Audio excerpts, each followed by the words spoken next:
My name is Don Bain. I'm the Gadget Professor. Welcome, everyone. We are here at CES 2023, and I am honored to be here with the Tech Podcast Network. We are going to bring to you every 10 minutes a brand new interview. We have an entirely booked day today without any question, and I think actually, as I'm looking at this, I think we might even be overbooked, but we'll see how that pans out. So every 10 minutes, we're going to have a new company take the hot seat here, and we are going to interview them and try to understand what it is that they have, who it is they're trying to see at CES, and what they're trying to accomplish. As I mentioned yesterday, if you had tuned in, approximately, don't quote me on this, but approximately 82% of everything that is at CES never makes it to market. So it's kind of like a big experimental platform here. The other thing that you got to keep in mind is people aren't here not necessarily selling something to, quote, the consumer, because there are no consumers that walk around here. For the most part, it's all industrialists and people who have large-scale businesses and or shops to find out what's new in the consumer electronics area. A lot of the technology that is here is actually looking for someone to partner with or to team up with. I had several companies that I interviewed yesterday, and really what they're here for is to, quote, shop their technology.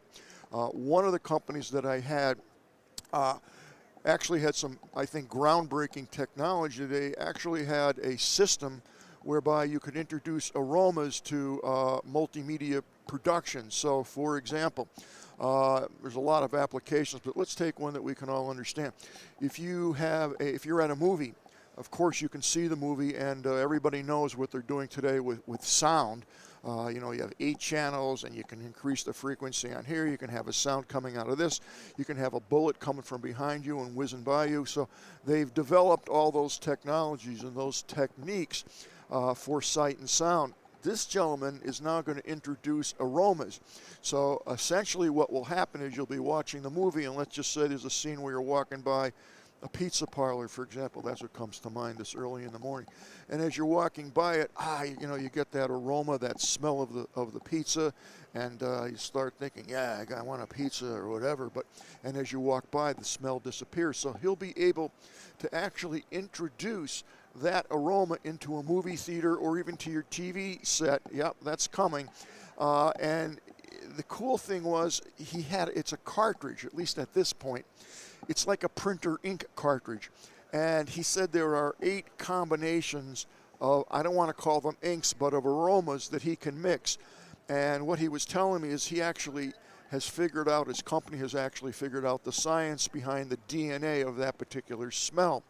So theoretically, they can create any kind of smell because they know the DNA of it. And supposedly this capsule that has 8, let's just call them aromas in it, in a microsecond, they can actually figure out what the smell is that they want. And then using what's called SMPTE, which is a tracking code on a soundtrack, and there's other methods of syncing, but the system will know that a second before that you walk in front of the pizza store, for example, it's going to release this aroma into the theater or wherever you may be, and that aroma will last for, I'm just making this up, 3 seconds, and then it will disappear.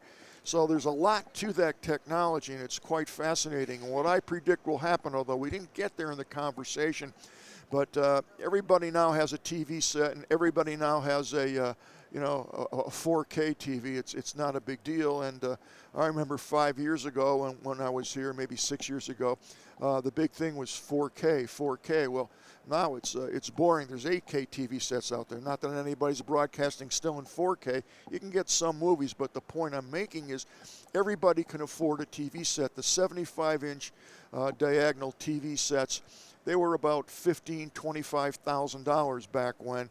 And then every year they would reduce almost by a third. At this point, I know you can buy a 75-inch TV at Costco for under $2,000. They have 80. I think I've seen an 85-inch TV, so they're pretty affordable today.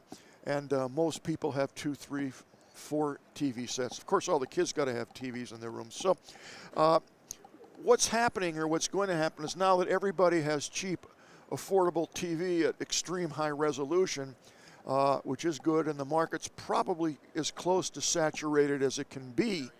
What they will now introduce is a new TV, which will have not only 4K, be 75 inches, but what's going to happen is, I'm telling you, it's going to come with sound, with aroma cartridges. Yeah, so you'll be watching this movie or whatever, TV show, and at certain points in time, it's going to introduce the aroma into the air. So you'll be watching it, you'll be hearing it on cool sound, and then of course, you will be actually you'll actually be smelling whatever it is that's going on. So very, very cool stuff. I predict that's going to happen, not this year, but shortly after maybe 2 years, I think you'll start to see the intro. And again, they'll be like $20,000 for the TV, but if you wait, they'll go down to the same price, like $79.50. I don't know.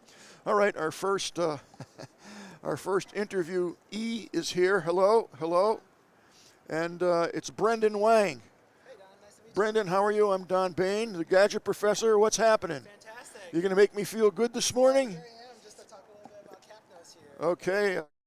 Okay. What? I see 2 containers here in a box. Let me show that to the folks here. Indeed.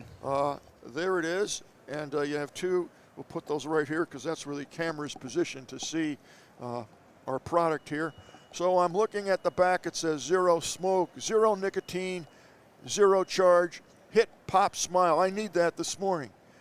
Surely. So I can share a little bit more about what Capnos does. If Absolutely, you'd like to know. please. So I was 14 years old when I first started vaping and became heavily addicted for over 5 years. Is that legal?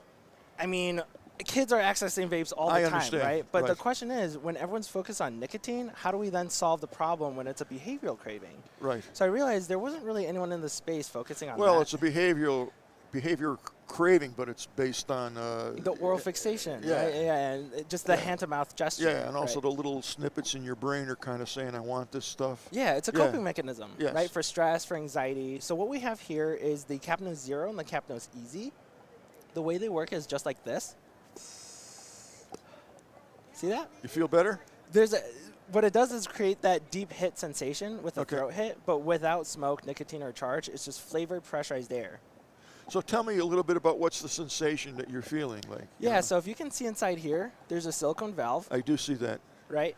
So inside here, we have a silicone valve that pops open. Okay. So it creates a hit of pressurized air, so leaves that throat hit sensation, coupled with natural extracts like mint, orange citrus, and lavender. So there's no cannabis or anything involved in Correct. this? It's just flavored pressurized air. Okay, because the name, when I see this, Capnos, it's like cannabis, okay. No, so there's no correlation there. It comes from the Latin word capnos, which translates to smokeless. Okay. So who would this appeal to? Who would actually want to use this? We're largely focused on adult populations who are looking to quit vaping and smoking. Smoking affects over 1 billion people in the world. Bad stuff. Yeah, and it's the leading cause of death. So here we are, we're recognizing there's huge opportunity for behavioral products to help in this space for those who have that oral fixation. And we also understand that for youth populations, so much from a governmental level is being done from banning and restrictions when really we need to push the bar on education, right? How do we understand our habits and be able to determine, what it is we're really looking to achieve. So there's no drugs in this whatsoever? Correct. Okay, correct. What is actually the combination of the ingredients that we actually have here? Yeah, certainly. So I'll unbox the Capnos Easy Starter Pack. Okay. This is actually our latest launch from December. Let's just put it right here. Can we see that? Close enough? Okay. Yeah, so here we have the Capnos Easy. Right. It contains a starter pack with a base unit here. Okay. And the cap right here as well. Underneath, you'll come to see we have our flavor vials, which contains the natural extracts. Can I pull that out? Yeah, yeah. And all the extracts that we use are deemed safe for general use by the FDA. They are steam distilled from the plants themselves. So here's the actual vial. Yep. So this contains a few drops of extract, in which 4 drops in the cap can last 2 to 4 weeks of flavor freshness. Really? Yeah. How many hits in 2 to 4 weeks? How many a day? So it can go from tens to hundreds. It really just depends on the person. And with the option to add in more flavor, you just drop it more, and there's more of that flavor. And there's no drug whatsoever in it. Correct. What is in here? Am I going to feel better? Am I going to feel less congested? What's making me feel good. Is that the proper word I'm to use? So it's not a chemical reaction that would cause that. It is more closely aligned with that of meditative deep breathing, for instance, right? You know, we practice the right and feel a sense of stress relief.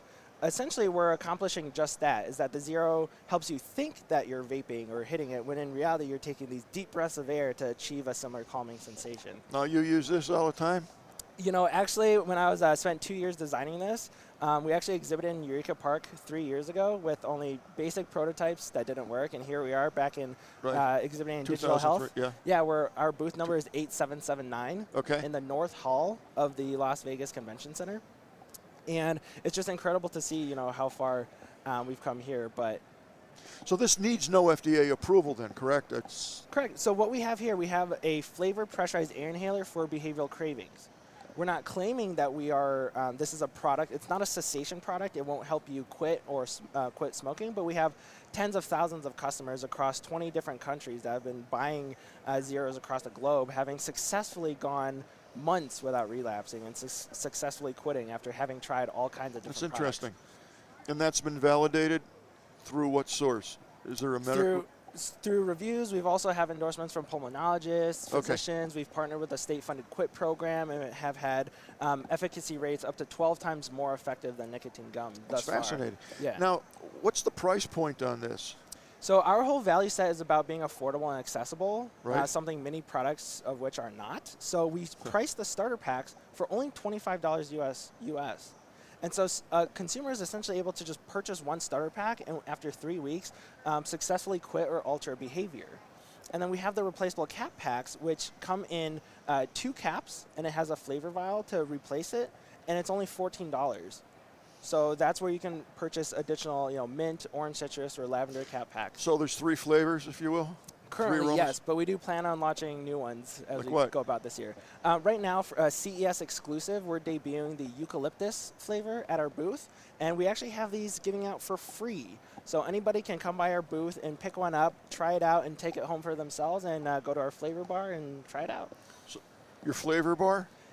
Our flavor bar, so we call it, but it's really just the natural extracts for people to add in the few drops of oil. Okay, so I'm going to be able to try this on the air? You certainly could. Okay. No, I'm just asking if I could, not that I will. Yeah, well. You know, I got a show to do. Of course. So is this product for long-term use, or is it dedicated for like a 3-week period and then you feel that that's enough, or is it something that's pleasurable enough that you'd want to use it all the time? Absolutely. So we help people who are looking to quit and people who are looking not to quit. So here's how it works. Not to quit what? So let's say, for instance, someone enjoys the sensation because it's a coping mechanism for stress or anxiety, right? Like a lot of folks are out there campaigning against vaping, saying, you know, it's bad for your health. But maybe I'm someone who's like, I don't really care about that. I do this because it's my But there's nothing that's harmful in this product, correct? Exactly. So the idea is this, right? So for the primary customers who are looking to quit, you can use this as a complementary product, pairing with nicotine or anything else, just to satisfy that hand-to-mouth fixation. Whereas on the other hand, others who just enjoy using that as a crutch, or, you know, let's say those who have like ADD, who like to fidget, who like to have something in their hand, or, you know, even just generally having that comfort, having something in your hand or something to hit. This is a product that can be used for months and for years, right? Even off the same starter pack. That's pretty interesting. And how long has the company been in business? I founded Capnos when I was a sophomore in college in 2019. How old are you? I'm 22. Jeez. So, yeah, it's been a phenomenal journey. We've spent 2 years in product research, market development, and then in the past year in 2020, we've launched and shipped over 20,000 units across 20 countries. That's awesome. Now I have a team across 6 different countries. 22 years old. Imagine that, 22. That's excellent. Now, if I wanted to buy this, okay, because a lot of people are watching this all over, where would I get this? Do I get this on Amazon? Do I get this at CVS? Or you can purchase this right off our website, just at mycapnos.com. Mycapnos.com. Yes, and we ship worldwide. Okay, and is there shipping included, or? Shipping is not, but only when it's over $60 and in the U.S. Okay, so if I'm buying over $60, right, this is what, $25, did you say? $25, yeah. We have bundle packs as well, and we have cap if I packs. bought 3 of these per se, I get free shipping. Totally, yeah. Okay, and the capsules again, am I buying the vial or am I buying to refill? It comes with. So each cap pack, which I don't have demonstrated here, Okay. but we have some at our booth. You simply, it's a box just like this, a bit Right. smaller, but it has 2 caps and it contains the flavor to interswap and change. It's a out. very interesting product, and I like the fact that it's not, addictive, if you will. Absolutely. It's just flavored fresh right Well, there. good for you. At 22, that's pretty good. I'm very proud of you, and make sure that we come back next year, and I want to see how this product evolves. Absolutely. It would be my joy. Okay. So thank you Thank again you for so having much. me on air. It's been a an pleasure. absolute Good luck with everything. Thank you. Okay. Take care. You as well. Well, there we have it. I've never seen that because I don't think there's many competitors to this. No. So great idea, a good health thing if you don't want to get pulled over for whatever it is. If the stuff isn't illegal, this stuff is totally clean, if you will, and interesting. The price points great. Young kid, 22 years old. Can you imagine that? Wow. Awesome. So okay, that's our opening interview, and I see that we have. We're getting a photo here. This is live, so,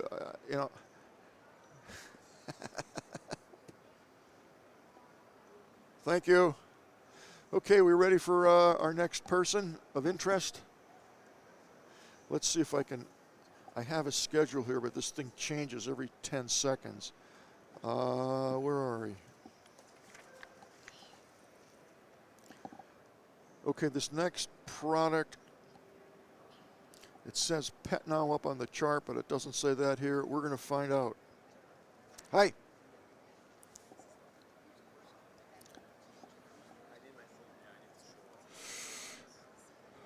Okay, we're getting our next person geared up here, hooked up with the headset, and we shall see what we shall see.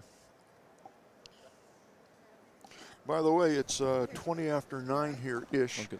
and I don't see anybody behind me, but that's not unusual.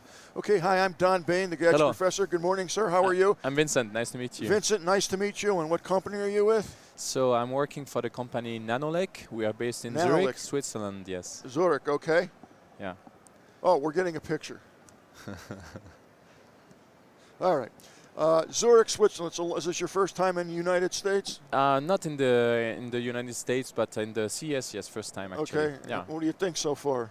Yeah, it's very impressive. It's really big actually. Oh, it's huge. It's yeah, enormous. I'm not sure we will cover all the buildings. You can't. It's impossible. It's impossible. You know, I tell the audience it's impossible because it's barely possible to hit everything here in 2 days. Definitely, it's crazy. You know, when you go over to the Yeah. convention center, have you been there? Yeah, we've been there. Yeah. Yeah. We have a booth downstairs, and actually we didn't even Downstairs yeah, here? Yeah, Okay. exactly. We had the Swiss pavilion. Okay. Yeah. Yeah, I was downstairs yesterday. It was maddening. So tell me about your product. Right. So we are a company based in Zurich, and we develop health monitoring textiles. So we integrate electronics in textiles, Right. basically, that interact, that measure your health. Okay. And we started as a technology supplier, and we launched our first product, Oxa, that I'm wearing right now. I don't know, this is the camera I should look at? Well, you can look at any camera. They'll Okay. figure out the switching, but typically when the red light's on, that's the camera that's on. So Right. right now they're both green. So Okay. actually I know they're on you. So Okay, good. So basically, Oxa is a connected shirt or Right. bra, and it's actually measuring the heart activity, the breathing, the stress level, right. and it's telling you how to breathe to feel more relaxed and also get better sleep. So Okay. it's monitoring all the basically the biosignals. Right. It's close to the heart, to the lungs. It has this electronics that is basically capturing the signals and sending it to the phone via Bluetooth. What differentiates that from, let's say, a Fitbit? You know, Yeah. that I'd wear on my wrist. Yeah, what's right. the difference? So the big difference is the quality of the signals, which makes it really live. So I don't know if you can see my Yeah, you can- breathing signal. Actually, let's put it right here. Right. We'll stand a better chance. So if I'll you give your phone back. Don't worry. right, no Go ahead. worries. I trust you. So there is the breathing signal on the top. If I breathe in right now, you will see the difference in the signals. Okay. Yeah, you're alive. Okay. And it's very reactive, right? So you see really the change in the signal right now. We have an ECG signal that you can see as well, basically. You have the the measure of the calmness within the last second, within the last beat. So the difference with a smartwatch, like Fitbit basically, is that we don't average the measurement. It's really live, it's in the moment. Okay, so you're getting more accurate data, essentially. Essentially, yes. And because we do that, we have breathing exercises, right? And those breathing exercises, they tell you, they know if you are inhaling, exhaling, holding your breath. They know if your heart rate is getting lower as well. And based on this, it also adapts, basically. So am I going to get a notification that my heart rate's too high or too low or whatever? So it will tell you, for example, during the day if you are too stressed. So mine would be going like that all day long. Exactly. So it won't tell you to stop working. Okay. It will tell you, hey, take a break. To chill out. This is the exercise you can do right now to hack into your mind and basically lower your stress. Because the problem of, let's say, like burnout, anxiety is that you build up the stress over the days and there is no way out, basically. But if you tackle this early enough, you avoid the buildup of stress, makes a big difference. Okay, so you said that the sensors are embedded in a shirt or a bra. Right. Okay, are there any other apparel that would have the sensors built in, or that's just it for the moment? No, that's it, because it's really the one way to get the best signals. It's really the best way, basically. Now, are these products available today? Yeah, it's available today. So you can visit the website oxalife.com, all in one, oxalife.com. Okay. Is that the only place I can get them is online? Right now, yes. Okay. We will also launch on several market platforms as well, like Amazon in the couple of next months, but not right now. Okay. And the product, I mentioned the impact on relaxation, but we'll have also a big impact on sleep. So we'll track also like breathing interruptions, like light forms of sleep apnea, for example, so that you can know what kind of breathing exercises you can do to improve your sleep. But I'd have to wear the shirt or the bra when I'm sleeping. Right. So this is why it's designed to be, so it's like this natural fiber, so it's very comfortable to wear at night. Okay. We also have a belt that we are going to release, something you can wear easily and put on, just under your business shirt. So obviously you can wash these. Absolutely, absolutely. Okay. So I wouldn't just have one; I'd have several. If I'm you can have one or two. Day. Those are actually natural fibers, so it doesn't smell. It's not like synthetic shirts. So you can wear it 2-3 nights and then wash it, and you can have two, for example. Yeah, you don't have to do it every night, but you can do it regularly. A couple of times a week. That has already a big influence on your quality of sleep. And also snoring, and also relaxation in general. Yeah. Okay, but it's not going to take the place of a CPAP machine. This is strictly monitoring for statistical analysis as to how much you're breathing or how many episodes of sleep apnea you're going to have in a given night. Yeah, I mean, we are not giving a diagnostic of like a sleep apnea condition. We are telling light forms of sleep apnea. So 2 out of 3 types of obstructions we can basically monitor. Okay. But the sleep monitoring features will be basically released in June. What's the price point of these? So it's about 400 euros. US dollars is about the same, basically. It's 250 for the electronics, the sensor, and 150 for the garment, so that you can have a couple of garments as well. Yeah, that's basically it. And then you it's 450? It's 400 in total. And for the $400, you get what now? So 250 for the electronics, 150 for the garment. So you get basically a full bundle. Okay. Yeah. Okay. And what about for a giant guy like me? You have like extra large? We do. You do. I'm so covered? we already launched. You're covered. We already launched in Europe. So we are CE marked in Europe, FCC in the US and Canada, and we have from extra small to extra large. Is the sensor waterproof? Sensor is basically waterproof, but it's not washable, which is different. Of course. Yeah. But you can wash it like a couple of times. You can forget it on the shirt, but it's not the point. Obviously. What kind of warranty comes with this? We don't have warranty on that. No warranty. No. Why not? Because. What, do you think this is going to be an easy interview? No. I mean, we started as a tech supplier of this kind of electrodes, and we are the only one that is really providing highly washable electrodes and also products that resist to sweat, because sweat also corrodes, as you can imagine. The How's sensors it take inside. the washing though? Is it going to survive after a month, 2 months? It's perfect. No, like more than 100 times washing, basically. So with all we supply customers in the area of workwear. And very, very sturdy use cases. And in those cases, the fabric usually fails before the sensors. So we it's don't been have well issue. Yeah, tested out. It has been developed for 6 years. We have been like selling this kind of technology for already 3 years now. And Oxa is just coming out, but before we were supplying sensors already to this industry. Yeah. Great. And if people wanted more information on this product, where would they go? So they can go to the website, oxalife.com. They can visit our Instagram, oxa.life. Yeah, and we are happy to take any questions or follow up with you. Yeah. All right. Thank you so Thank much you very for much. coming Really on board. pleasure. I wish you the best of luck with Thank it. you. Best of Interesting luck. product. Thank you very much. I really appreciate it. Thank you. That's great. Our pleasure. Take care. And I returned your phone. All right, interesting product, and you know, I'm seeing a lot of health technology devices more and more and more. Okay, I have no idea what's coming up next. They look like skates. It looks like something I would kill myself with. We're getting the headset on, and come on, this is fast moving, folks. We don't mess around here. Hi, I'm Don Bain. I'm the Gadget Professor. Welcome to the Tech Podcast Network here at the CES. And your name is? My name is Thomas. Thomas? Thomas. Thomas. Thomas, look right there. We're taking a quick picture. We always do this.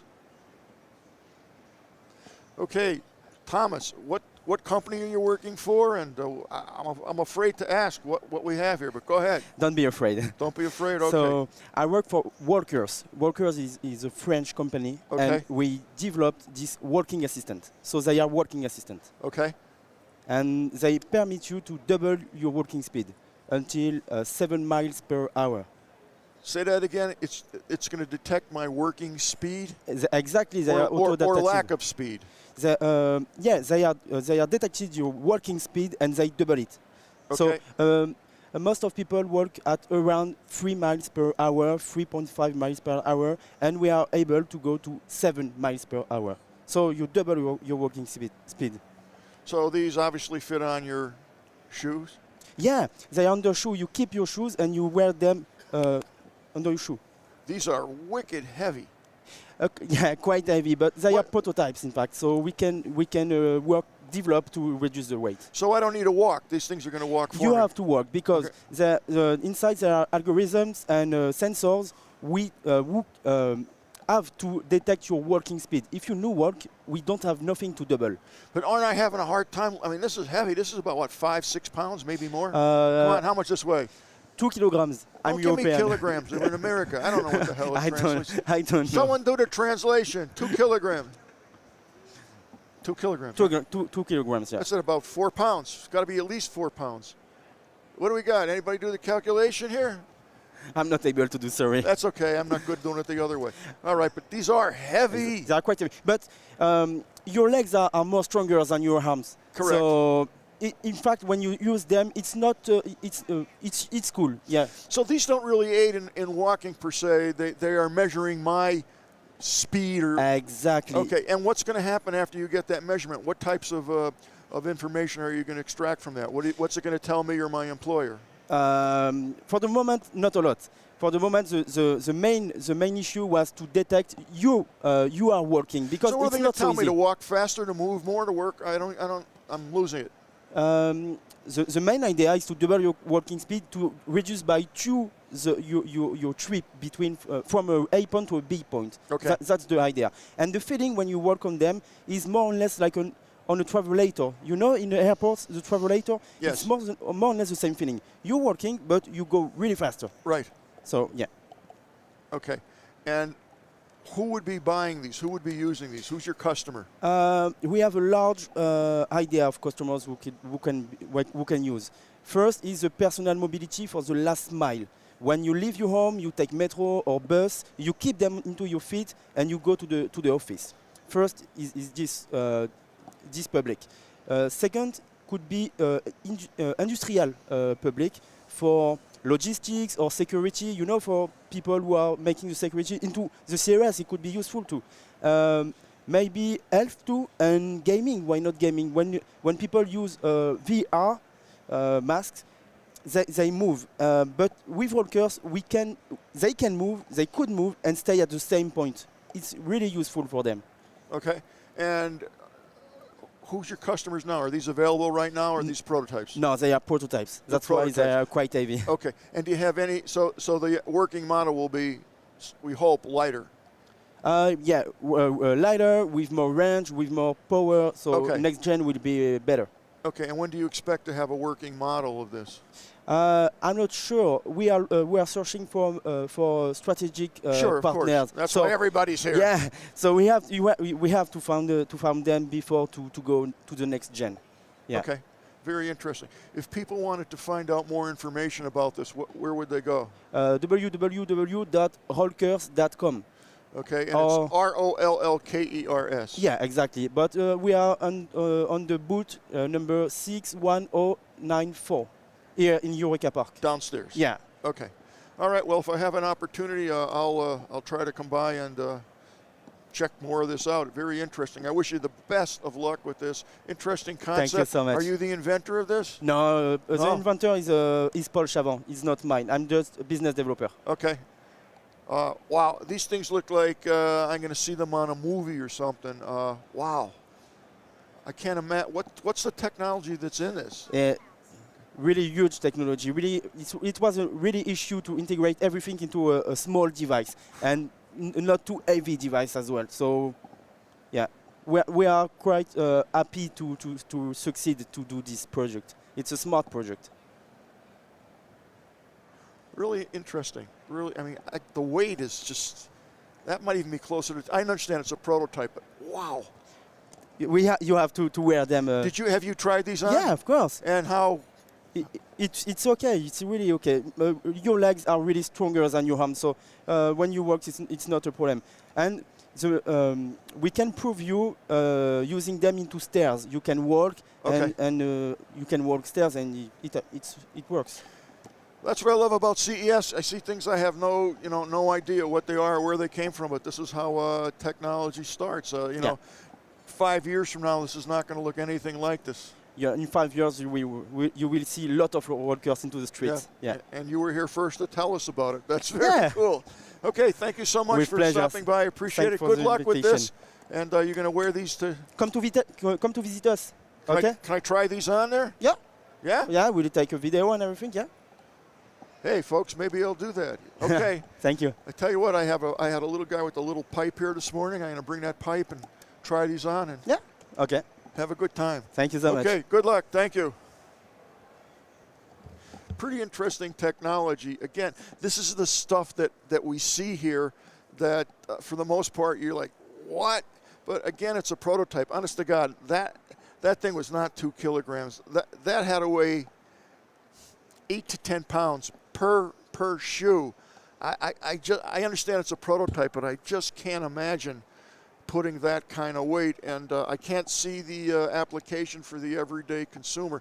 Maybe I didn't interview him correctly, but I don't know if I'm missing the point or what, but that's okay, because there are a lot smarter people here than I am. So this is how you see the basic innovations, and if you heard him say, these aren't necessarily available right now. It's a prototype, but what they're here for is to look for other people, other sponsors, other types of partnerships that they can join up with to sell the device.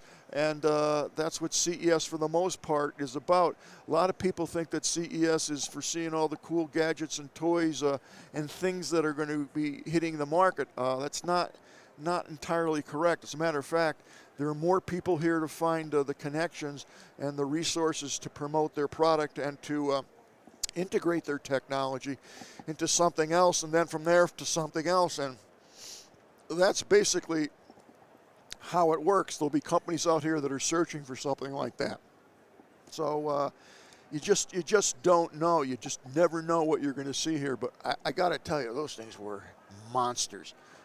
They were heavy. The other thing that I'm finding, and it's an interesting point, and I've never noticed it, this is probably my 20th, close to it, CES. I mean, I've been going to CES way before it was called CES. You know, this started back in Boston, Massachusetts, with Sheldon Edelman, who I used to know quite well as a client. I used to have my office of multimedia communications back in the Boston area in Natick, Massachusetts, and I did all kinds of consulting with Mr. Edelman and did a lot of work for him in communications.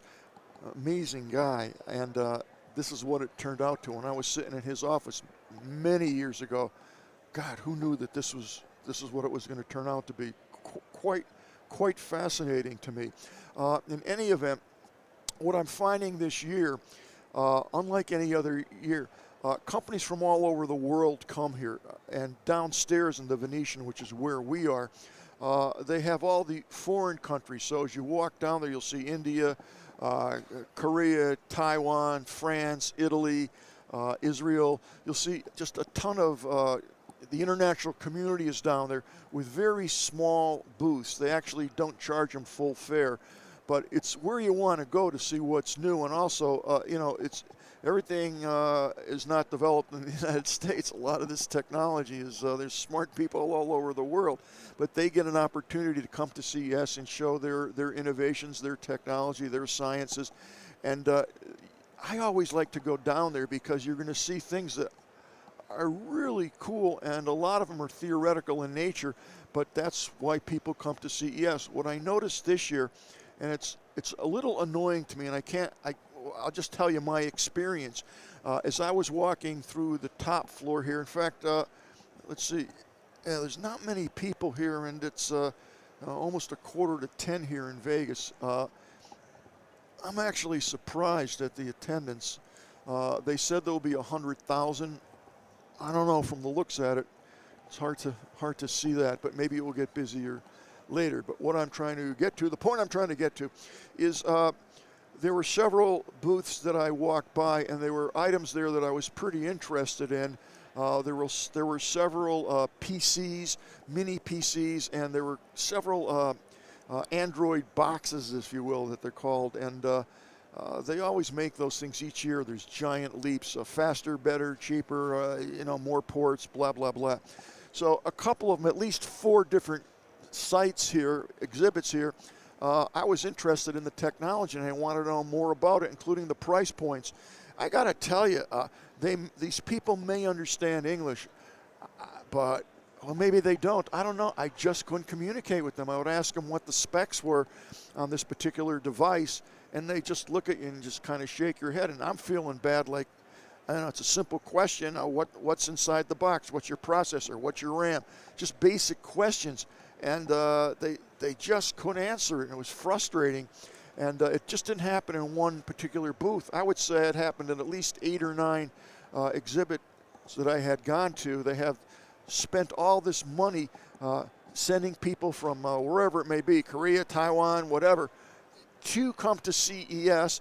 There's transportation costs. There's obviously costs involved in keeping these people, paid, meals, all that kind of stuff, hotels, the cost of the booth, which is not cheap, taxes, tips, gratuity. It's not cheap to have a booth at CES.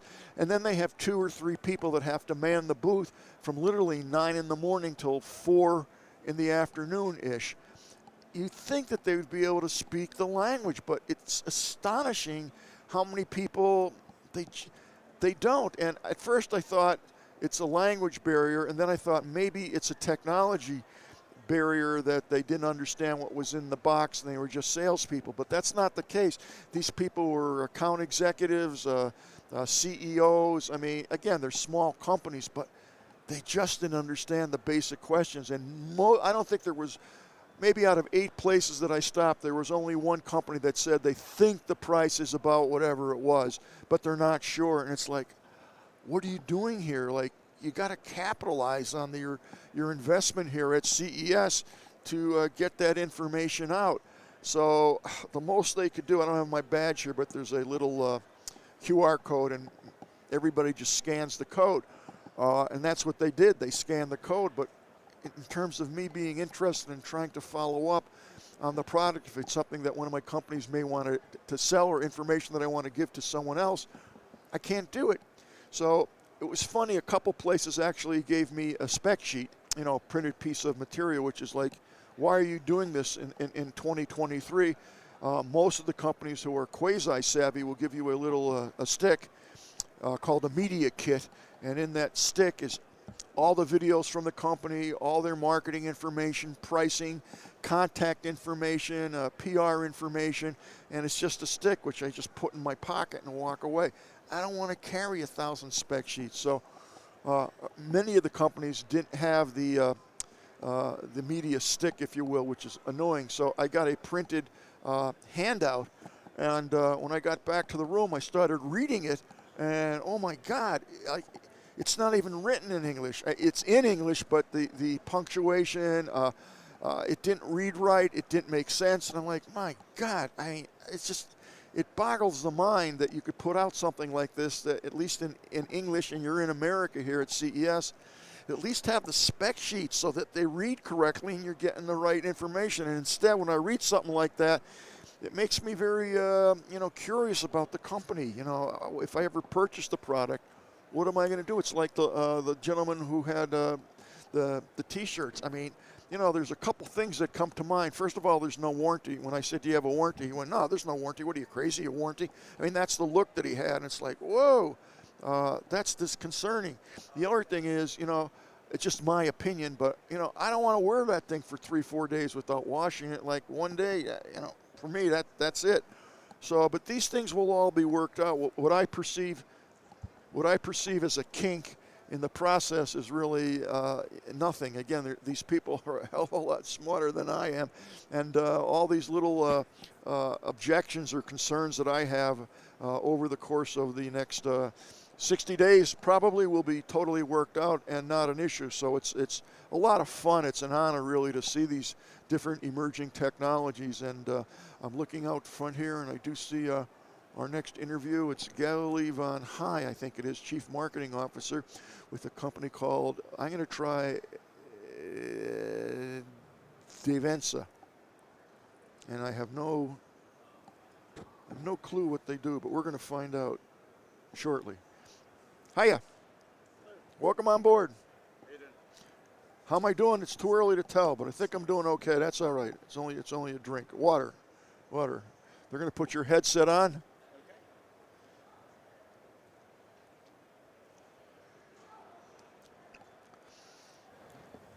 Great, so we can hear each You other. can hear me? Good. Yeah, good. Okay. Very good. Good morning. I'm Don Bain. Good morning, I'm Sophie Lau. How are you, sir? Not too bad. And what company are you with? I work for Devency. I happen to be the CEO of Devency. We have the CEO with us today. This is good. I wear a new shirt, so I'm all set for you. Yeah, let's see.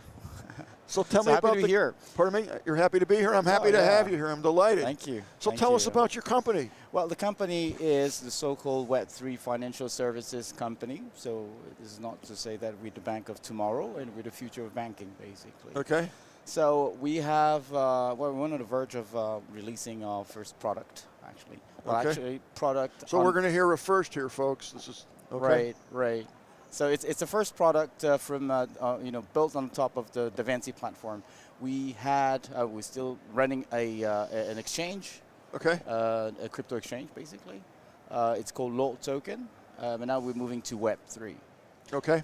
Okay, so maybe you want to see it a little bit. I mean, we're supposed to be a Web3 financial service company, so running a platform that deals with investment in sustainable projects. Okay. And there's a very special thing about Devency is it's built on Web3, so it's actually decentralized infrastructure built on blockchain. We're not building the Web3 infrastructure. It's available to everyone. Correct. So what we do is we build services, financial services on top of it. So you're dealing primarily with crypto or just all currencies? With everything. I can show you a demo. Actually, Yeah, we're dealing with. I don't know if we have the video of the demo up on queue, so we're not going to be able to see it. If not, no. No. Okay. No problem. Okay. Well, we'll talk. It's all right. So we can talk about it. Yeah. So the platform itself has 3 components. Okay. One is a CeFi DeFi aggregator. It means we can get connected to your account on centralized exchanges. Okay. And also to certain bank accounts as well. Okay.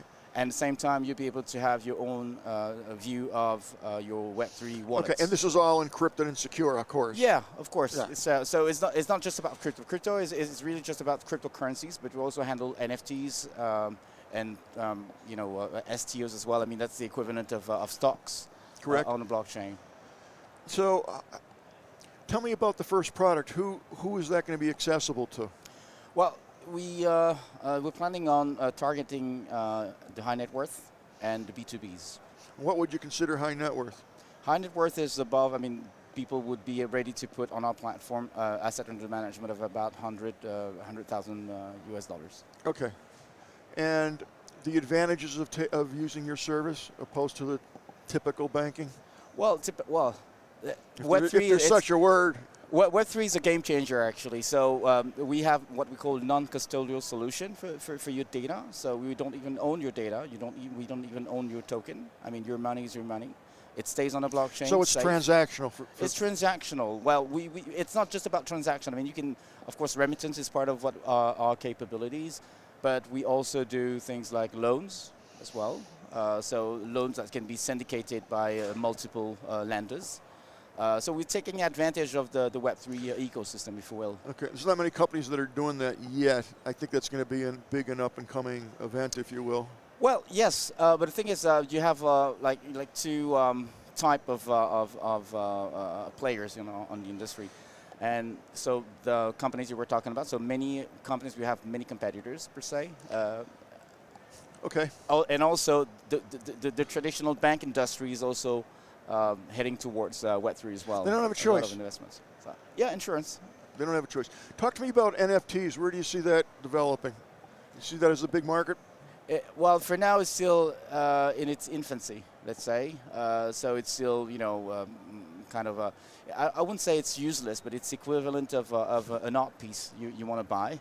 But it would extend to other things like music and especially identity management as well, which is something that we want to see in our, operational, and even on our platform, we're managing identities through NFTs.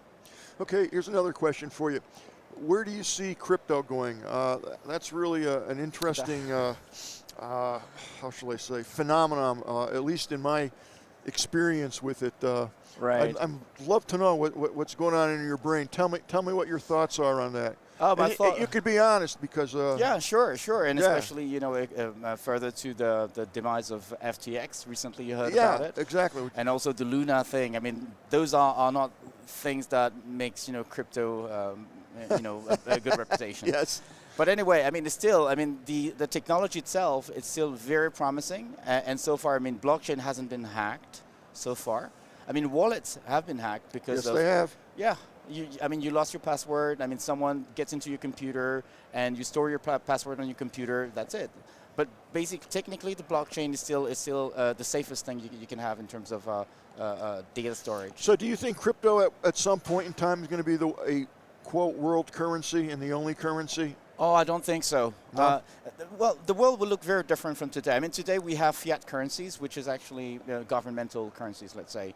And the reason they have a value is just because of the trust we have, in the governments and in the nations, right? No, you have a trust in the government. Go ahead. Well, I do a bit, but it's kind of opaque in a way. Like you can't see really what they do, like monetary policies and everything. Nobody understands that, right?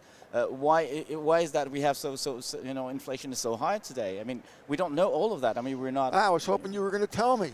Oh, well, actually, I know the underlying mechanism behind the scenes, but what I'm saying is it's not really accessible in terms of understanding, I mean, the way it works, right? Bitcoin, for example, is actually governed by mathematics. So there's no human beings behind. Okay, so in terms of monetary policies, there won't be any arbitrary choices or arbitrary options or decisions that will actually make the whole economy collapse or so basically what I'm saying is blockchain is more transparent, let's say, than any currency you could have. And the other thing is, I don't believe in just one currency, even cryptocurrency for the whole world. I mean, the world. That's interesting. Okay, go ahead. When I said it will look different, is if you have a look at it, I mean, you would have pretty much one currency per service you want to use. So the world of crypto is different. So it's cross countries. But then you would have like a certain cryptocurrency for lending, cryptocurrencies for insurance, cryptocurrencies for identity, for running programs, such as Ethereum. So if you take a look at it, I mean, you would have your favorite portfolio of cryptocurrency depending on your lifestyle, depending on the usage of the service or another. That's pretty interesting. Yeah. So that would be cross-country, of course, but they won't be just one main currency. Never thought of it that way. That's pretty interesting. So, because in the world of cryptocurrencies, I mean, the cryptocurrencies will look like mini nations or mini economy in a way. So it would be cross-country, but it's the way I can see the future of the world. Okay, so getting specifically back to your product, if I had You said $100,000 is what's going to open up an account. Can I open up an account with your group today? Sure. Okay. And how would I do that? Okay, so so what you do, you would go through the same, pretty much the same process as you would go with a bank. Right. But your bank account will actually be not something we would have in custody. Right. Right. It would be your account that is managed on the blockchain, and we just create mechanism for you to retrieve your password in a safe way. So that's one. So it's the same process. So and the most important thing about it is when I say same process as banking, I mean you have to show your identity, of course, and everything, right? Okay. So we do the same because we're regulated. I mean, some people would say Web3 can't be regulated because it's all decentralized. You don't have one specific entity you can sue in case of problem. That's not totally true. I mean, we are a regulated entity. We're regulated in France, by the way. And we're running Web3, meaning that our services must be regulated. So in a way, all clients needs to be known to the governance. That's a no-brainer.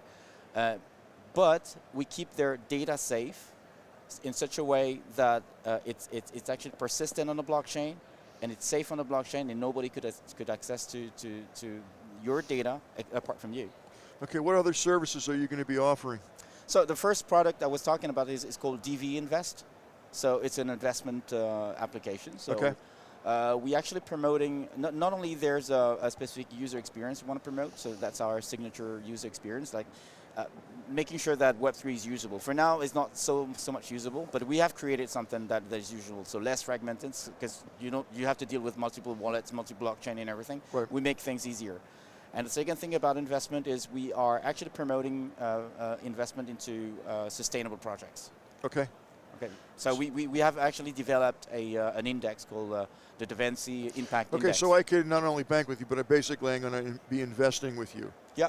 Okay, and what kind of returns typically can one expect? Depends on the strategy and the profile you have. I mean, if you're risk averse or not, depending on your profile of risk. Do I speak to a human being, or am I doing this all on the web? Is a human going to say to me, hey, what's your lifestyle? What do you do? Blah, blah, blah, blah, blah. Right. So actually, there are basically three ways to do it.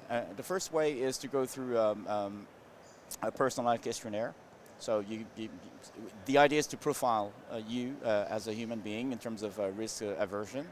And once we define now, is that done on the web, or is that done? Oh, it's done on the web. Okay. Yeah, it's done all through the web app.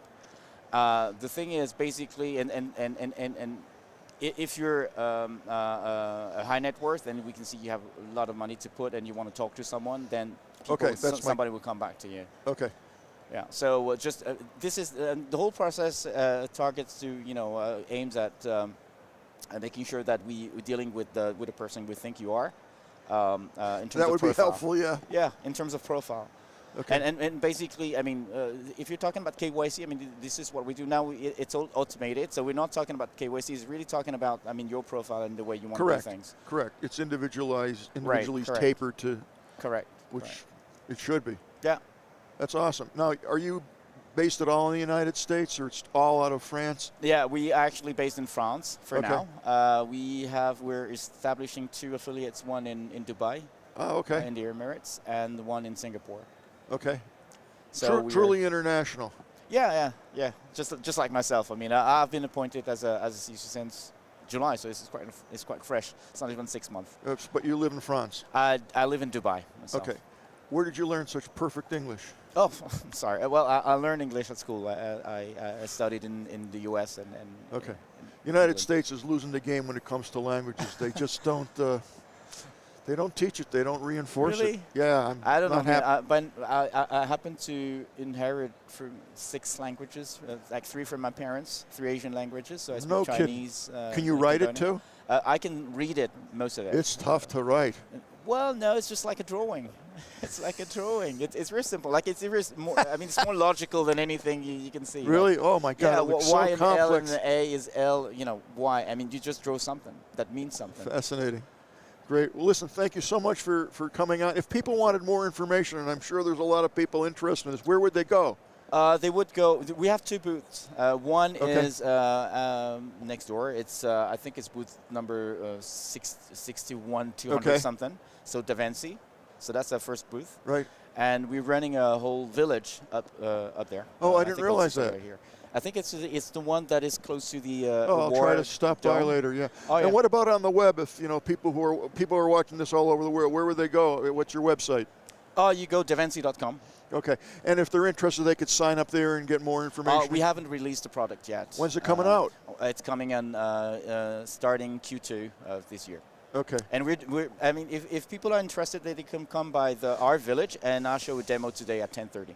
Okay. Great. It's a pleasure speaking with you. I wish you the best of luck. Thank you very much for. Okay. My pleasure. Bye-bye. Interesting stuff. Good luck. Thank you. Well, there you have it. As I said, we meet all kinds of companies and businesses out here, and you'll be hearing more from that guy. Trust me, you will. Okay, we're setting up our next interview, and we are actually right on schedule, which is amazing. Let me turn back here. Kirk, can you pop the camera on behind me? I just want to take a quick peep what's happening up there, and Kirk's going to click the buttons. There we go.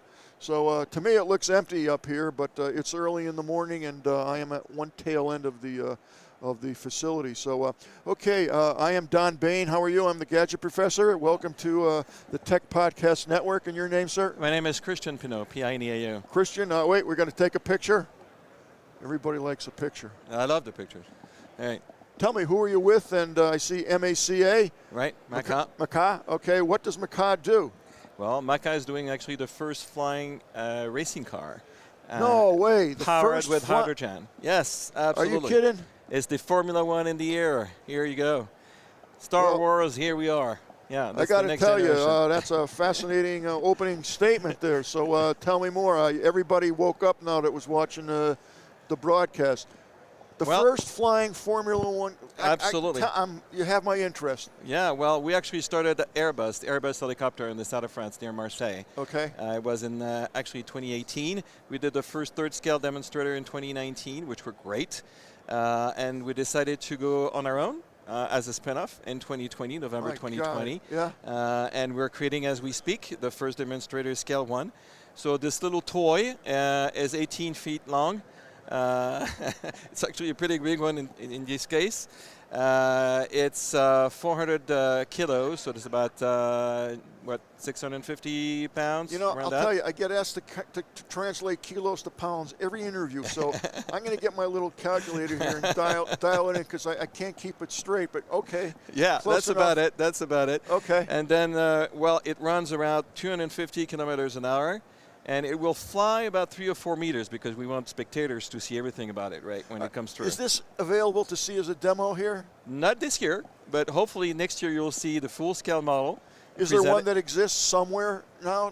There is a mock-up that exists in the south of France, absolutely. We're finishing, like I said, the demonstrator scale 1. It's going to be presented normally, if everything goes well, at Le Bourget, which is the air show happening in the north of Paris in the end of June of 2023. Wow. So what brings you to CES? Well, I've been coming to CES for years. Okay. Seen so many beautiful things, and I think Maca is, CES is the right place for Maca today because, in terms of innovation, there's nothing else that I'm thinking about when I think about the trade show. Right. And so we've been already to CES last year. Right. But as you know, it was a little last year was I think 45,000 attendance. This year they're hoping for 100. But I got to tell you, looking around at this time, I thought it'd be a lot busier, but you can't tell because it's so big, it's spread out. You don't know where people are. Yeah, exactly. It's already pretty big right now at Eureka Park. So yes, where startups live, I can tell you, there's always a lot of people I tried to get downstairs yesterday. Oh my God. Yeah, it's totally crowded. Yeah. No, I mean it's been a great adventure. We love CES, and last year, of course, was mid, but this year is absolutely amazing. We've got groups of people coming day in and day out. I'm sure with the technology that you have. Yeah. So where do you see this going? Well, we are going to actually create the championship by 2025. The final the final prototype will be ready by the end of 2024 with the hydrogen fuel cell on board. We're talking about the future. Jetsons, Star Wars, Blade Runner, whatever you want to call it. We're there. Now, you think that the common consumer is going to be able to have one of these devices Well, 5, 10, 15 years? Well, the common consumer is going to have one maybe in the 2030s. Okay, I don't know if I'll be here, but go ahead. In the 2030s, because it's going to take about 10, 15 years before we can grow it. Also, we need social acceptance. I don't know if you would be okay with having a lot of those machines flying over your head today, thinking that might actually fall on your head. Well, it's like drones. I understand, but drones are small. I mean, this one is big, and it's heavy. So, I mean, at this point, you need regulations, as you know, and you need certification with FAA. How do you go about something that complex? How do you actually tackle something like that? Well, you have your technology. Let's say your car works flawlessly. Right. Okay, no technical issues or whatever. How do you ever even attempt to get regulators? To championships? Yeah. Well, first of all, you have to partner with the right guys. Okay. And one of our main partners is Red Bull. Okay. Red Bull has been in the extreme sports for years, yes, and they're the #1 in Formula One, as you know, for the past 2 years. They have an incredible technology background. They have the engineers. They have everybody. We come from Airbus industry. We know exactly about what it takes to do the whole thing. And how do you get it to work perfectly, how to create the ecosystem, because we're going to have to create the entire ecosystem. There's nothing existing today. Right. Okay, we have to create the racetracks, we have to create the show, we have to create the regulations around it. So it's a huge work, a huge endeavor. But hey, you know what? Nothing has been done in this planet unless you actually, start somewhere. So this is where we're starting. This is the starting point. Thank God for people like you. I mean, you ask yourself, how's this stuff get from point A to point B? It's people like this guy that actually, the Christian that actually knows how to tackle that and not intimidated by it and has a plan, a preconceived ideas, the steps to get there. It's pretty fascinating to me. It is. I mean, we've got a lot of feedback, really positive. Actually, right now, for those listening to us, we're actually doing a new fundraising. So if you're interested, I can be contacted through the website if you want. Okay, what's the website? Just so macaflight.com, MACAFLIGHT.com. Okay, macaflight.com. Right. My name again is Christian Pinault, Pineau. And they can get in touch with you directly from the website? And on the website, there's my link, there's my LinkedIn link, there's everything on it. Okay. If you're excited about a project, now's the time to invest. Come and join us. Okay, you guys, you're listening. You saw this first here at the wonderful CES show that we're putting on. Amazing stuff, and I'm telling you, I could just see this guy's got his wheels are going as he's talking to me. It's pretty impressive. I can't wait to. I'm going to come down and check out the booth and see what we got there. 61232. You can ask Steve and all the other guys out there. Okay, and we'll be happy to have you there. In a year or two, I'm hoping I can get a test. I'll bring it there on the table, and you'll see how it works. I got a grandson that would love to get that in his hands. Absolutely. Now, you have to be a seasoned helicopter pilot. He is. Oh, well, he's only 5. No. Here you go. Looks good. Okay, well, Christian, it was an honor. Thank you so much, sir. Keep us informed, William. I'm very fascinated by the whole thing. It's great. It very was a pleasure exciting. being here today. Thank you so much. Okay, thank you so much. Appreciate it. Thanks. Bye-bye. Wow, that's so cool. I'm going to definitely check out the booth later on, and maybe I'll do a little video down there and show you, what I see, and let you make your own decisions and opinions about it. It's amazing, when you meet some of these. You can just see the spark. You can feel the spark, and you know they're going to be successful. And wow, that's really, really cool. Really cool. Okay, our next interview is here, I believe. I'm looking at the monitor, don't see anything, but I am going to take a quick drink because it is humid up here, believe it or not. Yeah.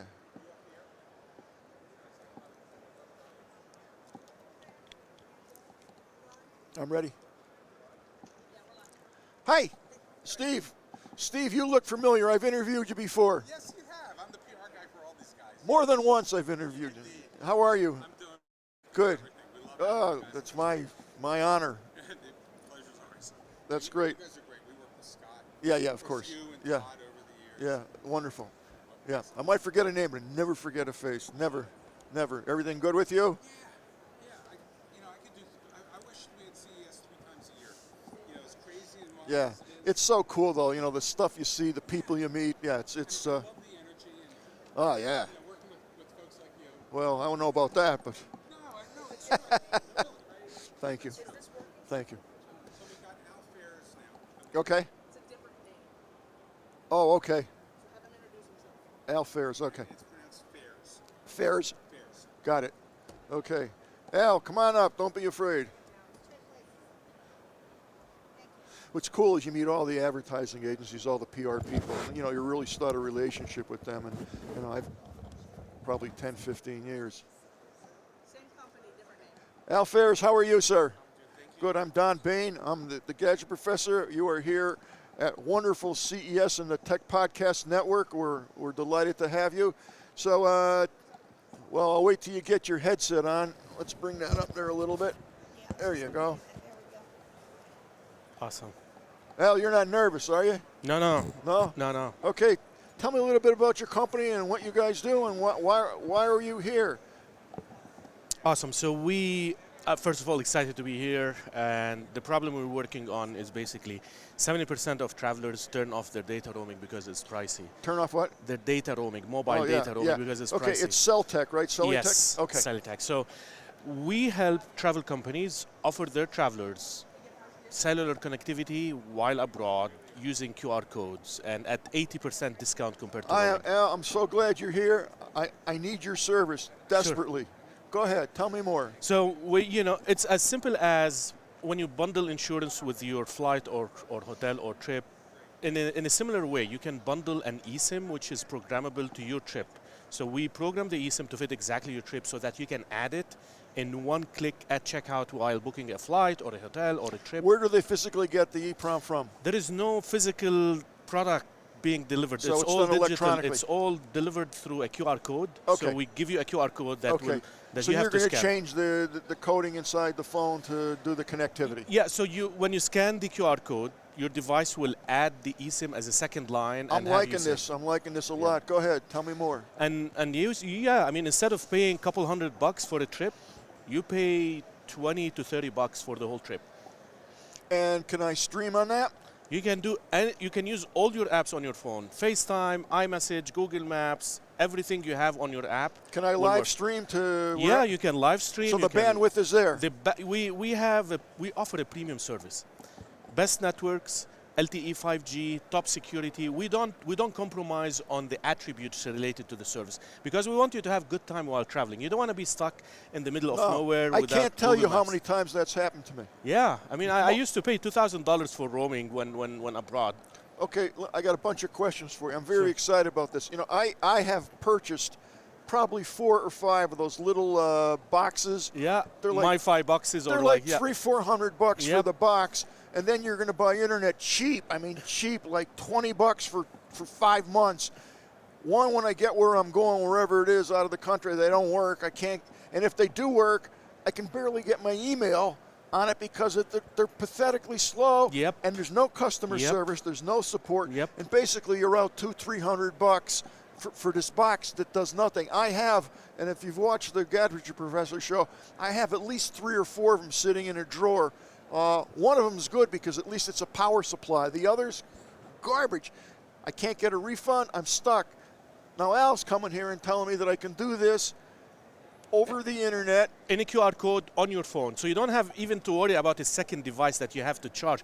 Forget about the bad quality of service. It's a second device, a second hardware that you need to charge, keep charged with the battery, blah, blah, blah. And the name of the company is Celitech? Yep, Celitech. And we're a B2B platform for travel companies. Celitech.com. Yes, Celitech.com. So you're telling me that people watching this now can actually go on the internet to Celitech.com, and if they're in the United States and they're going to wherever they're going to, Europe, Italy, whatever, they can procure your service just with the QR code for X amount of days that they want. Yeah, just to be clear, we're a B2B platform, so they're going to procure our service from the travel provider like Kayak, like Expedia, like Priceline. But yeah, any company that has So why are you going through Expedia and Travelocity and those types of Because it's much more convenient for you, a traveler. Do you think it's going to be an easy interview? I definitely not. Okay. But it's going to be fun. That's what I'm sure about. Well, I'm having fun. You having fun? And you know what? Absolutely, while adding value to our listeners. So the point is, you travel on average once or twice a year. You don't want to get another app or go to another page to get the service, which is one-off.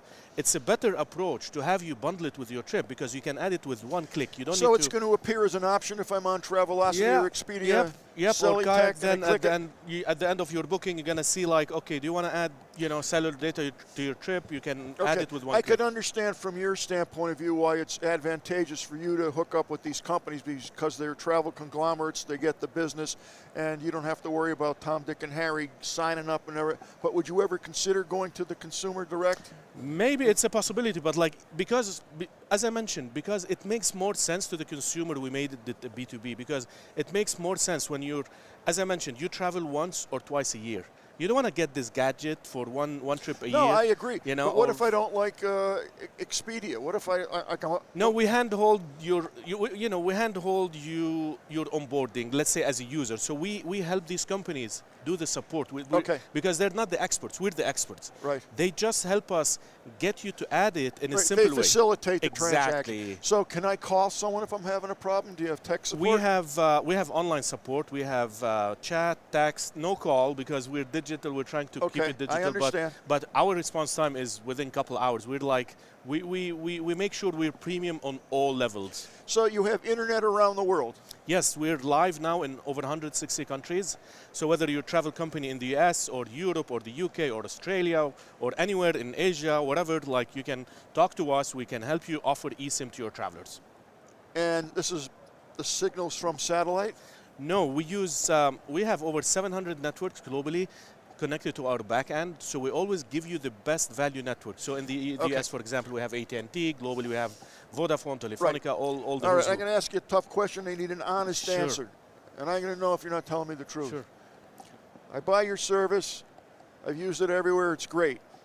What happens if I'm on a cruise ship? Is it working there? So we have satellite. So in our eSIM, we can give you satellite, but at the moment, it's expensive. I don't want to give you a service which is going to cost you $600 for 1 gigabyte. Hey, what the hell you think it costs on a cruise ship? They charge you like $200 for, I think it's like literally $100. It's ridiculous. Yeah, and it doesn't work. I know. I mean, we have opportunities with companies like SpaceX where we can add satellite to our cellular. Right. At the moment, we're only cellular, but eventually in the future, we're going to have you connected to satellite. Do you have any idea of the market for that? You don't think it's big? It's I know, huge. no. I mean, we're talking to the cruise companies. I can tell you, like, everybody comes with this problem. Like, how can I improve my connectivity on board? Yeah. You know, we're like, now we connect you on like in land, but we're gonna connect you in cruise at some point in the future. Oh, I'm looking forward to this whole thing. The next time I go abroad, Awesome. I'm going to definitely use you. We cannot. We you know, one thing I forgot to mention is that we help you as a company as well brand the eSIM network. So instead of seeing Celitech as the network name, we can make your brand show as the network name so that you benefit from the mobile engagements that happen. Because today all our life is on our mobile. We check our phone, sure, of course, hundreds of times per day. So these mobile engagements can be beneficial to our partners. So if you're CES, we can create a network for you showing CES. Oh, so that people, so cool. Yeah. So I have a little branding option. Absolutely. Here. So you can have mobile engagement. So in case you have an app, people are going to remember to come back to your app or website. That's huge. Yeah. So next time you travel, I'm going to create a network with whatever name you want so that you try it out abroad. I'm going to definitely take you up on that. But what I'd like to do is after CES is over, because it's insane here. We're doing an interview every 10 minutes. All day, every day. So when the smoke clears, if you leave me your card, your card there with the beautiful Enza or me, I'll contact you. You're going to take my call? Sure, my totally. email? She'll give you my card. Sure. But I'll have you back on the show, the Gadget Professor show, when things calm down here, sure. And then we can spend as long as you want. I'll be happy to tell you more, give you live demo also. Okay, like I was on, just saying, on the and show. then I'll have the audience at international. Totally. They'll call in. Yeah, absolutely. Because so many people at the moment are not aware that this option even exists. I had no idea. Here you go. I had no idea, and I've experienced these problems more than once or twice. Here you go. I mean, all the time. Here you go. I mean, I traveled 100 countries, and I can't tell you what kind of stuff I've Oh, I can experienced. imagine. How long has this company been in business? So we started in 2018. We've been So in you've been business for around. 5 years. Yep, and we're now doubling every quarter because travel is coming back. So we're And growing your so position with the company? fast. I'm CEO of the company. I'm the founder. and Hey, CEO. I hit the jackpot. I'm actually talking to someone who knows what they're talking about. That's amazing. That's you, man. amazing. Thank you. I appreciate What it. was the best country you've been to? Montenegro. Really? Like not the, I wouldn't say But the one best. of the best. One Yeah, of- you can like, never say one the of best. the surprising, like you would go in with certain expectations, right? Yes, yeah. But then I've been there. It's you beautiful. get like you've been to Kotor, like they have a nice bay. If you've been on a Yeah, I've cruise, been there, yeah. and they're closing to Dubrovnik, like they're close to Dubrovnik. So we drove to Dubrovnik, and then you see that Croatian kind of town. yeah. Unbelievable. Yeah, it is. Yeah. It is. Yeah. And where are you from? Where do you live? I'm originally from Lebanon. I'm based Okay. in LA. You know, American Lebanese. Okay. Based in LA. I call LA since I call LA home since 2017. Well, you're a fascinating guy, and we're going to have to definitely do this again and do more. I'm thrilled to hear about your product, and I'm sure my audience is. I've had many a show talking about my disgust with these little boxes and just general connectivity, even when you just anywhere, even if you're not on a cruise, anywhere you go in a foreign country. Man, it's a pain. I mean, especially when you got to deal with SIM cards and who you're buying it from. Oh, with hardware, it's hell. a nightmare. It's and then hell. when you get it, the service most of the time is mediocre at best. And talk about streaming or doing something. I mean, I myself tried to do a stream. I was going to produce my show from the ship. I thought it'd be really cool. I couldn't even get my email. Yeah. And yeah. then I'd wait till I got to Yeah. a port because they have usually Yeah. free. That was not much better. At least Yeah. I got the email. But streaming, connectivity, Yeah. Wi-Fi, FaceTime, Yep. forget it. Yeah, I mean, because they throttle the service. Many times this service is expensive, so they throttle it. We don't play the game of throttling a service. We only give you the network as is, whether it's LTE or 5G, so that you have the full speed. Give me a feel for the bandwidth. I got another guy coming up, but So yeah, you know, you can do I mean, it can be 100 megabits per Really? second. Yeah, depending on the location or the country, because some countries would have good networks, some other countries may have like LTE only. So it can go from 20 to 100. awesome. Listen, thank you so much. My Wish we pleasure. had more time My to pleasure. talk to you. We're gonna appreciate- be yeah. I I'll appreciate be you happy to coming have by. another one. Give the contact stuff to Enza, Perfect. and then we'll Perfect. be in touch. Thank you. Good luck to Thank you. you. Thank She'll you. take your headset.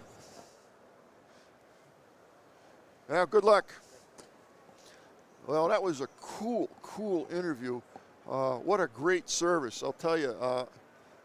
It's masterful, and it's such a needed service. I don't know if you've done any traveling abroad, but man, getting connectivity and decent connectivity is like, it's unheard of. You just can't get it. And the internet's typically faster in Europe than it is in the United States. But I'll follow up with them, and we'll give it a test out and see how it works. Okay, we have our next guest here, Sami Arpa, I believe, from Largo AI, and he is the CEO. And we just have the headset put on him, and you can hear me. It's Sami. It's Sami, yeah, that's Sami. correct. Hello, Sami. I'm Don Bain. Hello, Dan. How are you? Nice to meet you. Nice to meet you as well. How are you? We're good. We're good. How about you? How you doing? I'm good as well. Good. Enjoying CES. Nice to hear that. Now, tell me. Oh, she's taking a picture. We Yeah. have to always smile.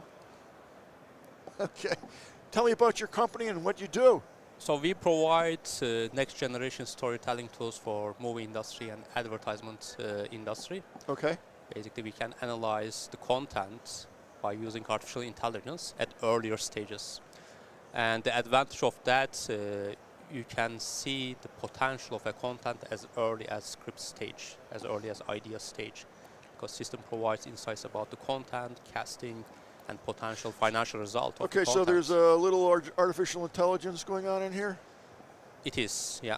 Everything is based on artificial intelligence over here. The system, basically the main technology is this content understanding system. Can you pull your mic just a Yeah. little bit closer to you? Is it okay now? Yeah. Yeah. Kirk, can you bring him up on my headset a little bit if you can? Thanks. So the That's better. system, artificial intelligence creates a cinematographic DNA of any content. Basically, we can represent a content with the patterns and narrow band patterns. Just to give an example of that, it's like we can see how drama is changing over the content. Really? or how comedy is changing. With those, you can define the content with those parameters. How do you measure that? How do you? What are you using for the parameters to change that? That has changed. That's the cool thing about artificial intelligence. It's very hard to define drama, right? What's the drama for humans? First of all, yeah. But what we do, we show thousands of drama scripts, drama films from the past to the AI. It starts to learn what are the repeating patterns in those films. Is it the repeating patterns, or is it the voice pattern, the staccato of the voice? Or is it the actual analysis of the no, but words? That's the thing. So we can analyze both from text or video. If it's text, we don't have voice, right? So it's really the literal patterns. Okay. Actually, you see here, for example, we have the patterns. I don't know if we can get a close-up of that or not. We'll try. Let me tilt this down a little bit for the glare. Yeah, there you go. Close enough. That you see that we see the patterns for the movie Interstellar, and that's from the screenplay of Interstellar. You see, we have a bit of drama here, which the blue color is drama, which have mainly it's sci-fi and action elements. But so this is like a. So you're actually analyzing a feeling. Exactly. Yeah. That is almost scary. And this is that is unbelievable. So you're going to be able to analyze whether there's humor or drama or sadness, emotions in 5 minutes. So you put into the system, it creates all these patterns. And that's only the start, because upon that, we can make even casting propositions. AI automatically tells which actor will fit better to which character. Wait a minute. You're telling me that you can actually add edits to the script to make it more involved or less involved or more dramatic or less dramatic? So we don't do the direct editing. Okay. We can do actually, but we don't do it because the reason we don't want to touch too much creative independence at this stage. But it can show actually the problems with these patterns. The problems based on what? Tons of analysis of what the average is, or the higher the rating or the lower the rating? Yeah, so these peak and valleys you saw on this pattern that we show on the screen, so that shows, for example, important points of the film. If you have a very flat pattern, that means your plot points are not very clear, then audience will get bored, especially if you are targeting a mainstream audience. So that is right away visible. Mind-blowing. Yeah, I mean, the advantage of that now, the producers, they can do the things much faster. And they could discover some of these problems themselves as well, but with many reviews by other human, all these things, and it's very biased normally. What's the standard, or the base norm, whatever that is, that data is based on? You follow what I'm asking? Yeah, the norm is the previous movies, okay? So how... So can I extrapolate that a movie that got, 5 stars opposed to 2 stars, that would show higher in the analysis of the sadness or the drama or whatever than a 2-star? So that comes to the second part, because the system is correlating this type of patterns with the success. Because it learns from the past data what kind of pattern create what kind of results in which territory. Success based on what numbers? We have different success things, but one thing is, for example, how much streaming audience it will get, or how much box office for the movies it will make. So I'm just curious as to what the baseline is. Or how much travel internationally, because it automatically finds in which country the film can sell. Right. Yeah. Okay, go ahead. I'm sorry, I have more questions than I can possibly think. My head's going a mile a minute. I think one thing to add is also the casting part, because we work with many producers at this moment, so the system tells which actor will fit better to character. Right. That's, I think, huge benefit as well, because, I mean, that's a huge problem for many films, because the actor is a big part. Actress is a big part of the success of the film. Now with the AI, it goes over 1 million actors. It finds the actors that will have highest match and that will bring the success to the film, again, automatically. Well, that in a way cuts down or diminishes everybody's chance of getting that particular part, because some actors will be better than others. Yeah, and that is actually a way to a bit democratize the industry, because there's too much focus on specific actors, A-list actors. Now with the AI, some invisible actors actually get a chance as well, because it sits in the corner. Some actor in the corner has highest match. So it works both ways. Yeah. That's fascinating. And where's your booth at? We are at Swiss Pavilion. We are a Swiss company at the Hall G downstairs. Okay. Yeah. And if people wanted more information about your company, they would go to Swiss Pavilion at Hall G. I don't remember exact number for the booth, but yeah. No, the website. A website. Website is largo.ai. Okay, Largo. That's LARGO.ai. I'm blown away by it. I got to get my head around it more. Fascinating. How long has it been around? So we are in the market almost 4 years. The technology is having 6-7 years background. I want to see what this is like next year. You're going to keep in touch with us. Let Enza know. course. Give her your card. I'm blown away by it. Yeah. It's unbelievable. Thank you very much. It's almost scary. It's really at the verge where you're competing with the brain. Yeah, that's where the industry is moving, actually. The artificial intelligence is becoming a part of our life in many domains, and creative is. industry is now a part of that as well. Well, Sami, it was a pleasure. Thank you very much. I enjoyed it very much. Yeah. I hope Thank you enjoyed Have a it good day. yourself and Thank had you. a good time. That's great. Thank you. Thank you. Thank you. Wow, that's unbelievable. Very, talk about leading edge. Here you can take artificial intelligence and actually measure and harness the drama, the sadness, the laughter, the humor, the boredness in a movie, whatever, and then alter it before it gets too late. Wow, it's scary. I mean, what next? Amazing. Like I said, when you do this show, you just don't know what you're going to see or who you're going to meet. It's quite fascinating, and I'm really impressed with that. Like I said, it's borderline scary. Wow. Perfect. You all set? Hi, I'm Don Bain. Hi, how are you? I am good. What is your name, sir? My name is Jean-Mathieu Marinetti. Okay, and you're with what company? Cloverland. I am CEO of Cloverland. Okay. Tell us about what you do and why you're here. So we in CES because we built the first metaverse casino and gambling for industry company. Okay. So we propose to the casino and gambling industry to make an investment in our metaverse, and we make and we develop the casino for them in our metaverse. Okay, so tell me what your meta universe is. What's in that? We're beginning with 4 games like poker, roulette, blackjack, and slot machine, and we use blockchain technology with NFT and cryptocurrency. With NFTs, did you say? Yeah. Okay, explain more. NFT, what is it? Now, this is all available on the internet? Yeah, no, for the moment, it's only not a proof of concept. Okay. We're under okay. development. Okay. So you can, I can show you a video. Okay. If you want. This is a teasing of our. Yeah, I don't know if we're going to pick that up on the camera. Yeah, I'll sorry. try. Sorry. No, it's okay. So in this video, you can see the four games at the beginning in 1 year. Okay, so it's all 3D computer animation. I think you can see a little bit of that there, okay? Yeah, and we use the blockchain for what? Because we can control the liquidity in each machine, like slot machine, blackjack, roulette, and we can control any addiction, like the hours of player. So who would be your clients? Who would be your customer for this? We have 2 customers, the casino client or gambling industry, and we build our casino for an example. So client like you, like me, so any people can play with our games. We use any device like VR, mobile. So I can put the virtual reality set on my head and see that in 3D. Yeah. So it's an immersive gambling experience, if you will. Exactly. It's an immersive gambling experience. But for the moment, the market is not too big, so we need to hear in mobile and PC browser.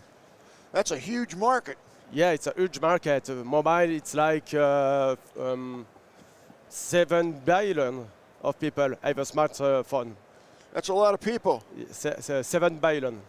Now, what types? I'll be able to play what, like roulette, poker? What?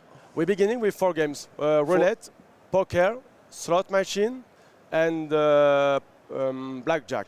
Okay, and the currency that I would use. So ultimately, at some point in time, I'll be able to log on to the website. Yeah, you can check in our website. We use our crypto native Clove token. You can buy it and play after in our game. So I'm going to, in theory, I would log on to the website and I would buy X amount of currency, which would be... but not for this moment, in the future. Right, that's what I'm talking about. Yeah. So you buy our token, and after you can play with our token in our casino. And your token, I can use whatever currency I want to buy that token. Where? In the exchange in future. Okay. But I can't tell you for the moment the exchange. Right, of course. But and after we use NFT because with the NFT we can make a rank, okay, for player, and we can level up different rank. And more you have a big rank, more you have possibility to earn more money. Like if you win 1,000 in a table of poker, okay, you can win 1,200. And after you can sell your NFT and another player, and the player has the same percentage to win. Wow. So how do you go about finding customers for this and getting awareness of the product? I mean, oh, that's why you're at CES. We are in. Sorry. I'm asking is who is your potential customer at CES? Who are you looking to connect up with? The casino first, and gambling industry, because we propose to the casino we can develop for them in our metaverse them casino. If example, if Bellagio want a casino in our metaverse, we can develop that, and with the code of them casino. So you can actually create the universe that a particular casino wants or a particular brand wants. They all wouldn't use the same graphics and animation and Exactly. We use the same graphic like reality. So if we are in the Venetian, we can use the code of Venetian like right. water and. Right. So the branding is almost an easy part for you. The brand, yeah. Okay, but is the virtual reality world that I'm going to go into always going to look the same if I'm at the Venetian or if I'm at Caesars or wherever I am in the world? Exactly. Interesting. So, wouldn't you have a better marketability or saleability if it was open to the individual, in addition to the casinos, so that you're receiving customers no matter where they're coming from? Really. In our metaverse, we want to make only of casino and gambling metaverse. Because, as you know, we have so many metaverse. Metaverse for gaming, metaverse for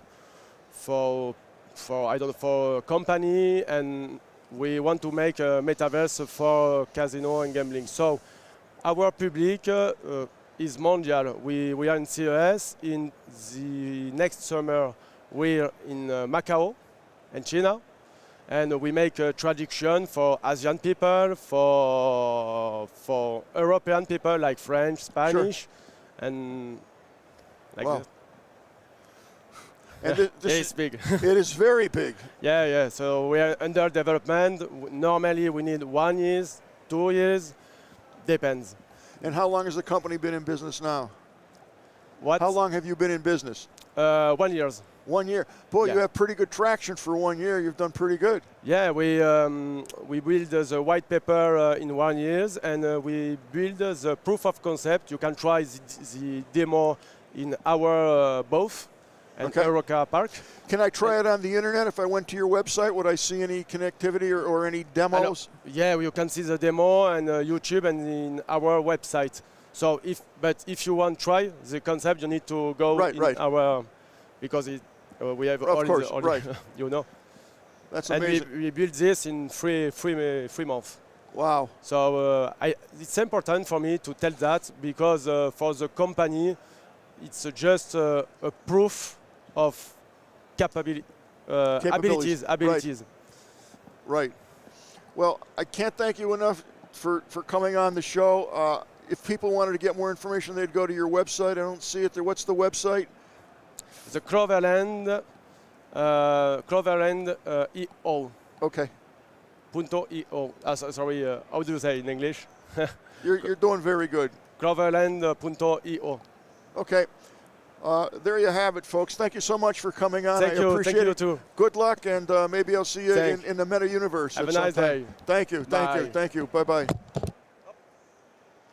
I'll tell you, it looks like we're definitely headed, not headed, we're there already to artificial intelligence.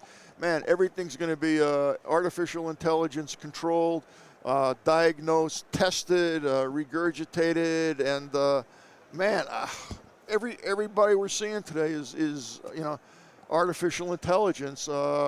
I wonder what's going to happen to the human mind once the computers, take over. So we're setting up for our next interview, and it looks like Rene Clerc from 1/3. This guy's for me, Senior Citizen Success Man. Are you a Senior Citizen Success Manager? Senior Success. No, I'm a Senior Manager. I'm glad to see you because I'm a senior. Yeah. It's. We're not ready. Thank you. Rene?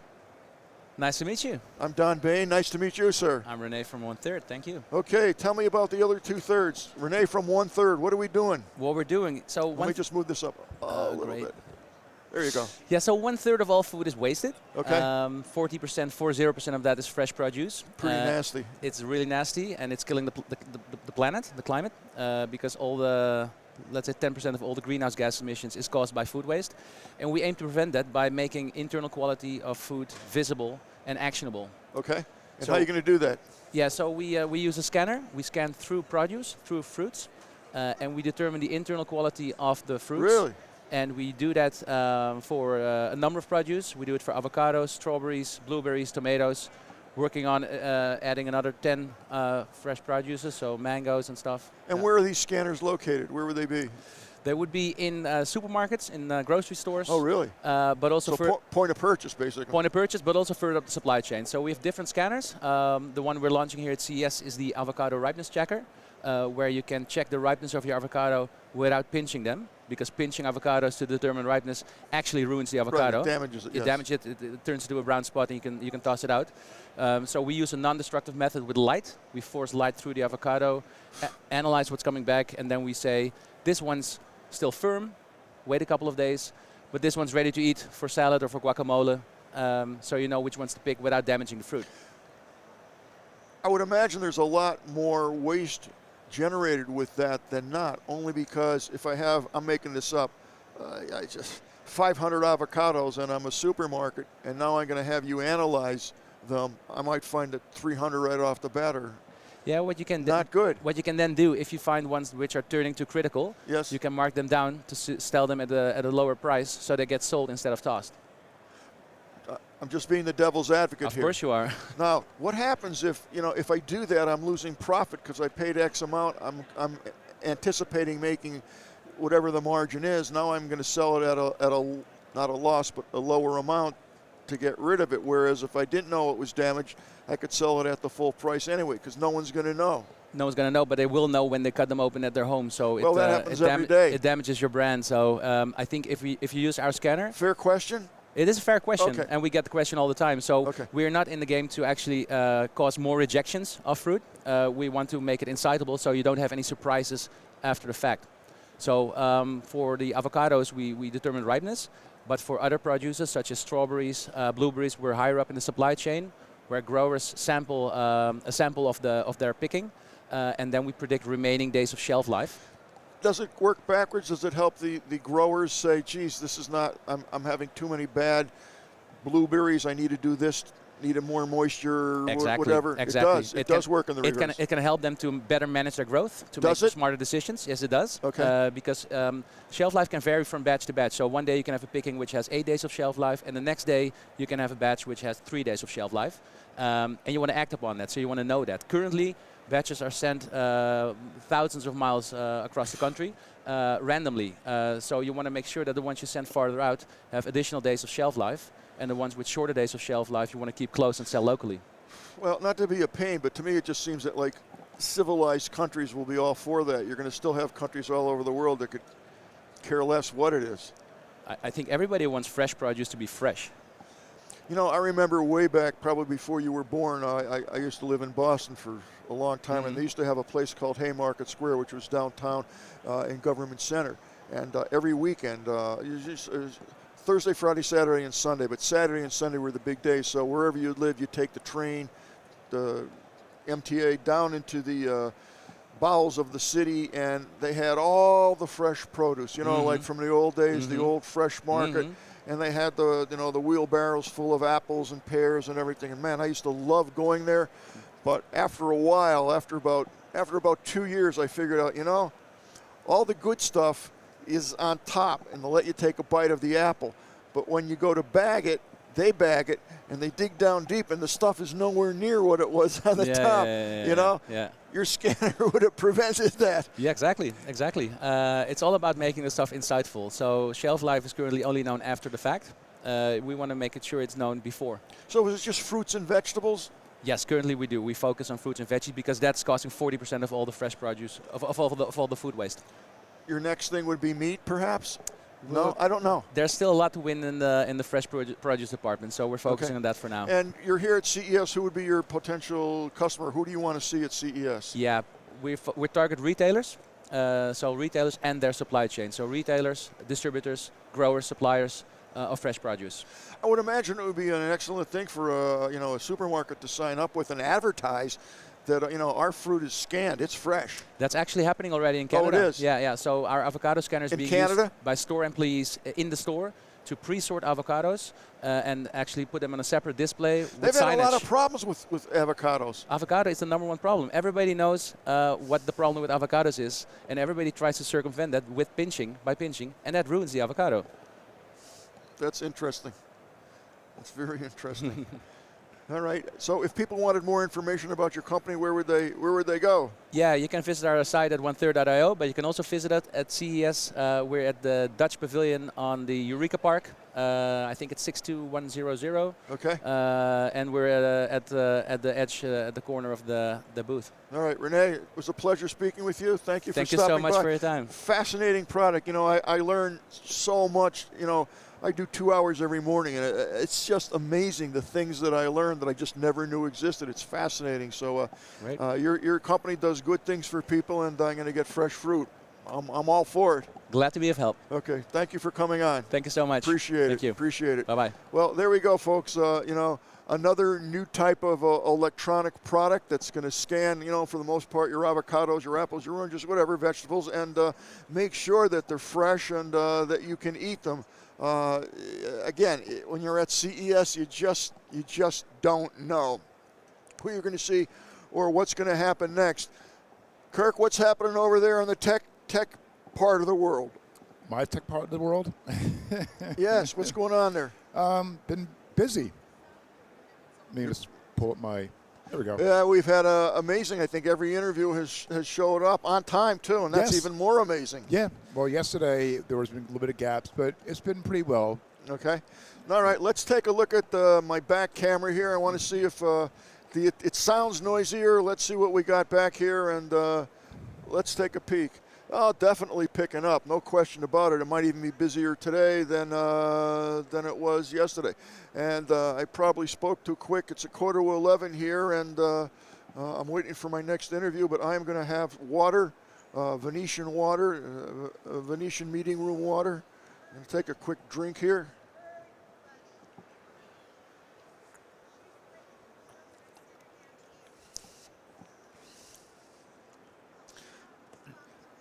All right. As I mentioned yesterday, if you didn't know it, every day at CES, they got their own printing press, and they print out this magazine every single day. And this is about 100 pages, and every day it tells you the schedule, and it goes through the new innovations that come out that are featured all throughout CES. And actually, CES is all over Vegas. It's just not in the convention hall. We're here at the Venetian. And all 3 floors, is it? I think is taken. Is it 2 floors? 2 floors.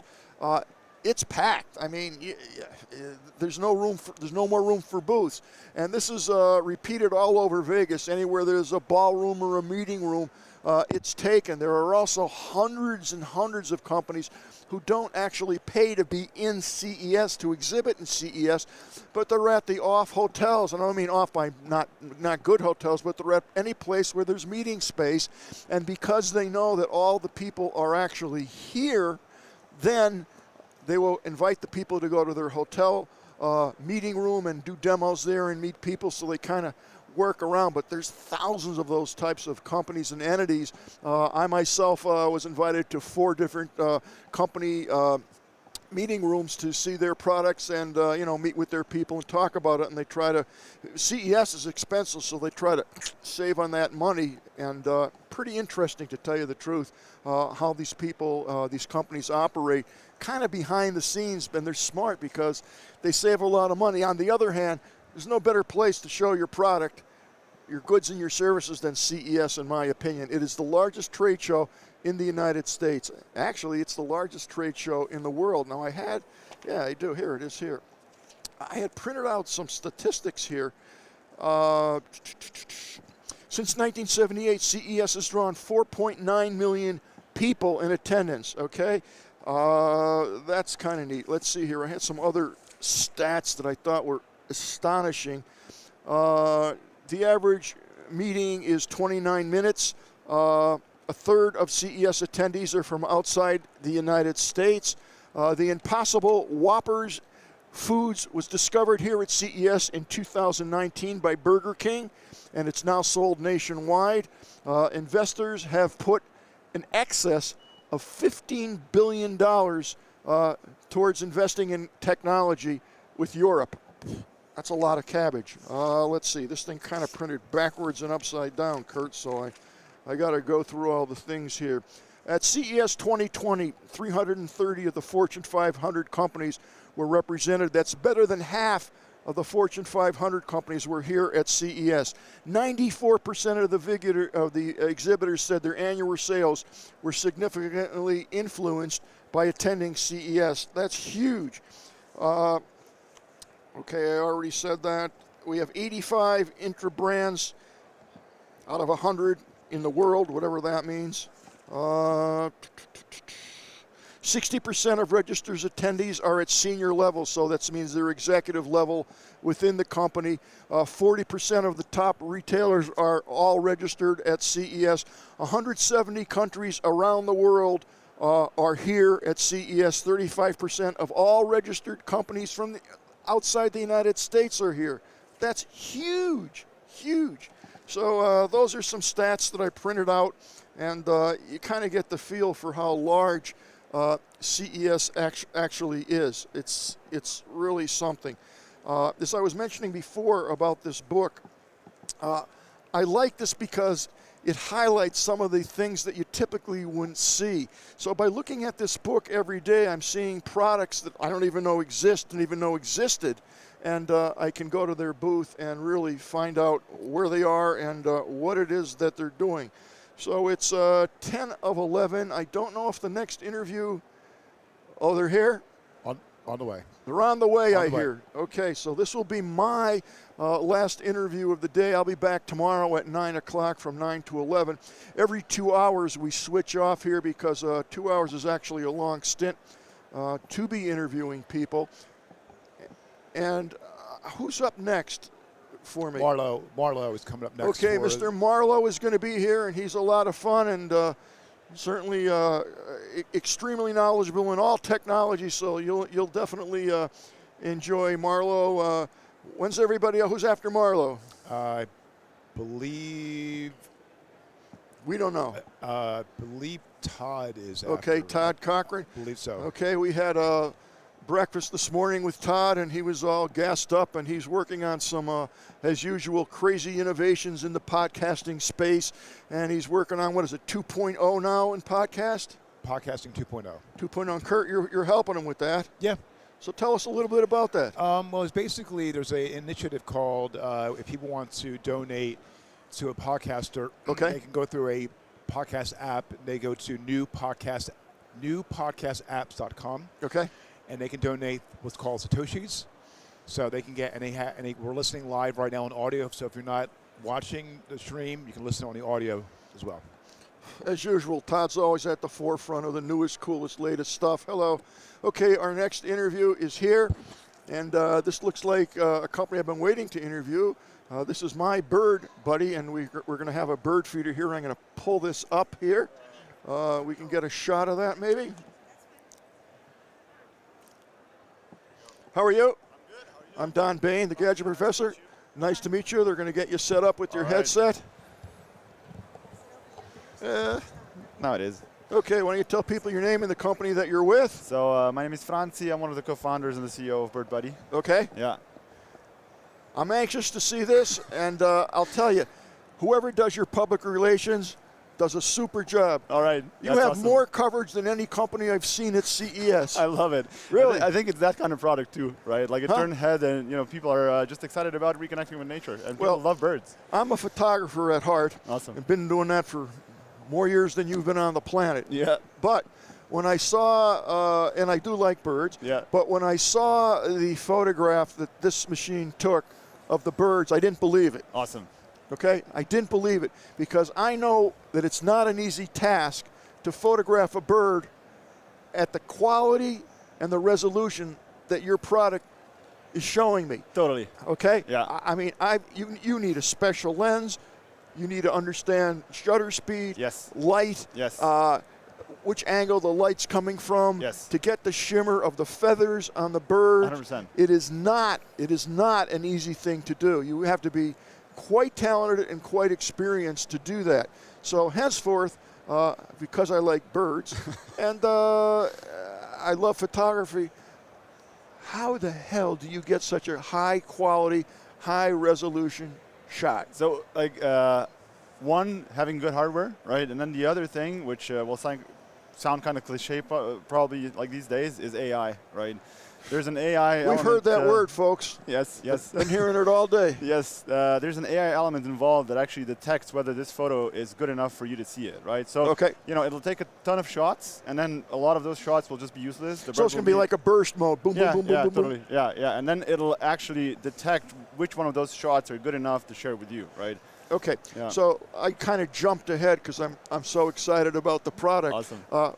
Why don't you explain it because I don't want to mess it up. What do we have here? 100%. So this is Bird Buddy. It's a smart bird feeder. We're going to have to point it this way so they could see it. Okay, thank you. That's where the camera is. Okay. Totally. Yeah. So it has a modular design. So this pops out, right? Okay. This charges via USB-C, connects to your local Wi-Fi. You just put that module back in. Okay. And then as a bird lands, it triggers a sensor and it starts taking so when the photos. bird lands here, is the sensor here or is the sensor done by AI through the... The sensor is in the module, right? And then it actually detects motion and it starts taking photos and videos. Okay, so it's going to take a burst and video at the same time. Totally. Burst meaning photographic burst, single shot. Yep. And then all that goes up to the cloud. And then we have 3 different models that do different things. One of them is actually detecting the quality of the photo and all that. And then the other one is detecting the species. So once it does that, it kind of adds it to your collection. So we think of it almost like a Pokemon for birds, right? So you have a collection of birds. You can see that here. I don't know how that shows on camera. Well, we're going to see. Is it okay to just tap on a bird? Yeah, you can tap on a bird. Okay, I'm going to tap on this one. For every bird you unlock, you get a kind of a bird profile. Okay, so there's no bird here, but... Yeah, it'll load a photo. Anyway, the Wi-Fi is not great here. Oh, you think so? Yeah. So this gives you like kind of a cross section here of, you can see all the birds, not close up, but you can see the indexing of all the birds that you have collected, photographed. Yeah, totally. And then for each bird, we've created kind of a custom profile which has very high level but interesting and insightful information about that specific species, right? So you're collecting birds and learning about birds, and you can share those photos with the community. So now, is this going to send me the photo of the bird when it hits, or is that programmable? Or it's just going to store them and I got to download it? No, so it sends you a notification, and then you go through a collection process where, so AI tries to make the first pass on which photo is good. The second pass is up to you, right? So then you decide which photos you want to keep, which photos you want to throw away, and then the end of that, goes into your collection. Does it do any processing of the photograph when it takes it? No, the photo is as is when it comes out of the device. Yeah, so that part is, up to the device how good it ends up being. And at that point, you get a notification that a bird was photographed. Yes. Okay, and then how do I get the photo of that? So you download so you have our app, Bird Buddy app, right? You get a notification that gets you through the process of collecting, so you decide which photos you want to keep. You can also impact the decision on which species oh, no kidding. AI says it is, right? Because AI is not 100% right. It's very often right? But if you disagree with it, you can override it, right? So there's there's an element of kind of a process you go through to collect that photo and decide which species it is, right? Okay, so I can put bird. How long is that bird seed going to last-ish? That really depends on how many birds you have, of right? Course. But it can be a day, 2 days, or it can be a week, right? That's really up to. And I can put all kinds of bird seed in this. Yes, any bird seed you want, you can put it in. Okay. And can we pop the camera out? I have a bunch of questions about that. Sure. So obviously the first thing is, how do we keep this charged? Obviously there's a C port here where you're going to charge it up at day 1. Yeah. And I put it back, and it depends on how many photos it takes, how many video it takes, how quick it's going to drain the battery. The temperature outside, all that's going to be calculated. Now, how long average would you say? So on roughly? average, as of today, it kind of 5 to 7 days, something like Okay. that, on a single charge. But then Okay. we're also selling a solar roof add-on. Okay, that's so you what I can was- actually pipe it in, and then if you have enough sunlight, it'll just charge it indefinitely. Okay, right? so if we're in a place like where I live, Arizona, there's no issues. There's no issues. problem. Yeah, okay, yeah. what about when I go back and stay in Boston there, and I have rain, sleet, snow, hail, and all that stuff? I mean, that really depends on how much. So we've had customers in Canada use it at like minus 40 degrees Celsius, right? That's cold. So, yeah, and more than that, and it survives all of those conditions, right? Really? Yes, it does, but it's I would advise against it because it does impact the battery kind of life. Oh, yeah. Right, lifetime. So, but anyway, it's a very durable device, right? That can survive all sorts of weather conditions. Okay, now is this technology yours, the camera itself? So we've built everything custom, but we've bought, off-the-shelf yeah. components like So camera modules and sensors and all that are bought from third-party suppliers. So but there's no local storage on this? There's no, No. SD drive or any micro, anything Nope. like that? Nope. This Yeah. is a contained, closed unit? Yes, yes. Okay, and there's no adjustments for this? So it's all kind of built in. You don't have to make many. You don't have to decisions be or a choices. photographer. You don't have to be a photographer or Okay. professional, right? Yeah, What yeah. resolution is the camera? It's roughly 4K. It's a still, right? And it takes up to 1080p video. Does it really? Yeah, yeah. And how long is a clip? Do I have? Can I say a 1 minute clip, a 5 second clip? No.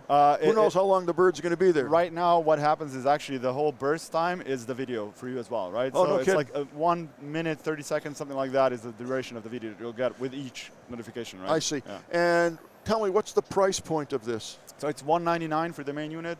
The solar roof add-on is $59.99, and we sell a couple of mounting options like the wall mount, fence mount, things like that. Okay, Yeah. so the whole unit would be. So yeah, I would advise you buy the main unit with the solar, and that would be $259.99. Yeah, I would. I mean, I haven't tested the unit out. I don't know. This is a prototype, as I'm understanding it. This is your actual unit. Oh, That's- can you actually buy these now? Yes, you can buy it. Yeah, I didn't know that. Yeah. We've shipped Well, 100,000. you better tell your yeah. folks at the booth. I'm getting interference. Definitely getting interference. I can't even hear. I think you have to put it the other way around. I can't see. Yeah. Okay. Well, it's like this. Here we go. Okay, yeah, I had some other interference in Yeah, the no phone. I didn't know that because I was at your booth and they said, no, this is only a prototype. They're not for sale. The hummingbird feeder is the prototype. This is the real deal. You can buy this Okay. now. We've shipped 100,000 units last year. Yeah. And how you doing with the product? Amazing. Yeah. People love it. I mean, even in terms of the content that's coming out of it is beautiful. The community is lively and they love to engage around birds. How do these hold up? Very well, very well. I mean, if you want, you can go to live.mybirdbuddy.com and actually see a live view of the network and see public photos that are coming out there, right? Okay. So it's a Gen Zero product. We're kind of learning with the customer and trying to make improvements, right? But yeah, we're very proud of it. Yeah. Okay, and the hummingbird feeder? Hummingbird feeder is coming out this year. Okay. And initially it'll come out as an accessory, so for customers that have already bought the main unit. No way. Yeah, they'll be able to swap the camera out? into the other one and just use it. Yeah. That's very, very good. Yeah, it's really cool. Yeah. It's great for the consumer. You Totally. already have the investment. Yeah, 100%. And we'll be also shipping other types of products that will kind of fit the same thing, right? I'm totally impressed. I commend you on Awesome. a really I cool, love it. Thank you. really cool, fun device. So All right. thank you so much. Yeah, thank you. Will you Thank you keep for in having touch me. with us and Yes, for let sure. us know how it's 100%. going? Can you give your contact information to Enza? Oh, yeah, we'll do that. And, if you like, I would love to have you back on the show after CES is over so we can Totally. spend more time and we'll look at some photos. 100%, And, yeah. I mentioned this product on my show about a month ago. Nice. And I couldn't believe I must have had 60, 70 people say, where can I buy it? Where is this? love We're it. just, and I didn't know. I didn't know that it was for sale. It's on mybirdbuddy.com. That's where you can buy it. For whatever reason, I didn't know. And also live.mybirdbuddy.com, you can see beautiful images of birds in real time. Yeah. Okay. That's awesome. Thank you so much for Thank you showing having up. me. Appreciate it. Awesome. There you go. Thanks. Yeah, bye-bye. Okay, folks, I think that is going to wrap it up for me today. Yes, no, Kurt? Okay, and I am going to ease on down the road. I'm definitely taking my water. I'm going to take my phone. And I'm sorry? Marlo is up next after the break. Okay, Marlo is up next. And right now we're going to take a short break. Thank you so much for tuning in. I'll see everybody at 9 a.m. tomorrow. Oops. Help support our coverage with a free account on Privacy, the service that keeps you protected when shopping online. Get $5 to try it now by using promo code QZZ2J.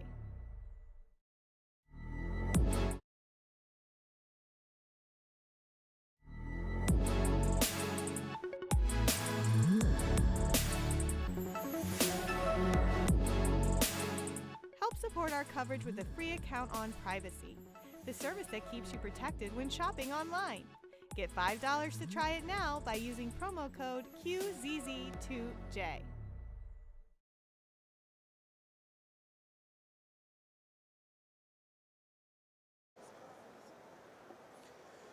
All right.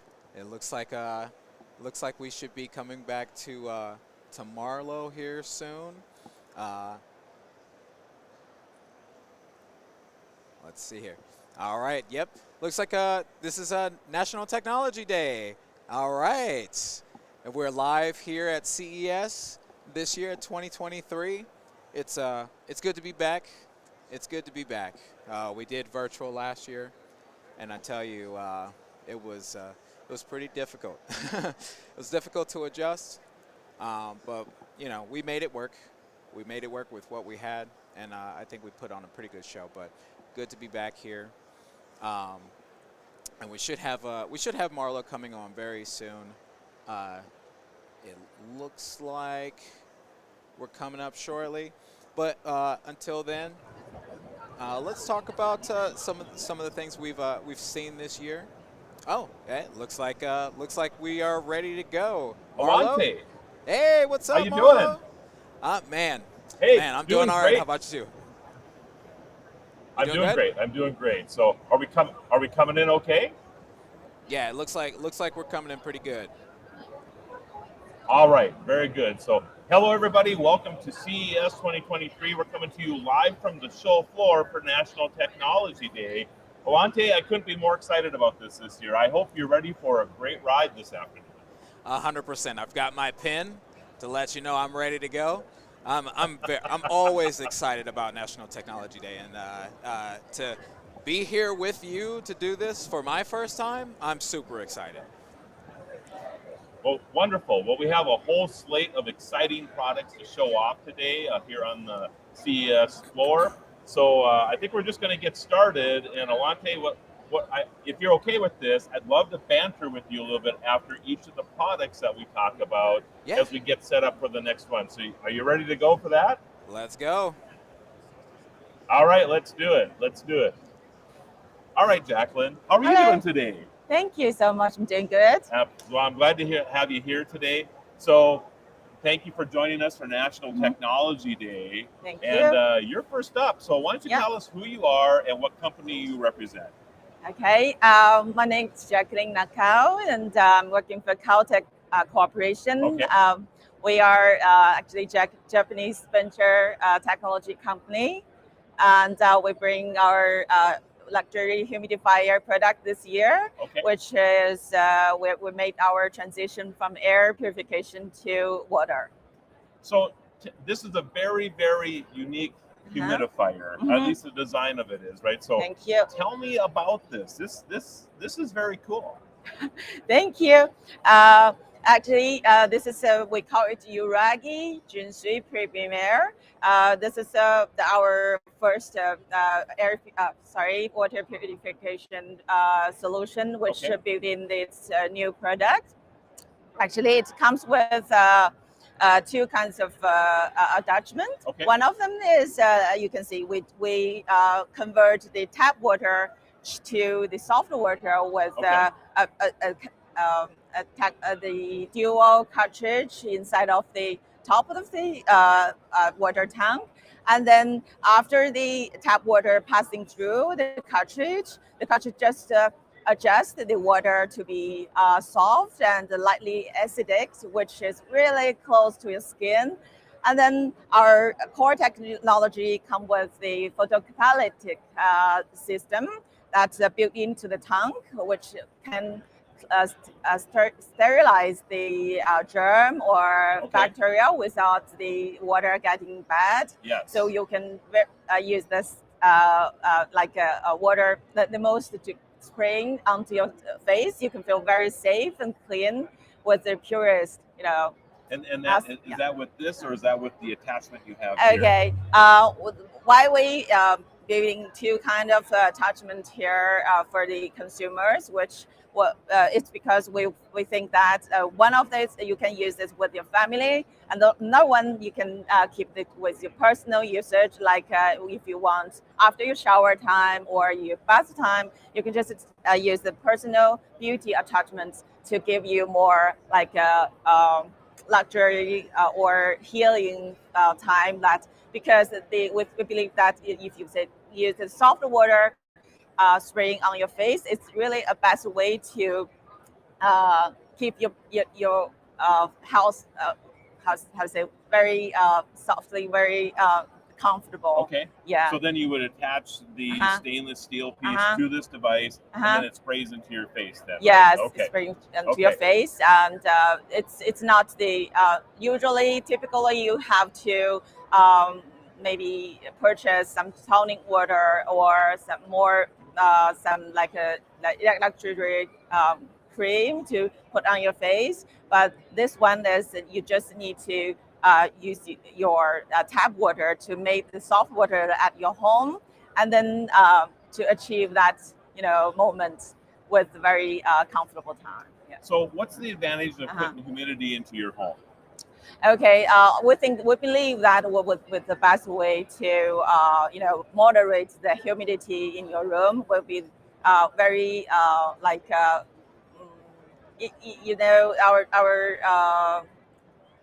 sorry. You're doing great. Yeah, Thank you.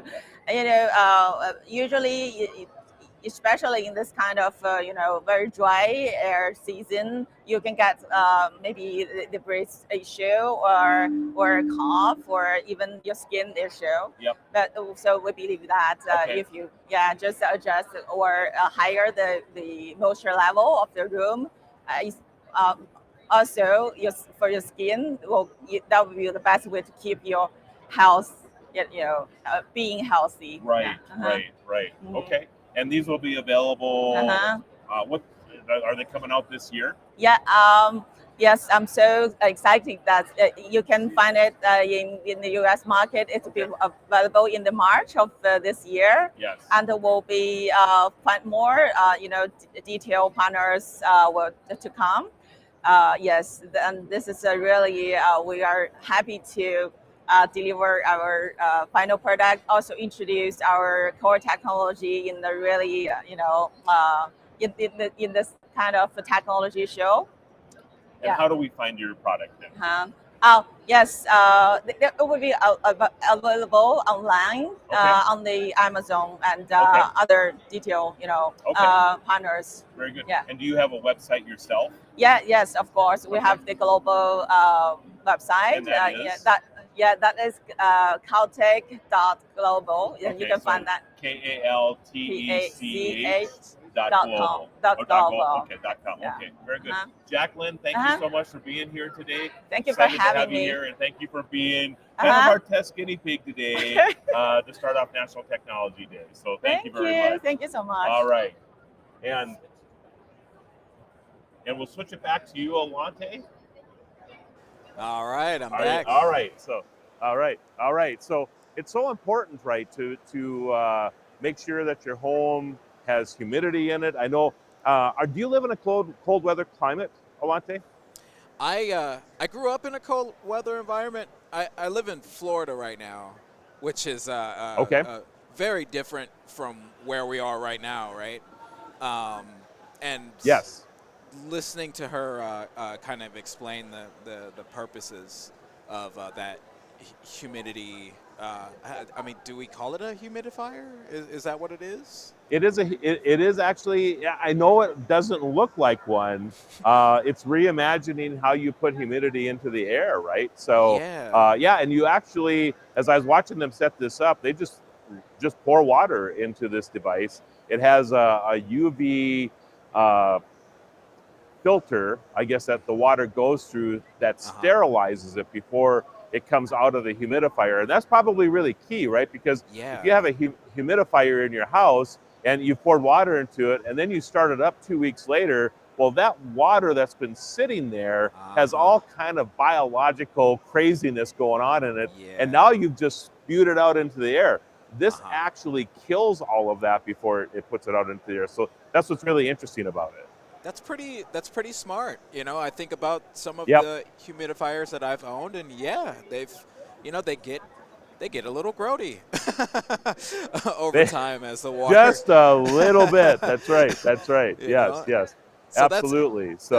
That's a pretty smart system. And you know, and I'm somebody who Yes. has dry skin issues, a myriad of Yes. dry skin issues, and has owned a humidifier for that purpose. And so Okay.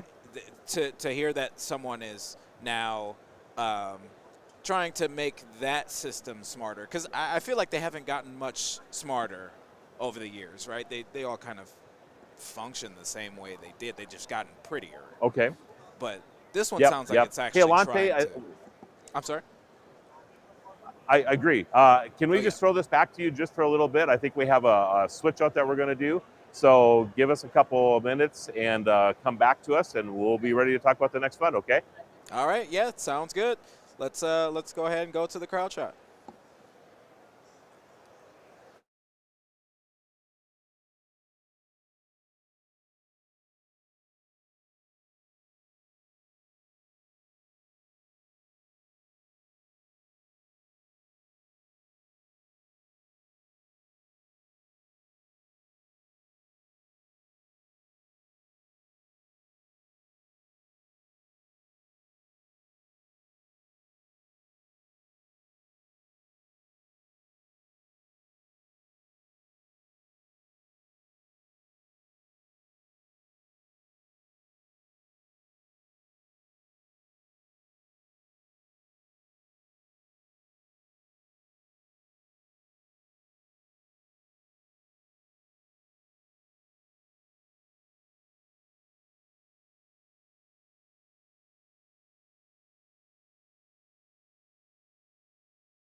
Cybros? Oh, yeah. Cybros, all right. Are we live? All right. You got to love live television, right? All right. As you probably noticed, we have switched over where we're broadcasting from. We were having significant technological difficulties from where we're at. And I'm going to guess that it's due to, 100,000 people in this building trying to use the internet at the same time, right? Yeah. So anyway, Mayak? Albert. Yes. I knew that, Yeah, actually. I look like a Mayak, right? Well, and I know you said beforehand that you were taking the place of Yes, Mayak, right? yes, But yes. Anyway, all right. Well, thanks for being patient with us. Thanks no for making problem. the quick switch over here, too. Thanks for having me and us, and yes. nice to meet you. It's great meeting you, too. I read your background, National Calendar Day. That's actually a very interesting Thank you. piece of trivia. Yes, and yes. I do know what that day is. Yes, Yeah. it is, and it's today. Is it today? It is. National Wow. Technology Day is today, which is why we're doing this here. Okay. So all right. All right. Well, let's get into it, Albert. Tell me a little bit about your company. So Sibros, we are a Silicon Valley-based software company. Okay. We are operating in the automotive space. So our software basically connects vehicles to the cloud, any type of vehicle, scooter, motorcycle, bus, truck, high-performance supercar, passenger, luxury sports car, to basically help the automotive manufacturers manage the software, to update the software in the vehicle, to get data out of that vehicle, to understand how the health of that vehicle is, how the vehicle is performing, the usage of that vehicle, so that they can improve that, improve the quality, improve the safety, improve the performance over time. So basically any connected feature set you would see on a new vehicle, like what we're seeing in the West Hall of CES here, that very well could be powered by Sibros. So even scooters. Scooters, yeah, absolutely. So I'm trying to figure out the correlation between, why you would want to collect data on a scooter to a vehicle that I'm driving around in, in day-to-day use. So. That's a great question, because a scooter is a much more simple version of that, right? Yeah. And we think in terms of ECUs, the computer chips that run all the functions in the vehicle. A scooter might have 4. A high-end car might have 40 to 60. Right. Much more complex. What the scooter manufacturers are trying to do is give a better digital experience for their riders. So, for instance, they want to give them the ability to do group rides or digital group rides. The ability for them to, the theft is a big problem in those countries and with those types of vehicles. So, the connected technology could allow an owner to put a geofence from their app and say, if this scooter leaves this geofence, immobilize it, right? And so we're using some of the location-based services, some of the remote commands to actually talk to that vehicle through the Sibros platform. Interesting. So one of my favorite things to do is rent bikes, like in the national parks, right? And, I'm like not an e-bike. Yes. Yep. Because I'm not in the shape I used to be to pedal a bike through Zion, right? So need a little assist going up the side of the mountain here, right? Same here. So I could rent the bike. They have this on here, and they have that geofence feature, so then if I wander out of their area, they can track the bike, they can just turn it off. Absolutely. And, that's we pretty actually cool. work with one of the, there's certain customers I can and cannot talk about, but we work with one of the largest e-bike makers and fleet kind of rental service. Fleet is a service, e-bike is a service, right? Yep. For just that, for theft detection and prevention, and also for the health of it. They might have to, update a piece of software in there to make the connectivity better or something to that effect, right? Right. Yeah. So other than the geofence thing, give me maybe another case study or two that you think would be interesting. Well, nothing as interesting as what I see behind us, which is Internet of Toilets. I saw that coming up here. But when I think of, I love the fact that we are now in the smart toilet range, right? But it makes sense, right? It makes sense, right? Everything is connected. Yeah. Some interesting use cases we're seeing. That maybe I'll give 2. One that may not be thought about every day would be, who would think that our cars are going to be powered by solar panels? Right, that's true. So we have a couple of customers that are trying to disrupt the industry, and they're actually close to producing solar-powered cars. So the ability to understand how the sun and the solar, energy is flowing through the panel and moving energy to the battery, right? They have to understand how that works, and so we're giving them the data, and then they have to continuously improve the software on that battery that's pulling in that solar energy. That's kind of a complex, automotive manufacturer-facing use case. Yep. As far as like an end customer like you and I, we're seeing probably car sharing and ride sharing. So we're seeing vehicle ownership actually trending downward. Okay. Yes. So I agree with that. Yeah. So of course we have ride sharing, Uber and all that. But a trend that we're seeing is, okay, I might buy my car, or I want to pay per use of my car. I want to pay per ride. Yep. I don't want insurance. I don't want any of this. So the whole car sharing, and then also power sharing. So if I own an EV, how do I share my power or put my power back into the grid? Right? All that requires software and data to make run. So these are like 2 opposite ends of the spectrum in terms of use cases we're seeing. Do you see something like with your platform that, let's say a car notices a deer, right? Can it tell the next 20 or 30 cars behind it that there's a deer on the road? Type of scenario? That's a great question. So we're Sibros itself is not in what we would call, that would be called like the V2V space, Yes, the yes. vehicle to vehicle.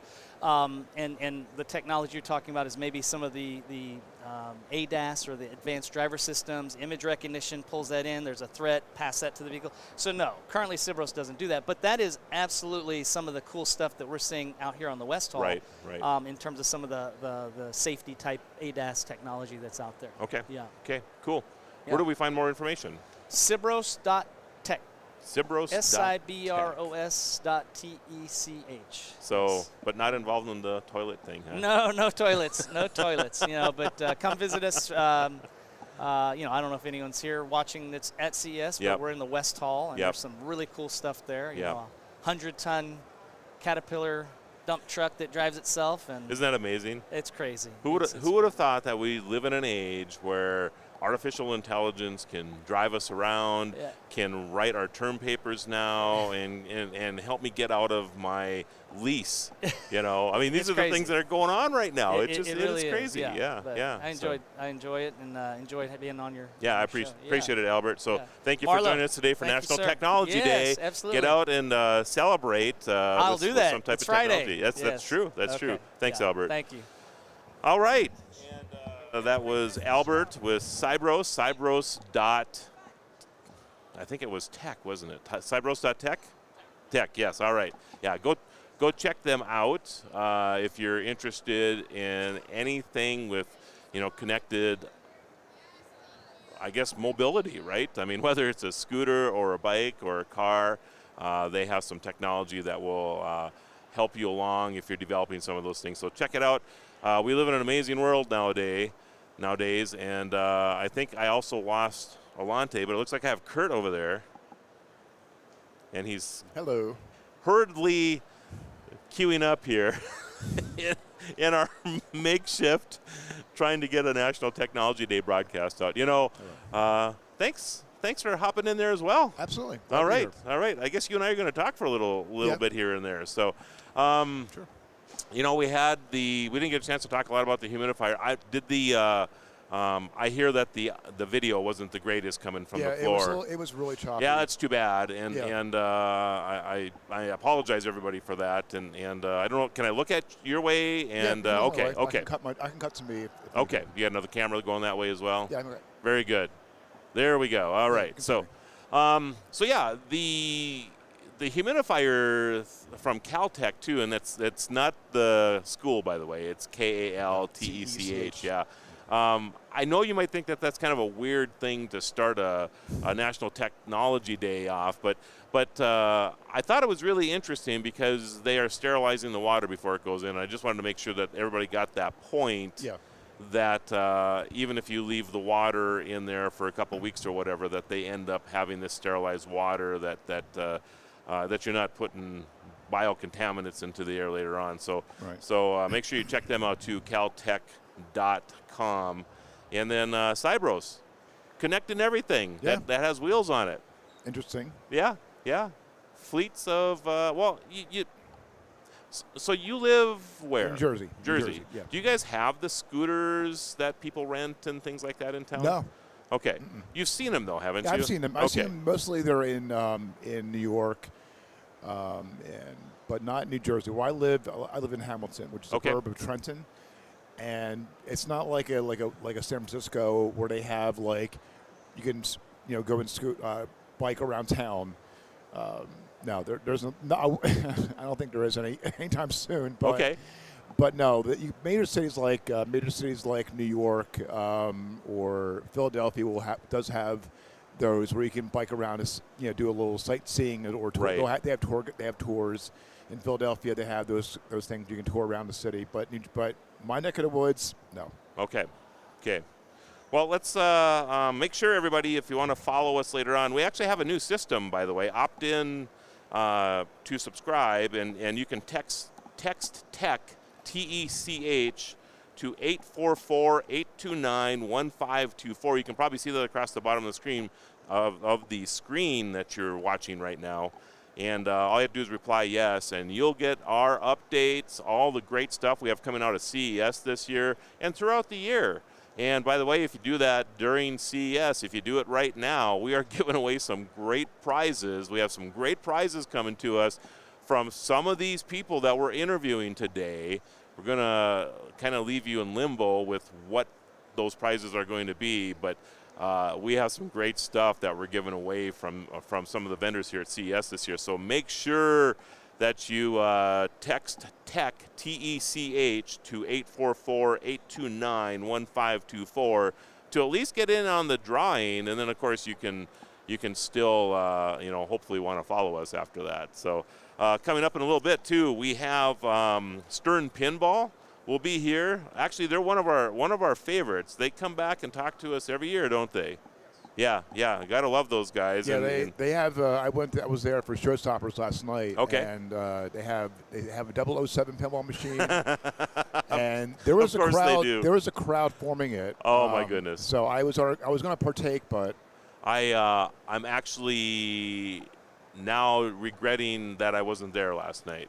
Yeah. But it was a long couple days. I'm Yes. just telling you, and I needed a couple hours of downtime. So.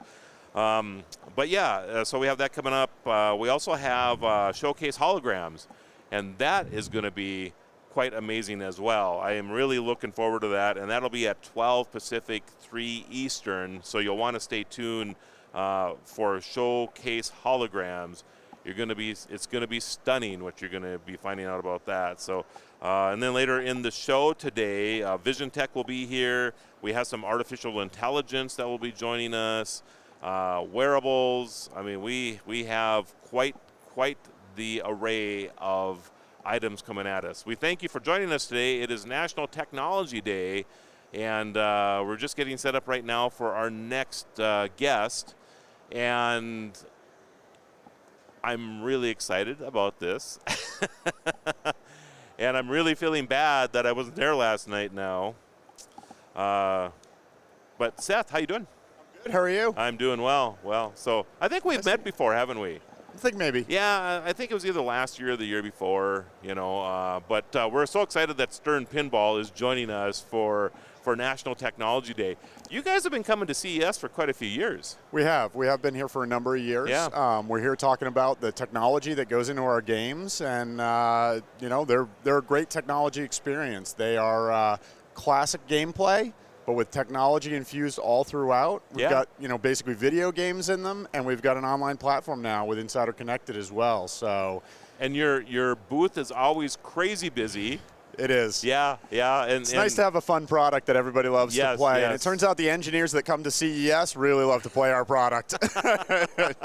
So do you get over to the Pinball Museum here when you're in town? We do. We actually have a partnership with the Pinball Museum. Really? Yeah, we have a Stern experience in the Pinball Hall of Fame. I was wondering if that was okay. That makes sense to me now because I get over there all the time. I mean, there's in my opinion, no better deal in Vegas than taking a roll of quarters over to the Pinball. Oh, it's Museum. great. It's great. Everybody should go over there. And actually, during CES, anybody who plays our games scanned in Insider Connected will get a badge through our Insider Connected service at CES. Or if you play any time at the Pinball Hall of Fame, you'll get your Pinball Hall of Fame badge to show that you've been there and you played a Stern game. That might be what I'm doing tonight now. So that sounds great. So, well, I know you have some great new stuff. I've heard rumblings of some 007 games. Yeah, James Bond, everybody's favorite, the classic James Bond. So we've launched a couple of new James Bond games. So our big game is the James Bond Cornerstone Edition, so James Bond 007. It focuses on the Sean Connery films, and it's a brand new Cornerstone game. We have Pro, Premium, and Limited editions of that.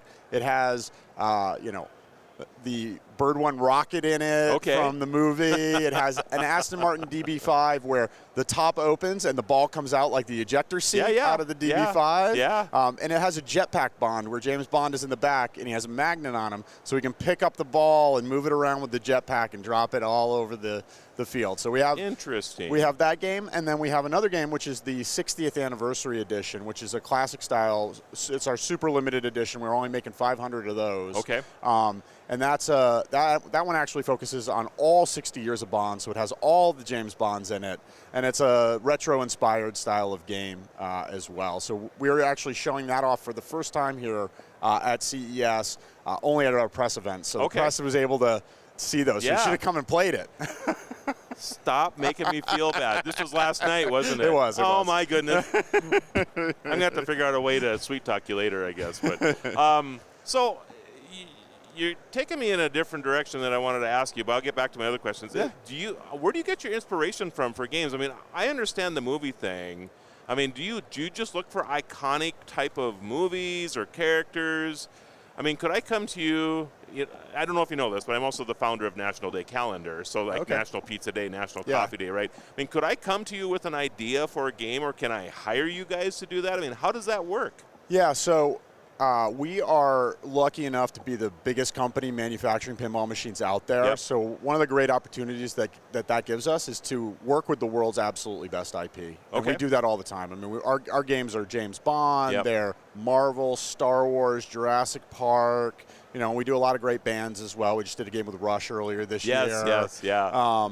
So, you know, part of the way we come up with games is to think about, you know, what is great in pop culture, what works for our fan base, what expands the fan base to a broader audience. So we really spent a lot of time thinking about that, and it takes us a couple of years to make these games. So right now we're having conversations about what should we be making in 2026, right? So that's kind of the time frame we're on. Sure. And it's sort of like, you know, what films are going to be big and resonant, what's classic and new and gets, you know, our products are really for people of all ages. A kid can go down to an arcade and play the machine for a couple of bucks, right? Or down to the Pinball Hall of Fame for 25 cents. Right. And you know, or an adult can buy these and put them in their home. And 70% of our games now go in the home. A lot of people think, ask you that next. Yeah. A lot of people think of us as, oh, it's always just a commercial product. Right. We are predominantly a consumer product these days. Interesting. Yeah, like I said, 70% go to people's homes. Which is why the themes are so important too, because I love James Bond, and I'm just itchy to get to your new James Bond. It really game, has to be a theme, that people want to bring into their home and bring into their house and have there, because it's gaming, it's art, it's all those things. And we like to say it's the ultimate gaming experience. You know, your Xbox or your PlayStation is great. Those are wonderful games, but it doesn't have the feel. You can't get your whole family around it quite the same way that you can with a pinball machine. Yeah. So, you know, National Respect the Lima Bean Day, right? I think this should be a pinball game, because that National Day is perfect for pinball. It is. It might be a little niche, but it's a little niche. There's 18 people that like them, you know. So. So how do we find out more information? Where do I buy the James Bond pinball machine? So sternpinball.com would be your best place to find more information about the game, or find dealers in your area. We work through dealers predominantly. These games are pretty heavy, so people like to tend to like to have them delivered to their home by somebody. Sure. And our dealers will help you out in your local area. Do you have a list of them on your website? There's a list of them on the web. You go to the website. You can go to the James Bond game. It'll be right there at the top, and it'll say buy a game. Okay. And it'll give you a list of people you can go to buy them from. Cool. Am I missing anything? Anything else you want to say? No, I don't think so. I mean, we're just hoping everybody gets connected and joins the community. That's right. Oh, so tell me about that. I mean, is it about when I have the high score in my James Bond game, I can compete against other people now? What does that mean? You got it. So your pinball machine now knows who you are. And actually, every pinball machine knows who you are. So if you go to the Pinball Hall of Fame and you scan in, it'll be, oh, hey, how are you? You know, welcome. And you'll be able to track your scores. We now give achievements. It's funny. People have been playing pinball for a long time. We're like, I just go for score. Right. But, you know, younger folks that are getting into pinball, they're like, I get achievements on my PlayStation or my Xbox. I expect it here. And it adds a layered depth to playing the game. And so we have that. And then we also have leaderboards and competition. Okay. So there are both local and global leaderboards. So you can compete against everybody in the world, see how good you are. Or in your local location, you can compete on the leaderboard. So right here at CES, we have a leaderboard for CES. So we're going to see who's the best at CES at the game. Yeah. So you can we have the ability to do both. And so your local arcade or bar could have it, or you could play against everybody in the world. So when I have my own game, can I set the sensors so I can bump them a little hard, or how does that work? Yeah, it's a little bit of honor system right now. You know, look, pinball is a very physical object, so not everything is totally locked down, but we do our best to keep them. And you know what? I will say our community is great, and they do a pretty good job of self-policing around. I swear that's why I have arthritis, because I play pinball so much, and I would always, I won't get into that. But it's been great having you on the show today. Thank you very much. Thanks for joining us for National Technology Day. So, all right. Thanks, Seth. Take care. All right, everybody. get over to Stern Pinball. You got to check these guys out. Of course, they're one of my favorite companies, and it's just because I'm a pinball addict. So I have a hard time walking by any pinball machine without dropping some money into it. So, Kurt, how about you, man? Are you a pinball man too? Casual pinball fan. Casual. What does that mean? I didn't know there was such a thing. Meaning that I haven't played in a very, very, very, very long time. Did you have a game? Did you have one when you were a kid, maybe, that you played a lot, or? To be honest, not really. I would go to, and for people who know anything about malls, called Spaceport. It's an arcade in various malls. It's called Spaceport. And it's basically a space shuttle theme, and they have video games and a vast array of pinball machines. So I didn't really have one set, one set pinball machine. I played them all, and I loved the ones where they loop and they bounce and like these little tricks they do. So, yeah. Very cool. Very cool. So again, thanks everybody for joining us. It is National Technology Day. I am your guru of geek, Marlo Anderson, playing dual roles today because I'm also the founder of National Day Calendar and helped bring National Technology Day forward a couple years ago. Excited that it's during CES, so we get to have a little fun with all these people who bring this amazing gadgetry and technology to all of our lives. Make sure that if you want to continue to follow us during this or after the show, all you have to do is text us now. This is pretty cool, too. So all you have to do is text TECH, that's TECH, to 844-829-1524. That's 844-829-1524, and just reply yes. We'll have some great prizes. I'm not going to tell you what they are yet, but we're going to have some great prizes coming to you from CES. And you never know. You know, maybe it's that James Bond pinball machine we were just talking about, or that humidifier we were just talking about a little earlier. So you just never know what we're going to be giving away. But make sure you get in for that drawing. I see Kurt's over there already signing up. Yep. Hey, can you scroll that across the bottom by chance? We don't have a way to do it from here. Okay, wasn't sure what are and for those of you just joining us, we were on the floor and had significant technology difficulties, so we are back into the Tech Podcast booth space. They were kind enough to let us take over their space here so we could continue the show. So we're not at full capacity, I guess you could say. They were gracious enough to jump in here and help us out. So the Tech Podcast Network, make sure you follow them as well. Plug Hits, yes, PLUGHITZ.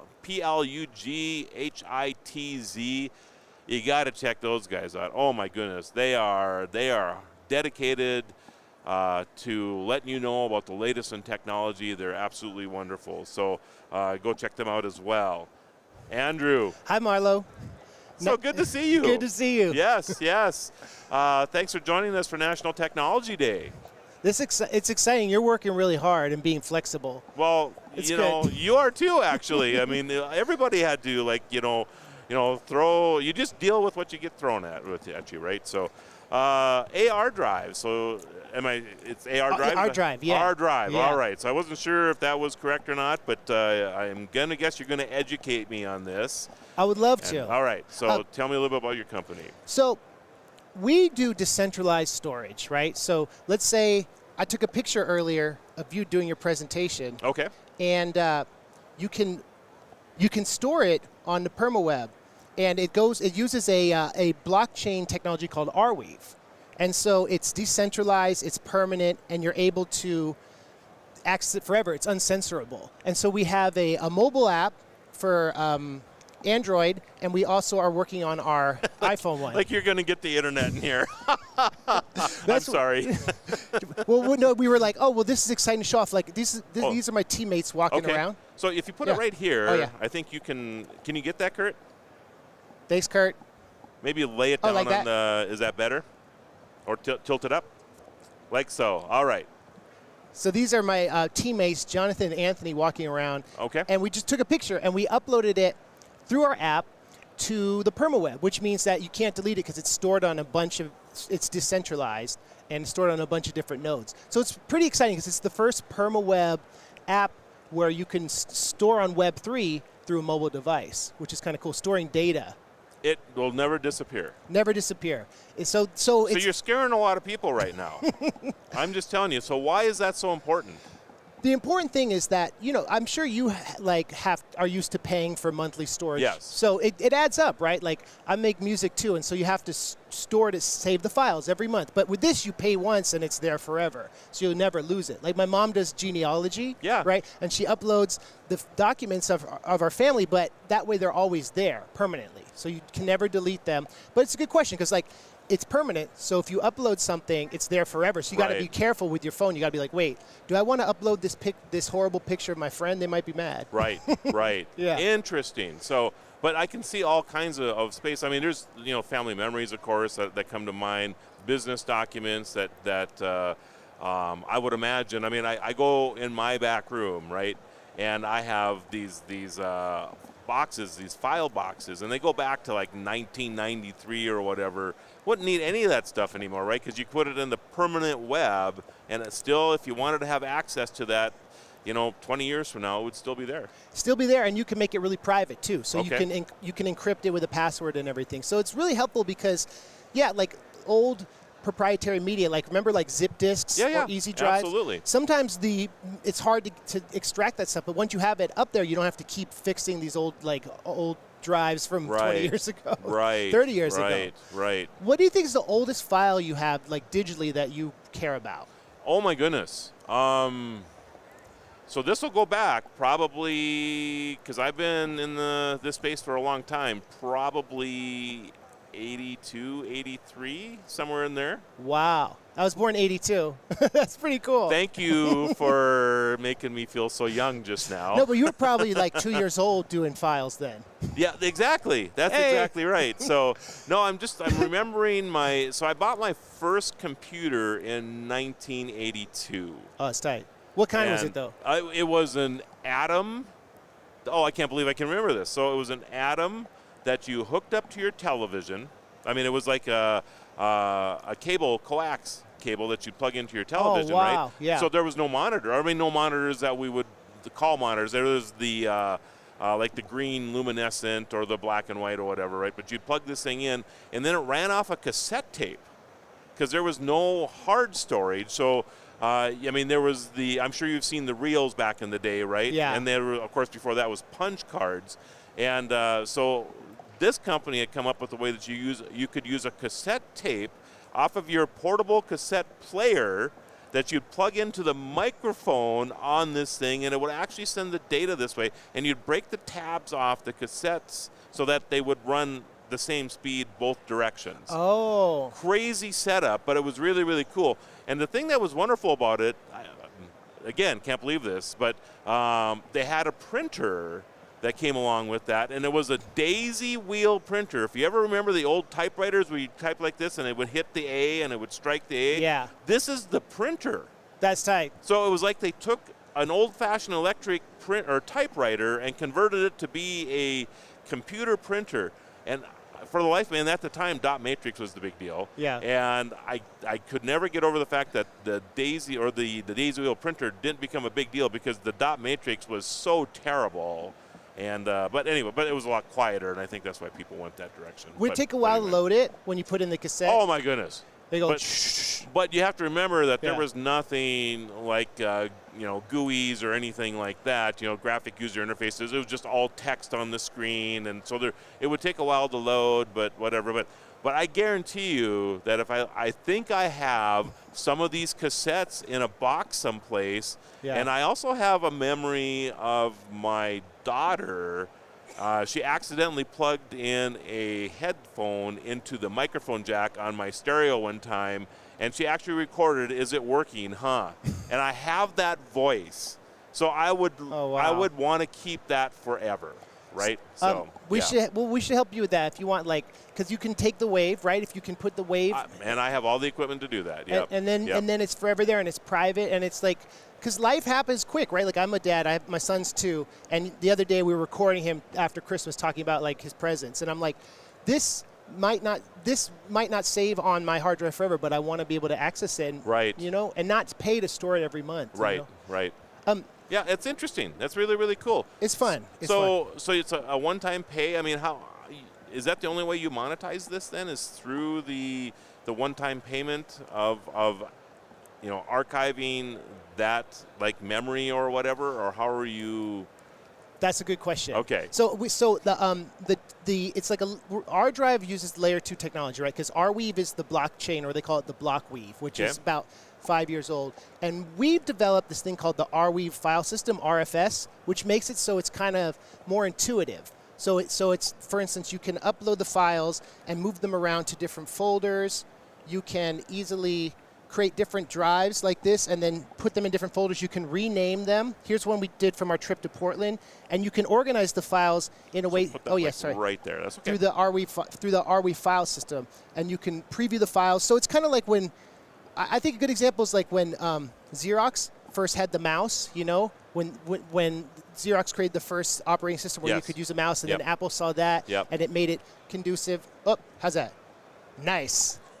So, yeah, it's tight. So it's exciting because the Arweave file system. Turn it this way a little bit so that there's no glare. How's that? Right there. That's it. Perfect. Thank you. Yeah, this is the team. This was in Portland. I like this picture. But we take a small percentage of the Arweave token for using the RFS system. I see. So for the intuitive nature of it, and then we make it so the users, it distributes the tips amongst the users. So it's kind of got a it's the DAO. Have you heard of it? It's the decentralized autonomous organization. Yes. Yeah. So that's part of it, but it's more about making it easy and accessible and bringing it to everyone. Okay. And it's really fun working on this project because I bet it is. Yeah, it's cool. The Arweave team was helping archive data in Ukraine during the conflict as the Russians were blowing up the different servers and stuff. Wow. Because once it's on the permaweb, it's there forever, and it's every day I wake up, I'm excited about it because it's like. Data is ephemeral, but if you can find a way to distribute it and make it work and have access for everyone, it's super cool. And that's why the mobile is so exciting. And that's why it's interesting to hear about your stories and how you've had different media exposure and different technology and how your story, you want that saved. You do, and I'm not the only person that way. I mean, you and I won't get into my background a little bit, but obviously I have a little background here with saving memories and things. And did you know that the VHS tape at one time was more popular than the telephone? I didn't know that. 98% of all homes had a VHS player in the 90s, and only 95% had a telephone. So having that ability to watch not only movies, but to record those memories that people had of their children or whatever was so important. And there's 10 billion tapes just in the United States alone that are sitting in closets or whatever of these memories. So this is, I know I'm getting you a little excited about what you're doing now. So my guess is you and I are going to have a conversation after this interview because there's a lot of stuff that you and I can collaborate on. And we wanted to give you this too, Marlon. If you scan this, we'll send you some Arweave so you can upload some files. Look at this. So shout out to our community manager, Anthony, because he put these together. That's pretty cool. Thanks, Anthony. Appreciate He's standing right there. He's tight. Thanks, Anthony. I appreciate that. And how do we find out more information about ArDrive? You can go to ardrive.io. And that's AR, by the way. ARDRIVE.io. And we also have a YouTube channel where we do a lot of videos that explain the tech. Okay. So it's a lot of fun. And we're on TikTok, too, so that's fun. Interesting. So you can go on there. You can sign up. You can start saving things to it if you want. And do you have a lot of businesses doing things with you right now? Yeah, we had a tax accounting company called Mina in the UK that does cryptocurrency tax accounting, and they were using it. There was a Grammy-nominated producer named BT who did a whole project called The Orb. So like our business-to-business arm is developing, and it's been pretty cool training people and onboarding, helping with archival projects. So we have a lot of people we're working with, and it's really exciting. And I think that's the business records thing could be just huge. Because, again, I mean, and even when you store stuff digitally, I mean, this stuff takes up space after a while. Or you just have to, you keep buying bigger hard drives. Those things fail all the time. And, you just, it sounds really, really great. So yeah, we don't have time for that. We need to save it and make it easy. That's right. That's exactly right. You're a good interviewer, Marlo. I appreciate you. I've never heard that before. I don't mean to embarrass you, but you ask really thoughtful questions. Well, thank you. Thank you. Cool. I think what you have going here is really cool, and I look forward to talking to you again in the future. So appreciate Pleased it. to meet you. Thank you for your time. Enjoy National Technology Day, by the way. Get out there and do something techie today. Oh, yeah. Okay, That's sounds tight. good. All right. Thank you. Check that out, everybody. AR Drive, and very, very clever way to archive your most important memories, your most important documents, whatever you want to do, and it's permanent. It will always be there, which is kind of scary maybe a little bit, but there's things that we all have that we don't want to have perish on us. Hand it down from generation to generation. Business records like we were talking about, I think is really important. So ardrive.com, go check them out. Wow, Kurt, I don't know. My mind is spinning after that one. Ditto. Yeah, it's pretty cool. It is pretty cool. So I like being in this seat, by the way. I get cool free stuff. I'm waiting for the car to show up, though. Yeah, right. Do you think somebody will bring a car later? I don't know. And you get a car, and you get a car. Yes, and you exactly. Get a car. You know, I think Elon is showing up pretty shortly, right? With the Teslas for all of us. I hope so. Supposedly. Yeah. Supposedly. I'm just saying. I heard rumors. Elon, you can show up anytime. It's all good. Right. Yeah.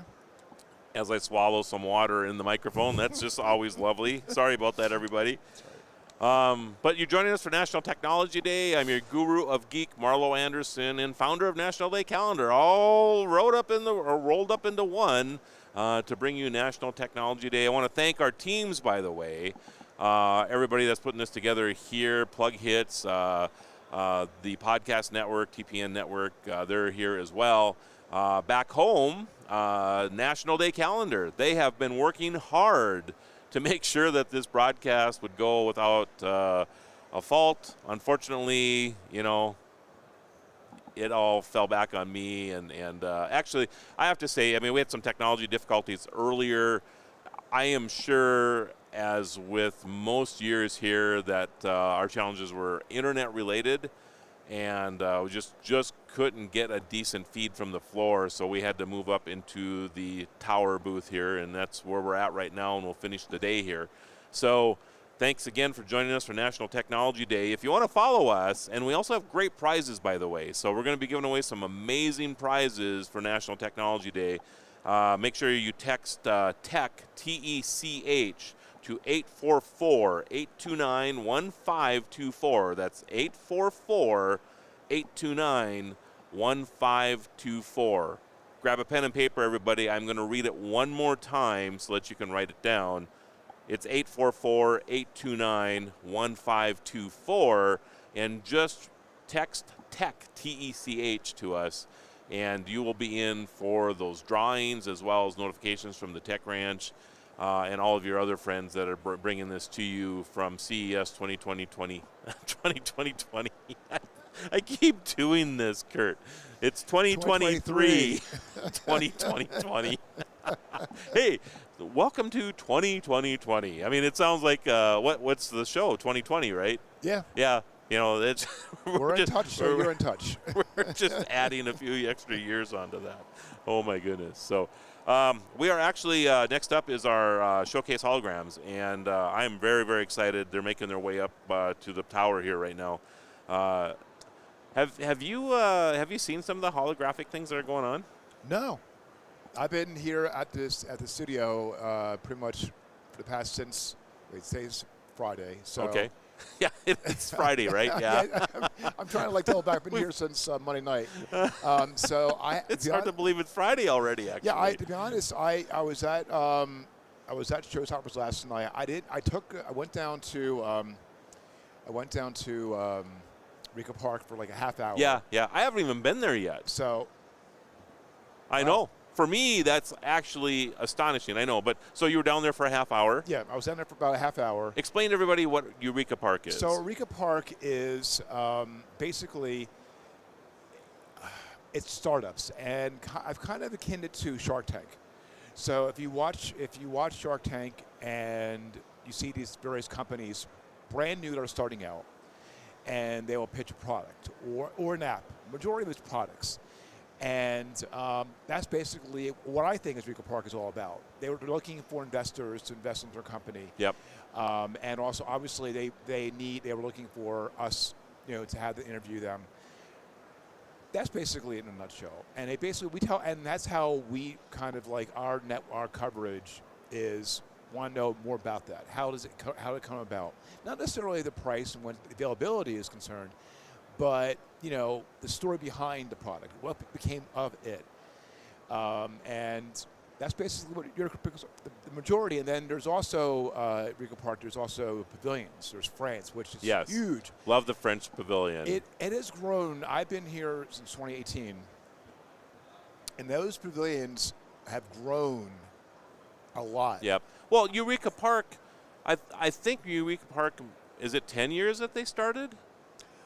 Something like that. And it was just in a couple of small rooms. It used to be like 30 booths or some crazy thing. And then they outgrew that. They went into another room. And now they have the whole basement of the Sands Venetian Convention Center, which has to be 500,000 square feet. I mean, I don't know for sure, but it's huge. It's huge.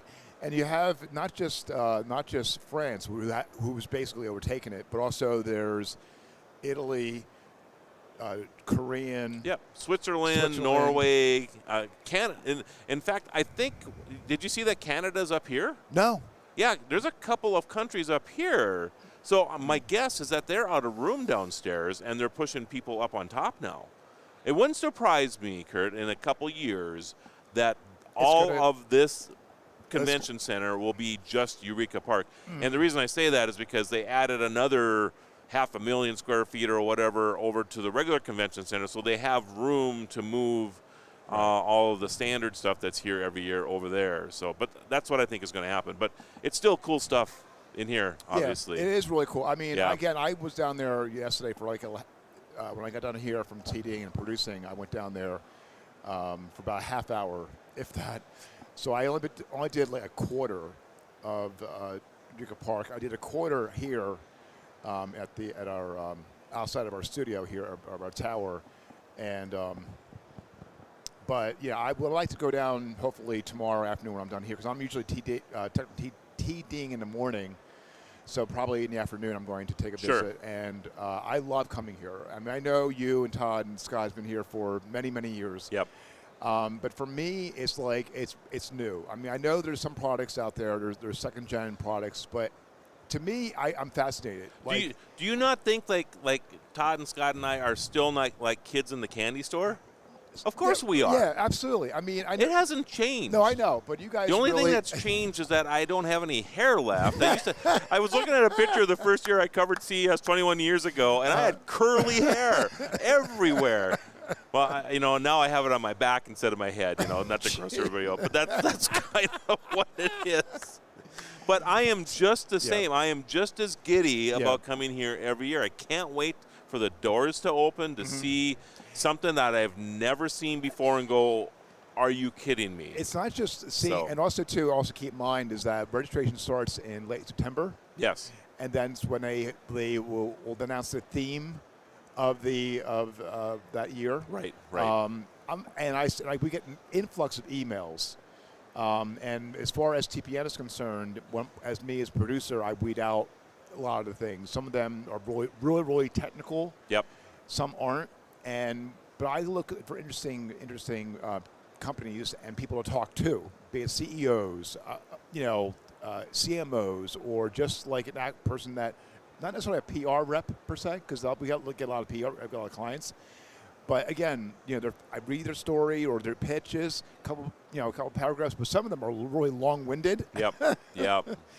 But and then we still get the email. I get we must get anywhere between 100 to 1,000 emails. Yeah, and right now, I mean, I can't even open the inbox because it's just a stream of stuff. So, some of the products that I have seen out here on the floor. And just, again, everybody, we had some technological difficulties on the floor. We're back up into the tower, and there's some transition that's going on. Next up, we have Showcase Holograms. They'll be joining us shortly. The challenge is I'm sure they went to where they're supposed to be at, and they got to make their way to the tower now. So there's a little transition that's going on to make that happen. But they'll be here shortly. Have you seen? And I know this isn't new technology, but I love what's going on with autonomous lawnmowers. There has to be at least 5 companies here with autonomous lawnmowers, and the ones we interviewed yesterday, Badger, their 1/4 acre lawnmower is $600. I'm like, are you kidding me? Holy moly! I just bought a push mower for $600, and I'm like, what do you mean I don't have to mow my yard anymore? Because I mean, one of the challenges before was that they were $2,000, $3,000, $4,000 for an okay one. Now the price point. I mean, the one that they have that's an acre that's coming out here in a couple months is only $800. I mean, if you have an acre to mow, this thing will mow it for you. It'll keep it manicured all the time. I mean, it's just amazing. And then on top of it, I was just talking to the people over at Dandy.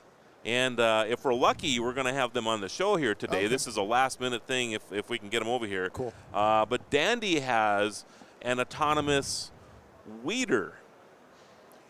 So this thing goes around your yard, and it identifies a dandelion or anything else that's a weed in your yard, and then it just sprays the weed killer on the weed. Okay. So you're not going and putting this with the spreader and fertilizing and weed eating and all that stuff at the same time. Yeah. You're not putting that all down on your yard. Right. You're just putting it down on the weed itself. And the thing is that you go out and kill a dandelion, and 2 days later there's another one over there. So this thing will just systematically go out there and take care of these things for you. And I'm like, you gotta be kidding me. Does it have a camera on it? Or yes, it does. Oh.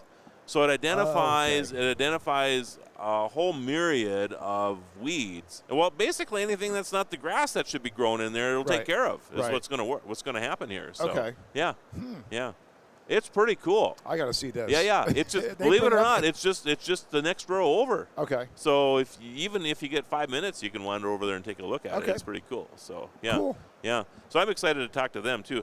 I love. I love the first mow of the year. After the snow melts down where I live, and you get out there and you mow, and you come in and you're cleaning your ears for the next week because of all the dirt that's in them from mowing, But but after the first couple 3 mows, I'm starting to think, why do I have to? Sorry, Kurt. Didn't mean to make you laugh.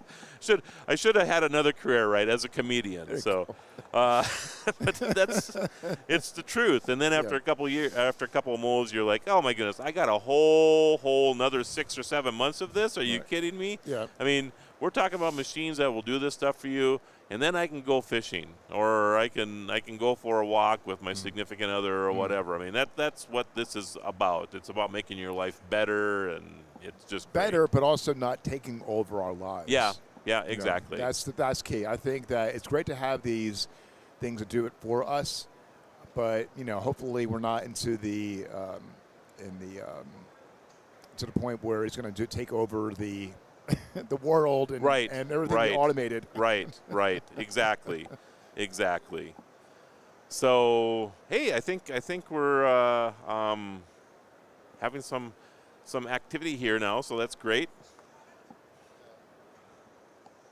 And again, everybody, this is your live coverage from CES 2023. I'm your guru of geek, Marlo Anderson, covering National Technology Day, and excited to have you joining us for this. Make sure that you text TECH, T-E-C-H, to 844-829-1524. If you didn't get this before, write it down now, 844-829-1524. We're giving away all kinds of great prizes right after CES is over with to the people who sign up there. You also will be able to continue to get notifications from us as well. So we look forward to sending those to you, of course, and we hope at least that you get in for the prizes that will be given away as well. And joining me in the hot seat, how you doing? Good. How are you? I'm doing well. Marlo. Alan Hirsch, how are you? Nice to meet you, Alan. I'm doing well. How's your CES so far? Fantastic. Yep. Yeah. Good. Yeah. Really. Good. Really great. Yeah. Yep. Thank you. And I see some cool things here. Who are you with, first of all? Handle, New York. Handle, New York. Handl. Handl. New York spelled out.com is the website. So handlenewyork.com? Yes. Okay. I'm just going to write that down real quick here. So tell me about Handle. Yeah, so this is an invention that I came up with as an artist. It's a new way of holding your phone, a very simple elastic embrace system where you can slide into your phone naturally with one hand, use no muscles. And, okay. And it also converts to portrait and landscape stand. Well, isn't that clever? And yeah, so we have a lot of interesting designs. We had the rectangle on the market in major retailers, and now we launched our new round. Okay. Which also has a elastic brace, patented, and stand as well. Okay. Yes. Okay. And we are. I'm going to put this like. I don't know. Can you get that, Kurt, like that? Oh, we're on video? Yes, we are. Okay. Hi, everybody. I didn't know. I wasn't sure. I was describing it. All right, I shouldn't have. Never mind. Picture's worth 1,000 words. Oh, anyway. you're making me laugh now. That's hilarious. Right. You just got thrown into this, didn't you? Yeah, it was the last minute, like 2 minutes ago. So I'm a little. That's hilarious. So yeah, so we have our MagSafe now, which goes on like that. Okay. And we actually put a mirror on as a base, so okay. you can check yourself out without looking at a screen all the time. Okay. And again, it's designed to slide on with one hand. So you can be doing something else, and it's supposed to sort of fit in the groove of your lifestyle, where you just need your phone, grab it, do this or that, and no stress on the hand. So how does this, you see like the pop sockets or whatever, right? And you see those on a lot of different phones. Of course, this is significantly more classy, but give me the comparison between the two. When I developed this, I was not looking at any other accessory. I was just looking for the best solution of the hand, connecting the hand to the phone. Okay. The most flexible solution. So Pop Socket was actually created as a headphone wrapper. Oh, okay. It wasn't even made as an ergonomic hand holder. Interesting. So you actually use muscles when you're using a Pop Socket. You have to sort of steady it. Well, and I have to admit, I mean, when I hold the phone for 3 or 4 or 5 minutes, when I have one of these things, in fact, I took it off my phone because your fingers really get sore right through here. Yes, and after a while, I mean, you actually, if you do this for a long period of time, I could see significant challenges with maybe with your hands or something in the future. Because the lack of ergonomic design with it. Yeah. Here, you want to? Yeah. Absolutely. Just hold your hand just out. like, okay. I like to do the top. Oh, I see what you're doing. Okay. So you have maximum thumb movement. Oh yeah. I got you. So you can text or whatever you need to. Then yeah. That's comfortable. Yeah. It's comfortable. I like how it just kind of holds on the back of your fingers. It holds you basically. You don't have to. It's a hand holder rather than a phone holder. Yeah. Yeah, that's pretty clever. That's pretty clever. We're doing fancy ones like this. Okay. If you want to add some bling. Yeah. And we partner with Popple, which is a pioneering digital business card. Okay. And we have them built in, so you can tap other phones and share your info. Here, gotcha. I'll show you how to do this. Yeah, I was just like that. Just like that. Yeah. So let's. Are you getting that, Kurt? And you'd also, with the MagSafe round, you also have the portrait landscape stand. That's pretty cool. And you can wedge it on things. The loop has a wedge, so you can actually, if you're in a restaurant, you want to put it on a bottle, or you want to do one finger, so. That's pretty clever, flexible. too. So we have all kinds of different designs. I don't have them here, but. I could even see, one of the challenges I always have, like on a plane. Have you run into this, too, where you just never know what kind of plane you're going to get on a lot of times, and some of them have the screen, some of them do not, some of them have the net, some of them do not. Sometimes you have that, all you got is that pocket in front of you, right? Yeah, and you're like, where am I going to put my phone to watch my movie or whatever? And I've thought about this for a long time, like how you would do this. This would do that. I actually use them backwards. I'm on a bike or something, so I can sort of see here. Interesting. Yeah, and it wedges right. You could just wedge it in the pocket and it would just be right there, and you just watch your video or whatever. So, Yeah, this is very, very clever. So handlenewyork.com is where you get these. So do you have them? And we're on Amazon, and we're starting to get into shopping malls, and a lot of retailers are interested. So you'll see them soon. How many designs do you have, Alan? A lot, obviously. A lot. I don't know, maybe 50 or something. Okay. Yeah, okay. yeah, Okay. Very cool. Yeah. Cool. Very yeah. cool. Appreciate it. You bet. You bet. Thanks for coming on, and get out and celebrate National Technology Day today. Oh yeah. That's what this is about. Is okay. that and Paula, I think it's great that you dropped in on us and with a 2-minute warning here. So that's fantastic. Appreciate so it. yeah, Thank I appreciate it. You take care of yourself. And go check that out, everybody. That's actually a very, very clever way to hang on to your phone. Go to handlenewyork.com, HANDL Newyork.com to check out all of Alan's wonderful products. That was pretty cool. I have a little bit of arthritis forming in one of my fingers here, and I sometimes wonder if it's just not because of the fact that I hang on to a phone so weird all the time. So I'm probably going to pick up one of those there, Kurt. So, oh yeah, absolutely. So again, like our job, Alan is handing us some stuff, which may turn into prizes for you. You just never know. Make sure you get over to and sign up for our opt-in. Take care, Alan.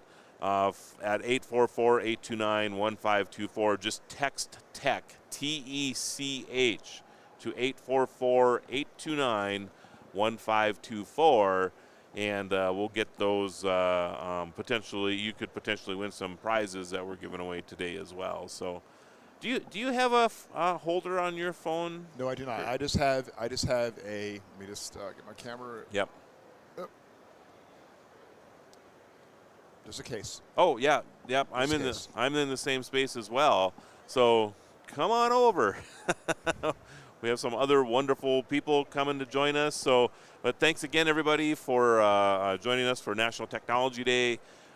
This is Marlo Anderson, your guru of geek, and a big shout out to all the people over at National Day Calendar today as well. It is National Technology Day, and they've gone through a lot of work to make sure that we're showing this on our website, on all of our social media feeds, as well as all of the other feeds with TPN and Plug Hits and all of those fun places that you can find this as well. So thanks again for joining us. And we have all mic'd up, ready to go. Is that good? That's good. Thank you. All right. Hello? Hello. How are you? I'm fine. Just And one sec. Yes. Yeah. Get That's yourself good. all situated there. Huh. And I think we have even more that we're going to show off right here. That's a big pot. Oh, my goodness. This won't fit in my pocket. How am I supposed to steal this without you knowing? Sorry? How am I supposed to steal this without you knowing? Because usually I just slip it into my pocket, Yeah, but so, it's for your garage, so I think it's okay. Okay. So first of all, who are you?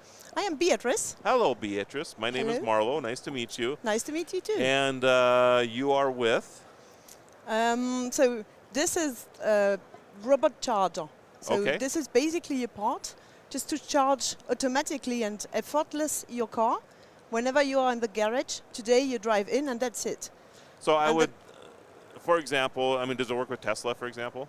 No, this is Stellantis. So we work in- Stellantis. Gotcha. Yeah, close. Okay. The RAM, in fact. Yes, You yes, know RAM? okay. Yes. Okay. So you would drive your Ram over the top of this, and they would just wirelessly charge your vehicle. That's it. So you comes in with the kids and everything in. So you just go out of the car, enter your home, and you're sure your RAM will be charged. When you come Gotcha. in the next time, it's charged. You know it.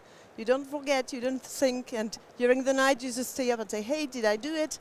Because I'm sure you already had this situation. You come up in the morning, you have an electric car, and it's not charged. Yes. And then you cannot go. So Yes. this is really a problem. And this is what we want to solve, to get you an effortless and really frictionless solution. You enter in, you're sure it's done, and when you go, it's done. So Stellantis, are you guys going to be developing this for your other EVs as well? Yes, sure. In the Jeep line and all this stuff too? Yes, Okay. so we are here just to show this preview. It's a world preview. It's never been done Okay. before. Okay. So in fact, it's autonomous. This is also what is very specific to this robot. Okay. There are a lot of solutions today, but just to have it autonomous and get sure that when you park in, the system automatically detects that you are in, and he wants to charge, and then it would charge. You can tell, okay, between 10 o'clock and 2 in the morning, that's better. So I will charge then, or just adapt the charging time and the charging period you want to have. So this is just done. Yep. And this kind of system, automatic, autonomous, is a world premiere and preview here. So is this available now on the Dodge Ram, or is this something that you're thinking, or that will be coming out sometime in the near future? That will come out in 2025. Okay. This is what we have, but we are working on an alternative solution just to get sure that it will be ready. So, earlier. If you buy a vehicle now, will this be a? Will not that be yet. Okay. Okay. So it's new. It's innovation so far. Yes. Yes. But we will speed up, let's say, the market entry to be ready as soon as possible. But so how target about is 25 today. How about people who have an EV now? Like because the Dodge Ram, you have an EV now for that, right?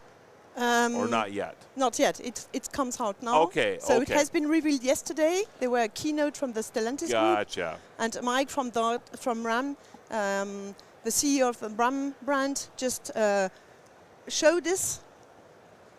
And now this is revealed to the press. So I apologize. I thought for whatever reason that it had been revealed, a few months ago already. No. Okay, yesterday so just evening. yesterday. This is so much news preview. all the time. Yeah. So all right. So this is really cool, and we talk about this a lot. Yeah. Because one of the pain points is charging, right? And if you have an EV and if you don't even have to think about it anymore, you just drive in, and this will charge it for you. Wow. It's good. Yeah. Oh, yeah. it's a lot of good. So do you see this, not just in homes, but in other places too? I mean, if I go out to eat and my restaurant decides that they want to put a couple of these out there, they can do that. Yeah. So this is clearly a target. The target is also the workstations. When you're at work, sure. Then you can have this. And with our robot, you can just charge several cars simultaneously. So yes. he comes in, you have the first one, the robot is ready, then he goes to the second one and so on. So during the time you are at work, you're sure this car is charged, yep. Your car is charged, yep. But you can have up to 3 cars at the same time. So this is that's the clue of it. That's interesting too, because then you don't have to have all this extra infrastructure for 3 or 4 cars, right? Exactly. You just have the one, and then the robot just takes care of that for you. So yeah, that's very, very clever. So we'll see. I'm sure there are other applications. We had some very interesting discussion today and yesterday on this product, how we can use it for global parking station or malls or something. So let's see. I'm sure there is a lot of application that is needed, and that very good for this robot. But the world premiere and the world preview now, it's for the Stellantis RAM brand. It's not even that heavy. Yeah, this is not full, but you don't need to have it. I'm really strong, everybody. Yeah, it's without the electronic inside, so, and the battery is also not in. Oh, yeah, I guess to show a demo, but in the real life, it's a bit more heavy. That's a very valid point. There's no battery inside this, but there will be one. Yeah, that's funny. There is a cable on the battery. Yeah. It goes through a cable, okay. So you can have some video. Perhaps you can post on your page also some video just to see it running, because I think this is the best way to understand what it is when it runs. Yeah. But basically, I think the point is clear. You've described it well. The light bulb finally went off in my head here too. So good. So this is good. Yeah. If you got me to figure out what it is, everybody out there has got it now too. So perfect. This is very, very clever, and I actually have to think that this puts you at a little bit of a competitive edge as well, because again, I don't know. I mean, there just seems to be. It's not a big deal to charge cars, but it is today. Yeah. But I mean, as far as actually doing it, but I think it's a pain point for a lot of people, because they just don't think that. That you think about putting gasoline in a vehicle, and everybody knows how to do that, right? So they don't really know how am I going to charge my car, and you hear these things about that it's going to, if you charge it at home and you don't put all the infrastructure in, it's going to it's going to take a week to charge it and all this other stuff. Things like this will make the life of an electric vehicle owner a lot easier. There's no doubt about it. So, yeah. This is the target. Yeah, yeah. It's been great. Good. Thank you so much. We have, in fact, a yes. French company. Yes. It's called EFI Automotive. It's just, so we work together with Stellantis. Okay. But it has been developed in France.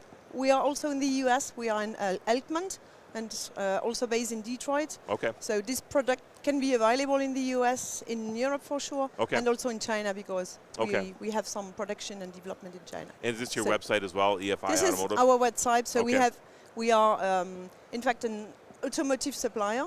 So we provide some sensors, actuators, and embedded smart module with software inside. And this is one product for adjacent market for us, just to enlarge our portfolio. So we are proud to present it. I am actually familiar with your company. Oh, so nice. I'm just reading this over here, and I'm thinking you're with Stellantis, and I need to be a little more observant, obviously. So, but yeah, EFI Automotive, everybody, they are a fine maker of many automotive parts and very innovative all the time. So. Thank you again for being on the show. Thank you very much. Thanks for lugging this up here to us so the world could see it as the world debut of this charging platform for Dodge Ram. So I appreciate it. Thank you very much. All right, much. take care. Thank you. Happy Bye-bye. National Technology Day to you. So, and how about that? I hope everybody understood or got through my. Are you gonna take that away? Oh, you got help right behind you there. Troy's there to help you out now. So, all right. Very good. So, EFI Automotive, they really are. They've been innovative in the automotive space for a lot of years, and they continue to innovate. So, if you hopefully understood that, it took a little while for the light bulb to go off with me. And, of course, calling them Tesla right away. I just thought it was a platform for all cars, Kurt. That's what I was thinking right away when I seen it. That's what I thought too. Yeah. But I wasn't aware that it was brand specific like it was, but it is, and I know this has been talked about for a long time that we would have wireless charging platforms for electric vehicles, and obviously they're starting to emerge right now. So that's fantastic. It certainly makes the ownership of an EV a lot easier when you don't have to worry about having it charged, that this robot or whatever will actually do it for you. So welcome to our continuing coverage of National Technology Day right here at CES 2023. I'm your guru of geek, Marlo Anderson, and make sure that you get over to subscribe. You can opt in via text by texting TECH, T-E-C-H, to 844-829-1524. That's 844-829-1524. We're giving away all kinds of great prizes coming to you from CES. So make sure that you get in for that because we'll be giving away some great prizes a little bit later on. So, and good afternoon. Good afternoon. I see you have a furry friend with you. Yeah. This is the model for. So who am I talking to? To me. To me? So, yeah. All right. And what company are you with? I'm AI for marketing leader. Okay. Okay. And tell me a little bit about what you brought to the show here. This is not a product. Our product is a mobile application. Okay. So if you download our service mobile application on your phone, you don't need any additional device to check your dog's or cat's eye and skin condition. Oh, okay. Yeah. So tell me why. Okay, so it's an app. Yeah. And you can check your dog's eyes and what skin. else? And skin. Okay. And cat's eye. Okay. And we plan to launch the checking service for dog's joints too. So how is there a collar or is it object recognition or how does it know that maybe your dog's skin isn't the way it should be? So this is the AI technology based app service. So if you just take a picture of it and the image will go to the AI in the server, and then the AI already learned over 2 million images, and the AI analyzes the image and informs you if there is any abnormal signs or not. So this is an emerging technology, and I think we should probably explain to people, as I'm trying to get comfortable here, that, you know, I'm just going to digress a little bit so everybody understands what we're talking about here. So artificial intelligence now has the ability to tell just by taking photographs sometimes, especially if they're in a series of photographs, if something that's going on with you, with your pets, or what have you, right? So it could detect minor skin colorations that have changed, which could tell a person that they have cancer, for example, right? And I would imagine the same is true with pets. Yeah, like we don't have like the detecting cancer. So I understand that, but this is kind of where the technology is going, and my guess is that you will eventually get there too, because as you gather more and more data, you know, that you'll start to your artificial intelligence will start to see these things as well. But right now, it will do eyes on your pet. It will do skin, and what else again? Cat's eye. Okay. And then eventually, we plan to launch the dog's joints and teeth. Yeah. Anything else that we can do, like external things like with images and videos. So when you take a picture, I mean, are you? First of all, I mean, so the process works, but you take a picture of your dog or your cat or whatever to start with, right? And then you send it in, and then do you like take a picture every week or whenever you want to, just to update, or can you determine on the first photo that there's something going on? So you have to take a picture every time, but we hope like users take a picture every week probably. Okay. So with the preventive care perspective, so if you find the abnormal signs, or like if you find the disease in early stage, you don't have to spend a lot of cost or time to solve that problem. So that's what we want. Right, right. So, and the app is called? TT Care. TT Care. Yeah, TTCARE. Okay, yeah. And you can go to ttcare. Do you have a website as well? Yeah, website is ttcareforpet.com. Okay, ttcareforpet.com. I'm going to just write that down real quick. And in the App Store, it's just TT Care. Yeah, right. Okay. Get that down real quick there so I don't forget that in the future. So yeah, and available both Android and Apple. Yeah, right. Okay, and I'm assuming there's a charge for this. Do you have a free version and a pay for? Basically, the subscription. Okay. Yeah. Gotcha. Yeah, for $4.99. Okay. We offer like 3 times free, and then if you subscribe our service, the first month is free as well. Okay. So $4.99 a month is not terrible. No. At all, to make sure that your pet is actually healthy. And yep. And then just to digress a little bit again, so you get the app, you take a photo like every week of your pet, and you just continue to do this, and it's just real easy to do. You take a photo of your pet, and then the artificial intelligence in your app will come back and say, hey, you know, there's something wrong with the eyes, you know, and then we'll make a suggestion as to it's time to take it to the vet, or will it actually help you, like, as far as care goes? I mean, do you get some notification as far as that too? No, not yet, but okay. we hope we can do that too. As you learn more, right? Yeah, right. Yeah. Yep. And then you will see that the probability of the abnormal sign. Then if it comes like over and over, you should go to vet. Okay. Well, it sounds great. Yeah, Thanks, thank you. Timmy, for being on the show today, and get out and enjoy National Technology Day. I hope that you have a great CES, and thanks again for being on the show. Yeah, thank you for inviting me. You bet. And go check that out, everybody. ttcareforpets.com, or just get the app, the TT Care app, and that way you can actually start taking better care of your dog or your cat or whatever. And Alante there, Timmy, will help you with the mic and all that good stuff. So. There we go. So anyway, get on over there and check that out. Thanks for joining us with the National Technology Day, and all the people joining us from National Day Calendar today, as well as from TPN and Plug Hits. We have all kinds of people that are involved in the broadcast today, coming to you from CES 2023. And Kurt's not there anymore. I got some bearded gentlemen sitting next to me now. You certainly do. Yes, I do. How you doing? I'm good. How about yourself? I'm doing well. I'm doing well. Are you taking over for Kurt? He's going to take a little lunch break. Lunch? Who gets lunch at this show? Now, Lante's clapping his hands over here. I mean, that's like a thing that I don't even know. What does that mean anymore?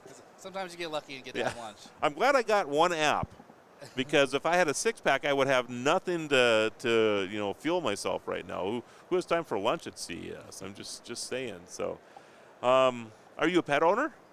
I do not have any pets currently. Okay. You've had pets in the past? I have. So have you ever thought about how artificial intelligence could help you take care of a pet before? No, I really haven't. Well, now you have, haven't you? Sure have. Isn't that interesting? Yeah. So I've seen artificial intelligence, and you have to think about AI in a way that, how is it going to help humanity? And I truly believe that 2023 will be a year of disruption for all of us, because there are so many things coming out with AI right now that are going to be used in the general public. Artificial intelligence has been around for a while, but not in the kind of public eye like we're starting to see it. And it's just, there's so many things. It's just crazy. I read this thing a year ago about how, like for you and I, that if you take a series of pictures and then you update the photo occasionally, that the AI can actually detect minor things going on, like in your coloration of your skin or what have you. And because of that, they think that someday they'll be able to detect diseases like cancer and macular degeneration and things that they can get in front of simply because you're taking photos of yourself. I think that's just amazing to me when you think about it. So this company has decided to do that with pets, which is pretty interesting too. Definitely. Our furry friends are important to a lot of people. Oh, yeah. And for $4.99 for some peace of mind, I guess, by taking a photo once a week. That's a bargain. It's quite the bargain when you think about it. So yeah, go check them out again, everybody. TT Care, obviously an emerging artificial intelligence, but the sooner you get in with that, the more it will actually know about your pet. So there's no time like the present to get involved with that. And again, thanks to everybody for joining us for National Technology Day. Send the word TECH, T-E-C-H, to 844-829-1524. We're giving away all kinds of great prizes for National Technology Day, so make sure you get in there for that. The prizes will be coming from some of these great people that we're talking to here at CES 2023. Welcome to the show. Thank you. So, Marlo. Hi, Justin. Justin, nice to meet you, man. Nice to meet you. And you are with? With Will. Will. Yeah. Well, there we go. Yeah. Will's a great name for a company. Thank you. But it's W-H-I-L-L. Yes, it is. Yeah. So tell me about Will.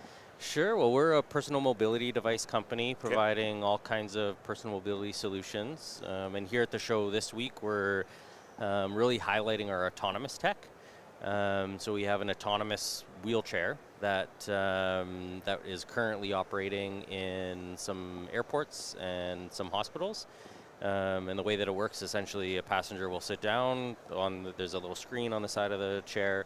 They select what gate they're going to go to. It just automatically takes them to that gate. They can just sit back and relax, enjoy the ride. When they get to their gate, they get off, and the chair returns empty to go pick up another passenger. What? It's pretty cool stuff. Yeah, it's pretty neat. Yeah. You think you've heard of all the use cases possible, and we talk about autonomous vehicles and the delivery of pizzas and things like this. Mm-hmm.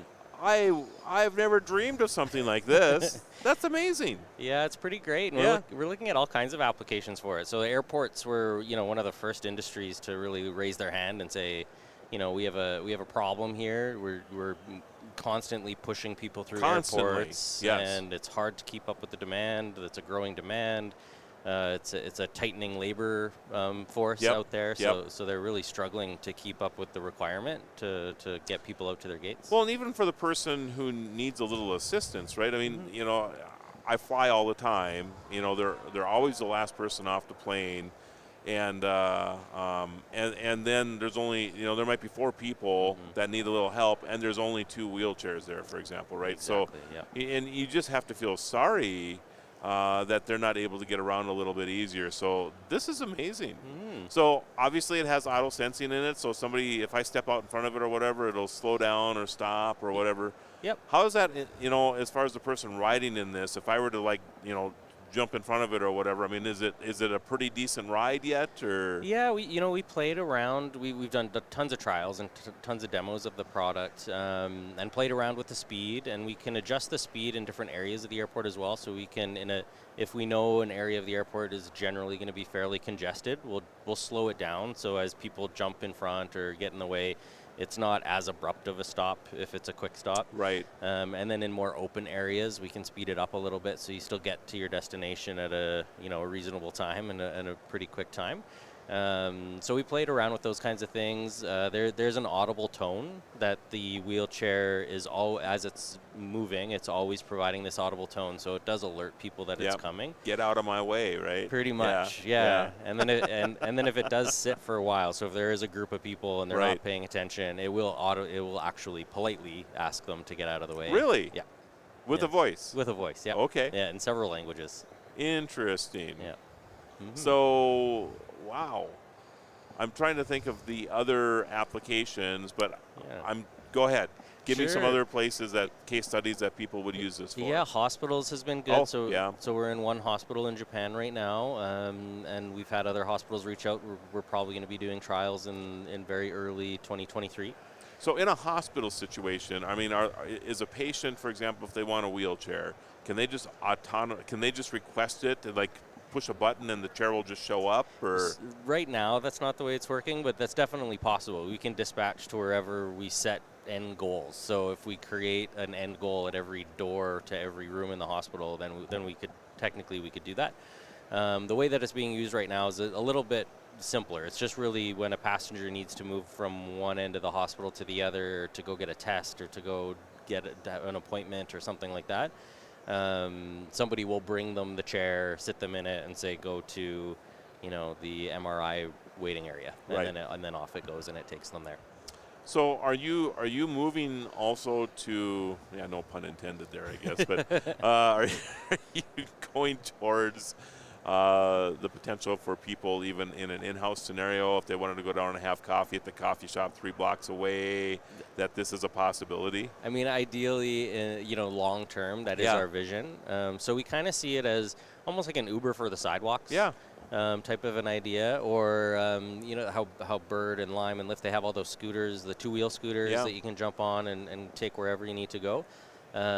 Doesn't necessarily work for folks with a little bit of a mobility challenge, even just older folks that aren't comfortable on those 2-wheel scooters. So it would be an option for them. So that's definitely where we see it going. I think we're a ways out from that. Dealing with outdoor conditions and crossing streets and all. We'll have to figure all that kind of stuff out. Yeah. But right now, controlled indoor environments. We've had museums, aquariums, malls, those types of places reach out and say, I think this would be a great application for our venue. Do you go in and it's just my own terminology, I guess, I call it super mapping. Yeah. And I see other use cases with other autonomous vehicles that will go in and, capture almost every blade of grass in the area or whatever, just so that they have a pretty good idea of what's going on. Do you do the same thing like in a hospital or whatever? Yeah, so very similar process. We'll map everything out ahead of time.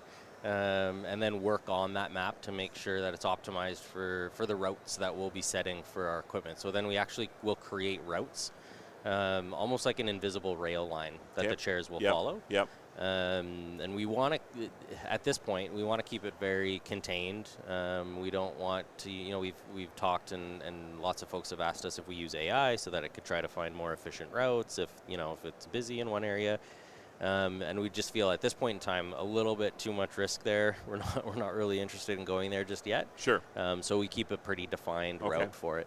Yeah. Do you have like a camera or some sensors on there so if somebody were to move a piece of equipment that was in a spot permanently after that this then and make that adjustment? Okay. Yeah, so we would make the adjustment on the map itself and just update that route. Right. Yeah, and there's LiDAR cameras all over the chair. It's recording anytime that it's in use. It's going to be recording that journey. So we know, if it hits a certain spot every time and it's causing some type of an issue, then we can just adjust the route as we need to. This has to be like for assisted living and retirement facilities and things, just an amazing opportunity. I mean, even like a golf course or something, right? I mean, I suppose there's golf. I mean, you have the carts, of course, but the ability to have. I'm just. You could just go up to the ball, get out of the chair, hit the ball, sit back down in the chair, and it takes you to. I mean, there's just all kinds of amazing things that. And like when I'm dropping my phone on the floor, I'm like, "What the heck was that?" I was just making sure that we weren't falling the 50 feet down to the floor here. Appreciate that. Yeah, you're welcome. But that's very, very intriguing. So other products that you guys have. Yeah, so we started with consumer products. So we have a few models available today. We have our Model C2 and our Model F that you can buy retail at many retailers across the country and online. And we launched our first Model CI here at CES back in 2018. And that was sort of our biggest entrance product into the U.S. market, I would say. We had a couple products before that, but that was really the first product that captured a lot of attention in the U.S. market. And so the C2 is just the second generation of that CI that we launched here. And it's a great product. So we're, like I said, selling it retailly. The price point is generally, depending on the retailer, generally between $4,500 and $5,000. That's not even that bad. And it has our patented Omni wheels, so it's great indoors. It can do really tight corners. You can drive into an elevator and do a full 180 and drive out. You don't need to worry about doing a 26-point turn to get out of the elevator. I bet you have a problem with kids. Jumping on them, you mean? It's interesting. We do have quite a few dealers that work with pediatric patients. Yeah. And they'll actually, because of the design of our chair, it's very design forward, really tech looking.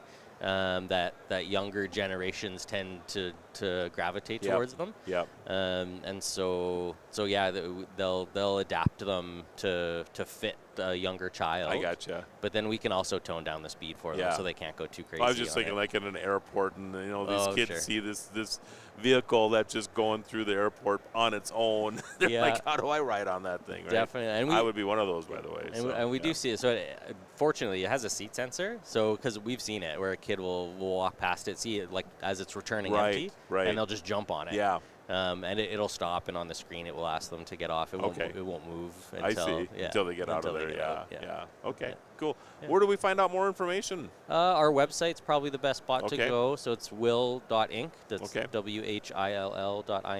Okay. And all the info for all of our products are there.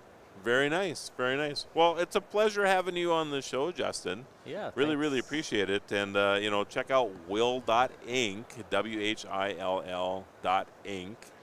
And you can find out about this amazing mobile device and I should say mobile, not mobile, but for anybody who needs a little assistance with getting around an airport or a hospital or whatever. So, Justin, it was a pleasure. Great, thank you. You take care of yourself. It. All right. So check them out again, everybody. Will.inc, WHILL.inc. Thought I had heard of every case study for autonomous vehicles, but obviously that's not the case. That's really, really clever. And again, it's about, technology really stepping up to help those that need a little assistance here or there. And it's a great way for people who need to, get around a hospital, get around an airport. The airports have a significant labor situation right now, especially with trying to get people in and around the airports, helping people in and out of the, getting them around the, I'm sorry, it was just a little distracting because I'm excited about the next interview here. So, but before we get into that, first of all, I want to thank everybody for joining us today for National Technology Day. My name is Marlo Anderson, your guru of geek and founder of National Day Calendar. We're merging the two together today so we can bring you this continuing coverage from from CES 2023 for National Technology Day.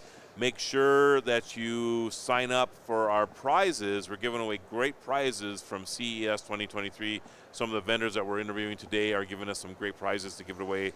So text TECH, T-E-C-H, to 844-829-1524. That's 844-829-1524 to be in that drawing, and just text TECH, T-E-C-H, to that number. So, all right. It's dandy time. How's it going? I'm doing well. Marlo. Doug, nice to meet you. Doug. And I've been bombarded in my inbox from you guys. Sorry about that. No. Sometimes it's not good. Sometimes it is good. Yep. And this is an area that I personally have extreme interest in. So I'm excited to talk to you about this. So there's an initiative back in my neighborhood called the Grand Farm. Okay. And something I've been involved with since its inception. And the Grand Farm is about autonomous farming. Yep. What we can do to, from the time you get the ground ready to harvesting it, right? Right. And one of the things that we talk about all the time is weed control. Yeah. Okay. And I know that we're not going to be talking about farming with you, but maybe we are. I don't know. Yep. But we're certainly talking about the dandelion problem I got in my yard, right? Of course. All right. So tell me, Doug, what is dandy? Okay, so we're Dandy Technology. Nice yellow, by the way. Is that dandelion yellow? Thank you. Yes. Yeah. And our robot is mostly yellow as well. Sticks out in the yard. It looks yes, really it nice. does. So we're Dandy Technology. We make a robot that goes and weeds your lawn. It's the first ever lawn weeding robot. And so it autonomously travels around in a nice pathing pattern, optimizes its coverage, looks at the ground with a camera, and if it sees a weed, it sprays it. It recognizes it's on grass, and it recognizes if it's over weeds, even mushrooms, and other surfaces such as mulch or concrete. If it sees those, it'll treat it as a boundary and turn around. So you don't have to put down like a geo or like the fence, no wires at all. Exactly. So this is all geofence then. Exactly. Our CEO hated how robot lawnmowers have wires, and that was one of our driving instructions was no wires, just a geofence. You open up your app when you set it up, you draw the perimeter, and it knows to stay within those bounds. That's pretty cool. Mm-hmm. So does it look at the grass, and then if it's not grass, it sprays it? Is that how it works? Or, does it know that it might be a flower that you want to keep? So we've trained it specifically to look for weeds. We've trained it over 10,000 images of the most common weeds. And so, yes, weeds are its bread and butter. It hunts them out. It sprays them. Of course, if it's an anomaly in the grass, if it is a flower that looks like a weed, you don't necessarily want that because it might spray it. But it will spray weeds primarily. Okay. And how long has this been on the market now? We just started taking orders for it. Okay. It will be ready for ship in the next 2 months. Okay. Just in time for me to have one this spring, right? Exactly. That's the point. So if you look at our website, our Kickstarter, it's available for order now. Okay. And what is your Kickstarter running? What is it running? What's the cost of the right. of the Dandy? So we have a quarter-acre version, our entry-level version, and that's $6.99. And that we say a quarter acre. It really depends on the amount of weeds you have, but with the battery life, it lasts 3 hours, and so it should be able to handle a yard about that size. Okay. And then we have a larger version, the XL, and that is up to 1 acre, and up to 6 hours of battery life. And how much is that one going and for that's right now? $7.99. So just $100 more. Wow. Okay. And that's a larger tank for the herbicide as well. So when it uses up the herbicide, do you sell the refill for it, or is it something you can just go buy? Yeah, so it allows you to have the freedom to use whatever herbicide you want. Selective herbicide, the one that you can spray on your grass to be safe. Through our website, you can order common herbicides. We don't sell our own, but you can order through it, or you could just pick up whatever herbicide works best for you. So it just goes into the tank. Correct. Do you actually set the amount that it goes down onto the weed, or is that all predetermined for you?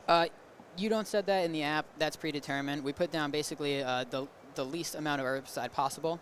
One of our main advantages or talking points is that we save up to 90% of herbicide used. So putting less down in the environment and also saving you the dirty job of having to weed your own yard. Well, and you know, at one time when I was like, no weeds in my yard, you know, I got to have everything trimmed up nice and whatever. When I was doing it, I mean, it was like every night I'm doing something in my yard, right? And nothing's more irritating than putting on a little weed and feed, and 3 days later there's another dandelion that's popping up over here, right? It just is the most frustrating thing. And you know, when you put in weed and feed down, you're weeding the entire yard. Yep. And I've always thought about this. I'm like, I'm putting this stuff down. This cannot be good for me. Exactly. It's not good to expose yourself. I mean, even if it's not necessarily Roundup, it's not good to expose yourself to those chemicals in that way. Yeah, exactly. So let a robot do it. Don't spray from such a big height. You know, spray right point blank at the weeds. Yep. It's more effective that way, and it saves you herbicide use. So what is the, you know, do you dispatch Dandy once a day, once a week? I mean, do you have a recommended rotation for this? Yeah, we do. We're recommending that for the first 4 weeks, you'd use it once a week, and then after that, you can use it once a month, or however, you know, works best for your yard. So if you see a dandelion popping up, you can just go to the app and go zap that dandelion. It'll go and do your whole yard at that time. Yeah, pretty much. So. I mean, it doesn't necessarily, this version doesn't have a dock, so it's more so you put it into its home spot and then you press the button and tell it to go. But eventually, next generation will have a self-charging and more app capabilities to send it out on its own. So are you expanding into larger markets? I mean, is this I mean, like agriculture itself, are you thinking about going in that direction? Yeah, so for us, agriculture doesn't make as much sense as it does for necessarily other companies. There are already big agricultural robots that go down the row and take care of weeds or fertilize or pick the plants. So we're not necessarily focusing on that, but we have started work, and actually there's a demo sample of our commercial version capabilities at our booth. But that's more so for golf courses, municipalities, something that the robot should cover an area rather than just going row by row. Gotcha. So you could put a Dandy down on every hole on the golf course, and that one would be specific to making sure that one never has weeds or whatever. Exactly. Yeah. There's, to my knowledge, there's no products like that commercially either. Yeah, that's actually clever. So you brought up another one, fertilizer. Yeah. Are you going in that direction? Yeah, we're thinking about going in the fertilizer direction. We have the capabilities to look at your grass and determine grass health, and because we can use our powerful image processing and our software to look at that stuff. So yeah, we can tell when your grass is not healthy.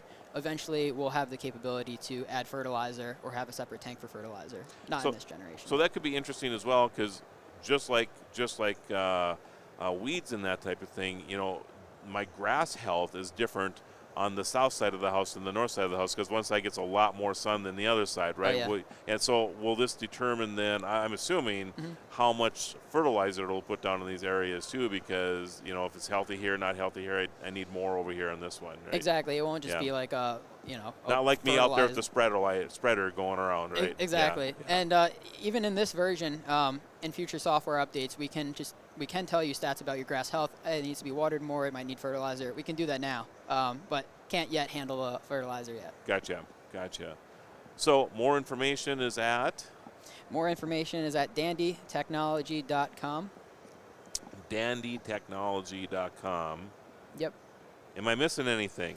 Are you missing anything? No, we're the first lawn weeding robot on the market, and we're excited to see how this can grow in the future and take our technology into different areas of home lawn care and beyond. It's been fun watching your booth, by the way. I've been watching from afar. Yep. And you have a little bit of a crowd around you occasionally, which is exciting to see. Yeah, we're in a little corner back here, but our robots running around seem to attract the people, and it's cool to see them go. So the name Dandy is short for dandelion? I mean, You got it. Okay. You got it. Okay. Yeah, it's a cute little name. Came from dandelion, and oddly enough, that's what we're trying to kill. But long live the Dandy brand. Hey, it's been a pleasure having you on the show. Thanks for coming up today. Thank you very much. And I wish your company all the success. I am sure that I will be in the Kickstarter buying one of these, because I think it's such a clever product. So cool. I appreciate it. Check us out, dandytechnology.com. All right, sounds good. Thanks again. Thanks Take care. Yeah, go check them out, everybody. How about that? I mean, who would have ever thought that we would live in a day and age that you will have a product that you can buy that will just take care of the dandelion problem in your yard. So it's so cool. I really like this company. As you can tell, they're very friendly, and I've been watching them a little bit, and I think they're going to do very, very well. This is one of these companies, by the way.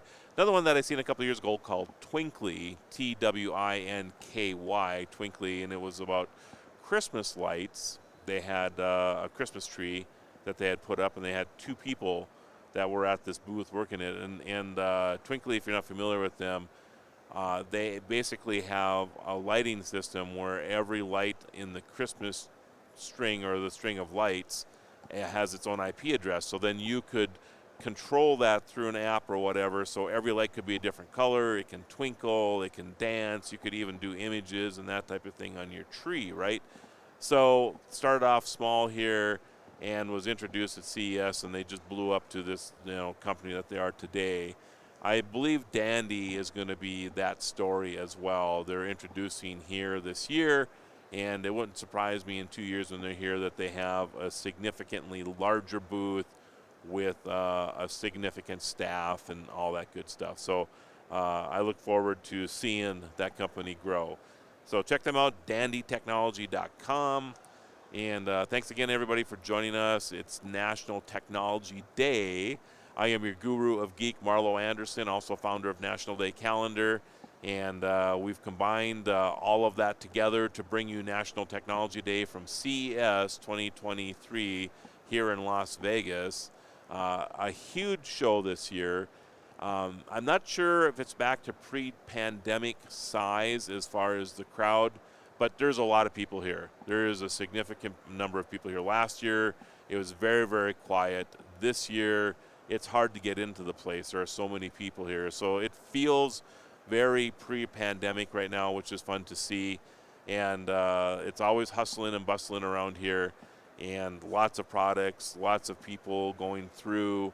And I'm just looking down the hallway right here. I'm sure just my looking down this one row, there's 800 people standing through here, just mulling through. So they're expecting upwards of 200,000 people at the event this year. And just getting some notes here. So we appreciate that everybody is joining us. And, it's funny that we just had Dandy on because another one of my favorite companies is just sitting next to me right now. So, Justin, how you doing? I'm doing well. How are you? It's good to see you, man. Great to see you again. So, we just had Dandy on. Are you familiar with Dandy? Yes. Yeah. Isn't that clever? It is. It is. Yeah, it's great. And, of course, you guys compliment them. We do. Yeah, yeah. So tell me a little bit about Badger. Right. So Badger, Sunseeker, we have autonomous robots that mow your lawn. Yeah. Right. So we have a large that works off of ultrasonic that contains a wired perimeter, kind of like the invisible fence for a dog. Yep. It runs random. You want this to run every day or mow every day in your yard, and over the course of the week, it will hit all of the spots. And we're really excited that in 2024 we're going to launch a wire-free version of the autonomous robot mower. So probably, as you probably discovered yesterday when we were talking, I was stunned at the price point. Right. Stunned. So the wired version that's out now will be under $1,000, and so that's for your big version. And then right? the big version will cover 2 acres, and it will be under $1,099. I didn't know you had a 2-acre version. Yeah, 2-acre version. So you have that will be the wireless version. Oh, yes. I see. Okay. So you have the 1/4-acre version, the 1-acre version, and then your new one will cover 2 acres. Correct. And that's a pretty big unit too, isn't it? Yes. Yeah. Yes. Yeah. So it's about a foot cutting swath. It actually has two cutting blades underneath. Right. Wow. Wow. All-wheel drive. Okay. And that will be how much did you say that one was going to be? $1,999. I need to. Wow.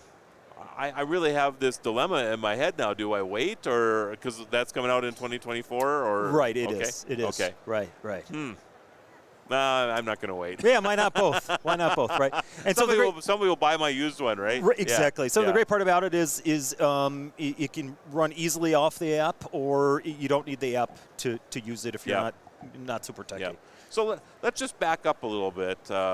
Autonomous lawnmowers. I mean, the first time I looked at one, I think it was a Husqvarna. Husqvarna. Husqvarna, right?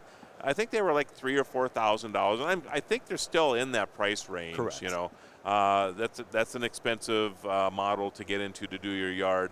And I don't mean to bring up other brands, but Badger's been out for a few years too. Correct. Yeah. So it's going to be under our premium brand Sunseeker. And so what we're trying to do is lower the barrier of entry for the everyday consumer to potentially get into this new technology. You know, and so your quarter-acre one, how much is that one? It's going to be around the $699 Okay, range. so $699. I paid $600 for my push mower. Right. So why would I not buy this? Right. So, you know, if you think back a year or two ago, the opening price point for a gas walk-behind mower was $169. Okay. And it's went up another $150 or so this past year. Right, exactly. So now you're at $300. Right. And then some of the lithium-ion or cordless battery walk-behind mowers are kind of sitting on top of price point right where this is. And the most valuable thing that anybody has, right, is time. Right. So this eliminates, it takes me about an hour to mow my lawn. This eliminates that hour that I'm out on the weekend mowing my lawn, and I could be doing something else. Well, and it's not just that, too. I mean, you wait a week, or I mean, most people, I think most we people do are weekly. in that week. Yeah. I'm the same way, too, unless we've had a little extra rain or whatever. Then you're like, you're coming home from work and you're like, oh my goodness, I have to mow the yard tonight. I mean, you get to this point where you just hate the job. Right. Because of the stress it brings, because the next door neighbor just mowed their darn lawn. He's mowing it 3 times a week or something like that. And you got to keep up with them somehow or another, right? And then in the spring or the fall when the days are shorter, you lose that opportunity to mow after work, right? Because you're driving home from work at 5 or 6 o'clock, and it's either already dark, like, you know, during this time, or it's getting dark. Yep. So the lawnmower is whisper quiet, so it could actually mow in the evening or overnight, as long as there's not too much dew or you know, wetness on the lawn too. So and I equate it to, so, you know, fortunate or unfortunate, I have a 4-story home, right? And I have a robotic vacuum on every level. Right. I can't remember the last. No, I take that back. I actually vacuumed the stairs like right before Christmas, but that's it. Right. I think that's, you know, I probably vacuum the stairs twice a year. Sure. You know, because whether they need them or not, right? But the rest of the house, outside of changing the thing that it fills up, right, and the canister, dumping that, right, and you have to do that whether it's the cord or not. That's right. That's right. I don't even think about it anymore. Right. I mean, the floor is always clean. Always, you know, if somebody shows up unexpectedly, I don't have to worry about a big mess on the floor or whatever. The same is true with robotic mowers. Absolutely. So what you want to do is the ideal situation is to have the lawn mowed first, right? You install the perimeter wire for what would be this year's model. And then you set it using the app to mow every day, and you kind of just set it and forget it. Yep. And it, again, over the course of mowing every day or every other day during the week, it will keep the lawn, you know, cut to the desired height. Right, right. So it's always manicured. Always manicured. Always looking all wonderful. types of grass. So in Charlotte, we have kind of a mix of fescue and Bermuda, no problem. And your neighbor will be looking at you and going, I got to mow my yard again. You're right. He's right. And he's like, well, where can I buy that? Right. You'll be the envy of your neighbor's eye for sure. So do you ever have any issues like with pets and things like that? Like you see cats riding around on the robotic vacuums occasionally. It's hilarious YouTube videos, right? Do you have this happening with your robotic mowers as well? Or? Not at all. So the deck of the mower is just you know, like maybe an inch or so off the ground. Yep. So it's going to be very difficult for something to get under there. If somebody would happen to pick it up while it's running, it stops automatically. Okay. If it would somehow get outside of the perimeter wire, it shuts off automatically. It's pin code protected as well, and it has as an accessory an anti-theft module. So very similar to the app on the Apple phone, Find My. Yep. If for some reason, somebody wants to be cute and take this thing out of your yard, you can open up your app and be able to pinpoint exactly where it is. I think a blue dye pack would be more hilarious. It right? would. And it's in terms of wildlife or animals. Again, it has ultrasonic vision, so it can detect an animal or flower bed or person, and it will stop before it hits them, kind of as it's approaching, and then redirect itself. Okay. So the new versions are going to be available. They're going to be available. Let's just say by spring. Okay, and I can just hop on to your website and order them, or are they going to be available? WildBadgerPower.com, and then some other e-com websites. So your to be website decided. again? Wild Badger Power. Wild Badger Power. I love that. .com. Because there's nothing more powerful than a wild badger, right? Absolutely. Yeah. So this is great. I really appreciate you coming up today. My pleasure. And anything else that I'm missing? No, that's it. We appreciate Okay. your time. Again, Wild Badger Power, and then the brand is going to be Sunseeker. Okay, very good. Appreciate it. Thanks Justin. again. Have a great Yeah, show. You too. Take Take care care now. Well, there you go. All of your lawn mowing needs and lawn care needs taken care of in 2 interviews, everybody. So check out Love Badger. This is a great company as well. Their product is fantastic, and the fact that you can actually buy an autonomous lawnmower, you set it and forget it type of scenario, like Ron Popeil used to say, I guess, you set it and forget it, right? And never have to worry about mowing your yard again. That's just absolutely incredible. It really is when you think about it. So you could combine the two. You could get the Badger, you could get the Dandy, and you wouldn't have to weed your yard. You wouldn't have to mow your yard. All of this is going on. So, hey, Scott, come here. Grab a headset. He's going no. Oh, come on. You sure? Okay. He said he can't talk. Well, anyway, Scott, he's one of the reasons that we have our show every year. Scott's always behind the camera, so he prefers to be there. But I appreciate everybody joining us today. This is the continuing coverage of National Technology Day right here at CES 2023. My name is Marlo Anderson, your guru of geek. Make sure you text TECH, T-E-C-H, that's T-E-C-H, to 844-829-1524, 844-829-1524. We have great prizes coming to some of the people who are joining our opt-in today to get future episodes of the Tech Ranch. Some of the interviews that we're doing here that are not on the live feature here today, we'll probably have about 100 interviews or so that'll be coming out of the show over the next couple days. Well, actually, the interviews will be released periodically over the next 4, 5, 6 months, but we're filming a lot of stuff right now. So make sure you text us 844-829-1524 and text TECH to get in on some of that prize action for sure. And again, loving all the lawn care stuff. I love having a nice lawn, so I'm excited to. I'll be getting both of those products. I'm telling you right now. I'm excited to have that opportunity to do that. So we have another guest joining us, and she's in the hot spot now. Yes. How are you doing? Very well, thank you. Thanks for having me. Marlo. Rachel Gawley, nice to meet you. Nice to meet you, Rachel. I think we actually have met. Yes, I think we have. Yes, I think you got to watch us frantically build our stand the other day. Yes, I did, and I think didn't I have what was that wonderful candy that you were handing out yesterday? I think it was the Cadbury's. The coffee, yeah. And the coffee beans. Yeah, that's what I had. Yeah, chocolate covered coffee beans to wake you up. Yeah, obviously I needed that That's at it, that time, so that's good that you hand those things out here. Yeah, so we're all about sleep and wake up, so it was quite nice. So they were kind of themed with our swag for our stand. Yeah. Sure. So tell me a little about your company. Yeah, so we're Bloom Living. We're a new company, and our whole thing is generating a personal sunrise from your window. So imagine that you could control the sun, and you could have the sun be there to wake up with this nice, gentle, light in the morning, and that's what we do. So it's a double shade, like window system, blackout, and then privacy, and in between we put this really nice light that mimics sunrise. Interesting.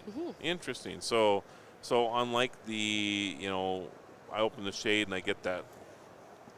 Don't have that in the morning now. That's it. Or the simple fact is, if you're like me in Ireland, in the winter, that I open the shade and it's just dark as well. So the fact is that I want to get up at 7 all year round. I can do that. Or a bit later in the weekend, I just program it, and then the light will come on maybe at about 6:30. Then about 7 o'clock, it'll be full brightness, and I will be gently nudged awake. So that's it. Crazy interesting. So in the summertime, the sun comes up pretty early where I live, and I get used to that. Yes. And I get so used to it that I start waking up with the sun, right? Yeah. Right?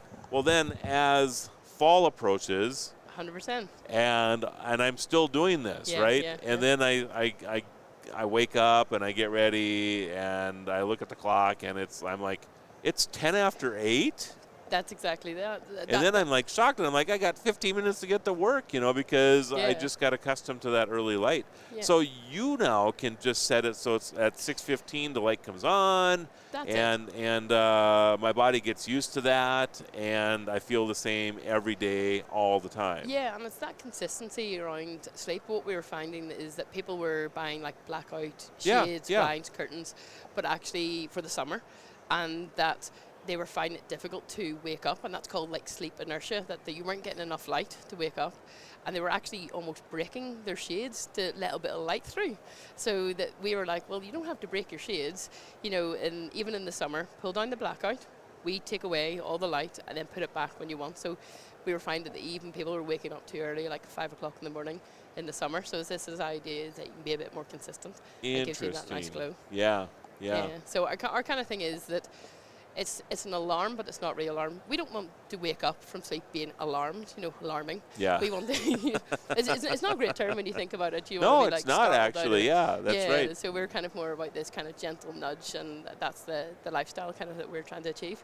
Have you had any chance to do any type of studies or anything as to, the person who does wake up to that stark alarm that goes off in the morning to a natural way of wake? Yeah, so we did a lot of consumer research, and it was quite astounding that it's something along the line of 80% of people that we researched were using sound-based alarms, as we call them. I think it was as low as 10% wanted to use them. So the idea is that people wanted to wake up naturally, and they assumed that would be with light if they could, but they weren't doing that, and that's the kind of where the concept really came from. Interesting. Yeah. So and 80% use sound, but only 10% want to. Yes, exactly. And I would be in that. I would not be that 10%. And the demographic that got this ideal world were the retired people. So it was like, and basically the feedback was they could do that because they had luxury of maybe, unless they had an appointment, they just woke up when they wanted. So we're trying to give you that kind of flexibility and freedom, which is nice. Yeah, interesting. Yeah, there's nothing worse, is there, than you're just in this deep sleep, and all of a sudden, and it is an alarm. That's exactly it. Yeah. I flew over from Ireland, and an alarm went off in the middle of the night, and I didn't know where I was or what was happening. But with this kind of light, it gently nudges you up. So how many, in this research, did you find out how many people hit the snooze? Yes, so I'm gonna be honest here. I'm a snoozer. Okay. So there's quite a few. So you have these demographics of people that just instantly get up. I would love to be one of those, but I am not. And then people who repeatedly hit snooze. And we've actually created a light pattern for that. So a lot of sunrise, alarm clocks sort of just does this gentle arc, but we're finding that slightly more pulsating, that, we do the snooze function within light, that we know we wake you up. That's probably not enough, so we dim down again, and then we pulsate again. Interesting. And so we ask you a few questions. We have a companion app to sort of figure out what kind of sleeper and what kind of wake-up you like. Yep. And say, well, we think this would be good for you. Give it a go, you know, and then you can tweak it and change it if you want to. That's pretty cool. So yeah, it was like, how do you snooze it? Well, you don't really. We still just want that light pattern going on. But yes, I'm a self-confessed snoozer. I probably am a little of both. It just depends on what I got going on in the day. Sometimes I have something exciting, which is most of the time I'm excited to get up. But there are days that having that snooze is kind of nice. That's it. So so it's good. So we're basically saved our lunch for CES. We wanted to come to CES, which is Okay. good. So it's going well. Good. And probably the additional benefit is that we've found out that people come around for the sleep, the wake up, the light. But because it's a double shade and we're using cellular materials, it's very good at that sort of heat. So if you live in Vegas in the summer, it can keep the heat out and reduce your AC bills. Or if you live like me in Ireland in the winter, it can keep the heat in. So this kind of double insulation barrier is quite nice. So it's kind of this dual function. And we're finding that people are quite interested in that as well because it's all related. Cool. Yeah. I'm coming to your neck of the woods later this year, you know. Good. It's nice. Yeah, I'm looking forward to, well, I'm playing a little golf in a country next to yours, but yeah. That's one of the top reasons people come. Yeah, I'm looking forward to it. You got the good links golf courses on the beaches yeah, and everything. That's what you need to hit. It'll be a lot of fun, that's for sure. But it's good.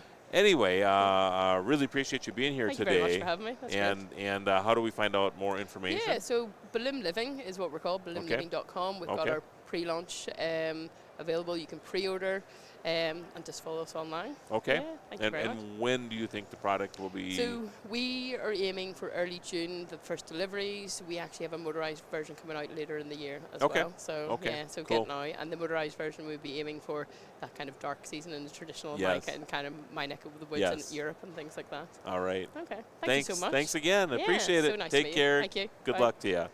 All right. And check that out, everybody. Balloon Living, B-E-L. I'm just going to read your shirt real quick. B-E-L-U-M-E living.com. Go check that out. Wake up to a little sunshine. Oh, there's your tagline right there. That's pretty good, isn't it? Yeah, I'm going to write that down, actually. Wake up to a little sunshine. Yeah, right. So, again, this is Marlo Anderson, your guru of geek and founder of National Day Calendar. And welcome to continuing coverage of CES 2023. And coming to you live from Las Vegas, Nevada. 200,000 people is the approximate crowd this year for CES 2023. 2,200 exhibits, I think it is. 2 million square feet. It's an astonishing event. That's actually an understatement of what goes on here. I think there are estimates some year that 200,000 new products are introduced at this event. 10,000 media here to cover that. So it takes a lot just to get all the news out with the new different products. And you're probably seeing that. Almost all the products that we're talking about that we're showing you today are not actually available yet. They're pre-orders, that type of thing. Most of them will be available shortly or a little bit later, quarter 2, quarter 3 of 2023. Most have pre-orders, as you have heard.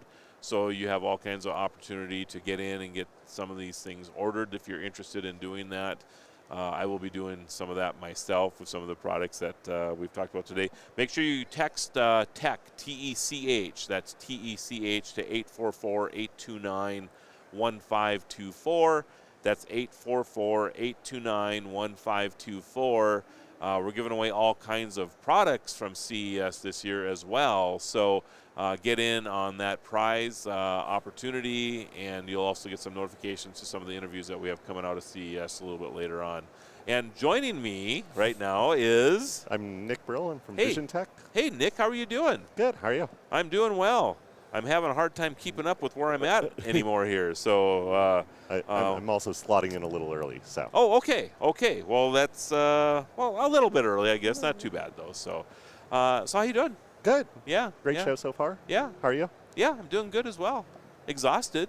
I mean, you have some bags under your eyes too. It's been some late nights and a lot of walking around and lots of meetings. So. It's funny. You come to this show. I think a lot of people get excited to come to CES.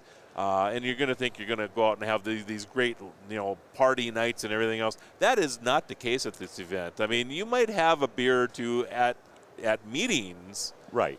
But it's not what, I mean, it's sometimes 18, 20-hour days of just meeting after meeting, and then you still have the show. And the scale of it, right? When you talk about getting from main convention center over to where we are now in the Venetian, right? It can take an hour. Did you come from Maine? No, I came from my hotel here, and then I have to go back to Maine and then back over here. You're right. It can take an hour. And if you, I suppose if you walked it, it might, well, it all depends. You could probably walk from this building to the main convention center in a half hour, but the buildings themselves are so massive, it takes a half hour just to walk through these things. And exactly. that's if you're in the hallway. If you're actually in this congestion, yeah, it can take forever. Yep. So yeah. If you've never been here before, it's really hard to describe. And I think people are like, it's just a trade show. How can you be so tired? Well, yesterday I had 28,000 steps. This is how you're tired. I did 17,000 steps yesterday. Unbelievable. It's just unbelievable. Yeah. And, I don't know what your normal is. I mean, mine's probably 7 or 8, so you're way above what you normally do, of course. And you're in dress shoes doing it. Yeah, it's exactly. It's not like you're doing this in sneakers. So, Can I please have my Reeboks back, please, or whatever, yeah. So anyway, Vision Tech has some cool stuff. So let's, we'll put that guy right there. Yeah, so we're a consumer electronics company. Right now, we're launching our new GaN 2 chargers. So what we're seeing is, the one thing you haven't seen at the show floor this year is proprietary chargers. Everything's going to USB-C or wireless charging. Those are kind of the two standards. I think Europe, didn't they pass a thing here just a few months ago saying that even Apple can't use their proprietary anymore, that they have to go to USB-C? Correct. Yeah. And so, we're seeing a vast adoption very quickly. But what we haven't seen is the functionality to be able to charge a bunch of USB-C devices. Right. And that's what we're bringing to market right now. So what is this one here? So to give you some idea, that's a 65-watt charger. Okay. So that I don't mean to keep picking it up. I'm going to go like this pretty soon, So yeah. So this will cover most laptops as well as a phone simultaneously. Really? Yeah. So just way smaller than those bricks you have to carry around for your laptops. Easy cables. You got to be kidding me. No. So GaN 2 technology, really lightweight, really tiny, and provides both of those ports for you, right? So, when I'm running around and have to charge my phone and someone else is like, hey, do you have a phone charger I can use? I can plug in another phone. Yeah. And, those will do 0 to 80% charge in 25 minutes on an iPhone. That's what I love about USB-C, by the way, is just how fast it is to charge devices. It's so great. It really is. So, well, there we go. So that's a 2-charger one. And so what we are going to have, though, is people still need USB-As. Of course. For Fitbits, for, anything headphones, that's older. Anything that's older. So that's a 100-watt charger. Okay. So, of course, these are going to scale down once you start plugging in multiple devices, but you'll get 2 USB-As, 2 USB-Cs. When I travel, that's all I need now. So I don't know if you can see this here, but I'll just explain it to you. So the top port here is USB-C. Up to 100 watts. 65 to 100 watts. The next one is 18 watts. Yep. So if I accidentally plug my phone into the top one, does it matter? No. So the good part is that we designed all of these to where it's up to that maximum. Gotcha. And it'll work in any of the standards all the way down. So these are PD 3.0 compatible, which means that there's I think 18 different wattages. Okay. For up to 100 watts. Right. So of varying amperage and voltage. So this device auto senses and does what it needs to. It'll auto sense, auto handshake, everything. Okay. It's also fully UL listed, fully tested. You don't have to worry about it overheating, getting too hot. Not questionable at all. Yeah, this is pretty cool. This is pretty cool. Are these available already? Yeah, so we launched them this week. Okay. Get them on Amazon, and then they'll be we do mostly B2B, but we know that there's a lot of demand on the consumer side too. So Dell, Lenovo.com, CDW, Amazon, our own website, things like that. Actually, Vision Tech is no stranger to this. You guys have been doing this for a long time. Yeah, we've been around for 30 years in consumer electronics, and this is really just our next foray into it. We've been doing the cables and adapters for USB-C since the USB-C standard was announced. Right. So this is really just the next products for us. So this is very cool. Of course, I have a laptop that I still have to use the brick on, and I'm so envious of. I need to just upgrade, because I am always envious of people who are just plugging USB-C into these things now and charging them up, because they can do stuff like this. So it's a great standard. Yeah, it's a great standard, and there's a lot of people don't think that when they see their Thunderbolt port on their laptop that you can plug this into your Thunderbolt port and charge your laptop that way too. So a lot of people still are that might be me actually. Some of the technology. Like, okay, that's interesting. I didn't know that. So yeah. Okay. So what about? So I'm going to get a little, not real political with you, but I'm just curious how you feel about this. So the new standard that the European standard is now forcing on Apple to have USB-C. Do you think that's going to thwart development of new cables as we move forward, because they're all going to be afraid that they're going to be mandated to do? No, I'm actually so happy it's happening. Okay. Right, because it wasn't a thwart against Apple. It was a thwart against all of these excess cables and proprietary chargers as a whole, right? So you should see, well, I guess I don't have my bag behind me here, but I'm sure your bag's the same way. Yeah. It's insane.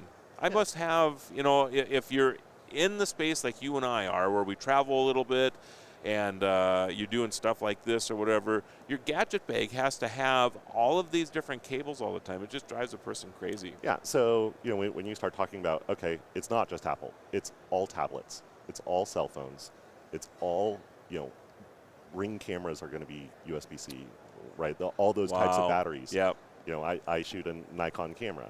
Okay, my Nikon camera battery charging is going to be USB-C. Right. Right, so yes, it's going to be complex, but it's all going to be one standard.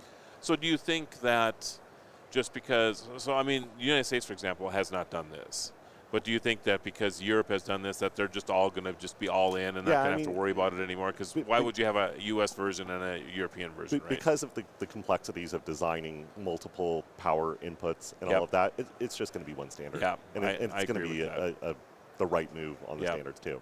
As far as where the technology is going, right? We're seeing USB 4 come out, so you're going to see much faster speeds. But with that comes, a new power standard up to 240 watts. Wow. Right, so that's going to cover almost all consumer electronics you can think of is going to be able to be powered over USB-C, which is going to be awesome. That's incredible when you think about that. Yeah. So, these are the consumer side that meets the needs now. The 240 watt block we're in development, it's not much bigger than this, but it's just a single port. Do you think that, now you really have me thinking here, do you think that eventually USB-C would be like the new electrical plug-in in homes and that type of thing too? Instead of having the, like the 2 or 3 prong that we have now, that it would eventually get to this if we're going to power all of them that way? I don't want to necessarily comment on that because I don't know how the electrical standards all work in homes. Right. And there is some advantages to having, dedicated ground and things like that. I do know that there are, home switches that, you can replace the plugs and have USB-C now. Right. But as we're seeing the technology advance, you might have one of those plugs that's was the 65 watt standard, and now, oh wait, I just got a laptop that's a 180 watt USB-C charger, and now I have to replace that entire bracket in my home. So that's where these are going to stick around for a long, long time. Interesting. And just the portability and being able to travel with these. So yeah, I 100% agree with that. So I'm excited. Yeah. So squirrel. Didn't mean to blow everybody away as I'm laughing there. These are available now, and what's the price point on them? So this is the 65 watt, so that's going to be at a $59 price point. This is, $49, $69. Oh, we do have 35 watt and 45 watt that are more for tablets and Chromebooks, and those are going to be $29 and $39. Even $69 for that is actually a pretty decent price. Yeah. So yeah, for the portability and the ability to power pretty much everything that you're traveling with, that's pretty decent. So hey, it's been fun. Pleasure. Thanks for Thank you coming so over. much. Appreciate it. Website. VisionTech.com. Just like that. Yep. VISIONTEC.com, everybody. So, all right. Thanks again. Thank you. Enjoy your CES. So get on over there. VisionTech, not a stranger to this space. They're a very trusted product, and obviously they're moving to the European standard of everybody having USB-C on their devices. And as he was just saying, as I think most people believe, that everybody, even though that the standard isn't in the United States, that everybody's going to manufacture to the USB-C standard simply because of the cost of, having multiple devices, multiple chargers, that type of thing. So why wouldn't everybody just move to that standard? So that's where everybody thinks it's going. Get yourself maybe an adapter or two from VisionTech if you like what you just saw. This is Marlo Anderson with the Tech Ranch and also the founder of National Day Calendar. We're coming to you live from CES 2023, and as part of the National Technology Day coverage that we have going on right now. We do have a couple more interviews left, and they're making their way up. If you were with us earlier probably noticed that we had some technology challenges right away. Of course, we would have that on National Technology Day, right? So we had to make a switch, and we're up in the Tech Podcast Tower here at CES. Actually the CES Live Tower here at CES. So we're sitting above the floor. We had anticipated that we were going to be on the floor doing interviews. I think the challenge was, well, it was internet related, and just because there are so many people here, there just isn't enough bandwidth for everybody. So we had to make a quick move, and I'm really appreciative of this team up here with TPN and with Plug Hits to let us take over their space for these few hours. So thanks to them, thanks to the National Day Calendar crew back home in Mandan, North Dakota, and Doug in Ohio. Thank you, Doug, as well, for making sure that we had this coverage going on for everybody today. Bo, thank you as well. He stepped up the last second as well to add some extra coding so that we could make sure that this all was going off as smoothly as possible. And if you're interested in potentially winning some prizes, make sure you sign up for or opt in to subscribe to the Tech Ranch. You can do that by texting TECH. You can text TECH, T-E-C-H, to 844-829-1524. That's 844-829-1524. And again, text TECH there. We're giving away some amazing prizes coming to you from CES 2023. So you want to get in on those, and you'll get some notifications for future Tech Ranch programs and that type of thing. And joining me is Gleb Nikiforov from United Chargers. All right. Tell me a little bit about your company. So our company, we are located in Toronto, Canada. Okay. We are one of the leaders in the EV charging market in North America. We currently operate in 3 countries, Canada, USA, and Mexico. We make Grizzly brand EV chargers, which are one of the best sellers on Amazon. And here we promote the new commercial bundle. So we are experiencing the EV revolution right now. So we're experiencing the change which mankind experienced just once in their lifetime. Is changing from burning wood to burning fossil fuels. Yes. Now we're trying to stop burning fossil fuels, and we're starting to use solar energy or any derivative of solar energy as electrical power to propel our fleet, right? So this is a pretty significant change, and the backbone of this new ecosystem is the electric vehicle charging infrastructure. So without this backbone, the whole organism will not live. It's going to fall apart. The way the electric vehicle charging infrastructure is funded right now is mostly government funds, and actually our taxpayer money going into buying those charging stations out there. And do you drive electric? Not yet. Okay. I've driven a few electric cars, but I don't have one personally. And so I live in an area, North Dakota. Okay. 2 challenges: we don't have a lot of charging stations. Okay. Secondly, it's cold, and it gets very cold sometimes. So, the few friends that I have that have Teslas or other EVs have real challenges when it's 20 below zero, because the capacity to drive 200 miles is greatly diminished because of the cold. So, although it's getting better. Yeah, it's getting better. The technology is improving for sure. Yes. And we are just in the beginning of the road, right? So of course. And things going to get better and better. But people will not buy electric if they're not sure they can charge on the road. That's correct. And that's why. And I'm in that space. Yeah. I mean, I would have to sit down with a map or some version of that and plan my route around how I'm going to charge my vehicle right now with where I live. Absolutely, absolutely. Yeah, so the goal of my company is to create a profitable level 2 charging station. That means that small and medium business can buy this charging station, install it outside, and provide the service to other drivers and make profit out of it. So, so how would you charge? By the kilowatt hour, by the per minute, or by the mile? It doesn't matter. It doesn't matter how you charge. Actually, people asking a lot of questions like about level 2 charging station. What it has? Does it have RFID? Does it have a screen? Does it have something else?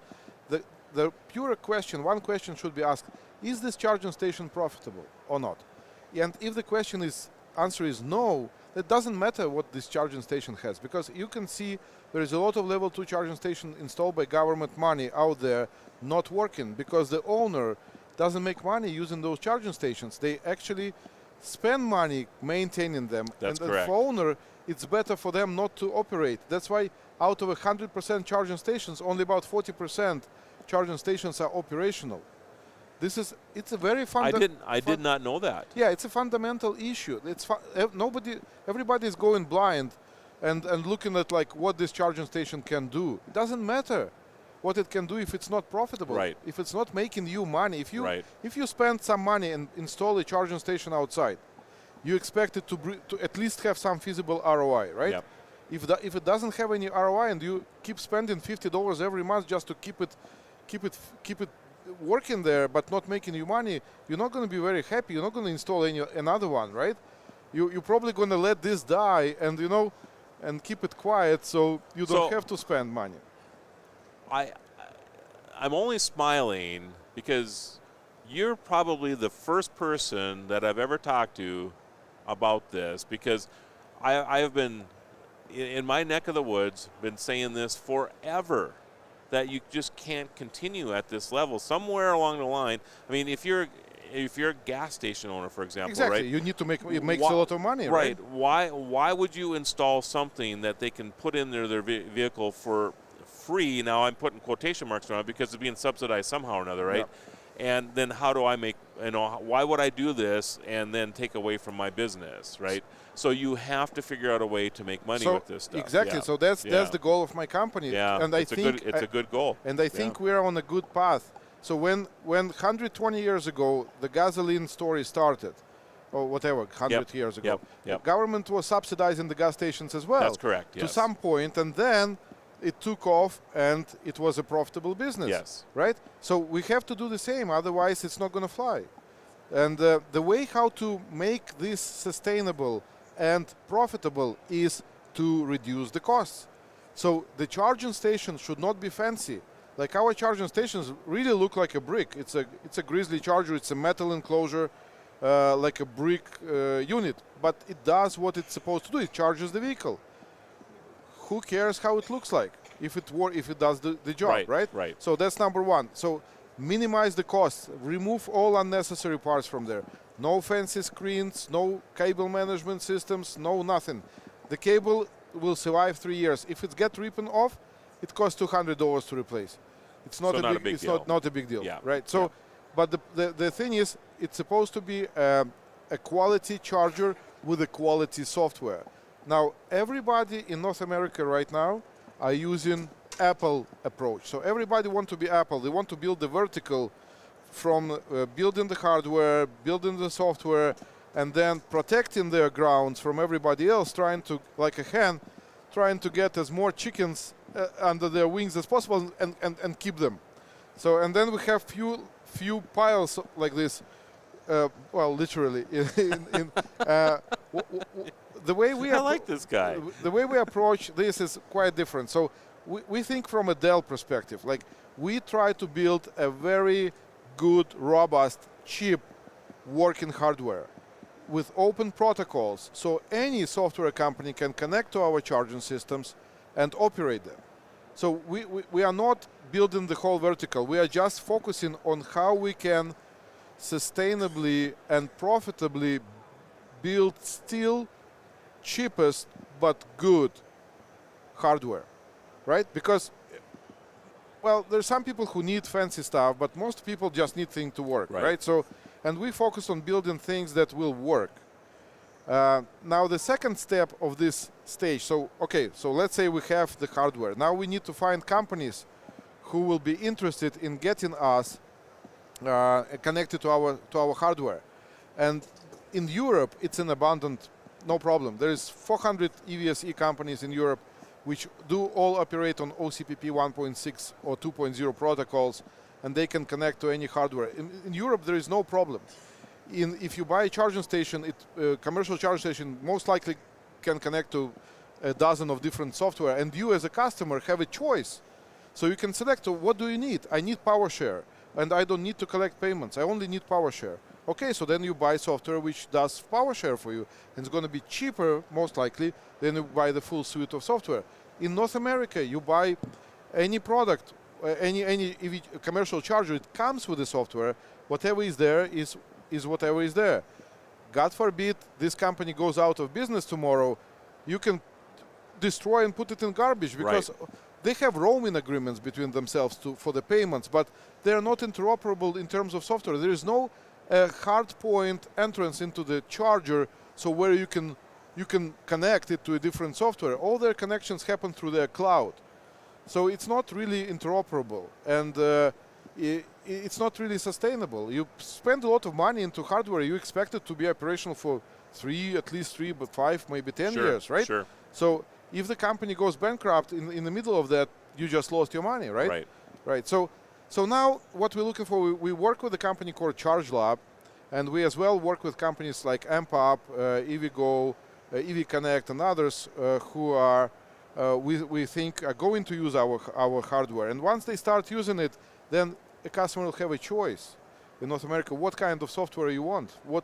And the software prices should go down, because right now they're ridiculously high. You pay $25, $30 per port per month.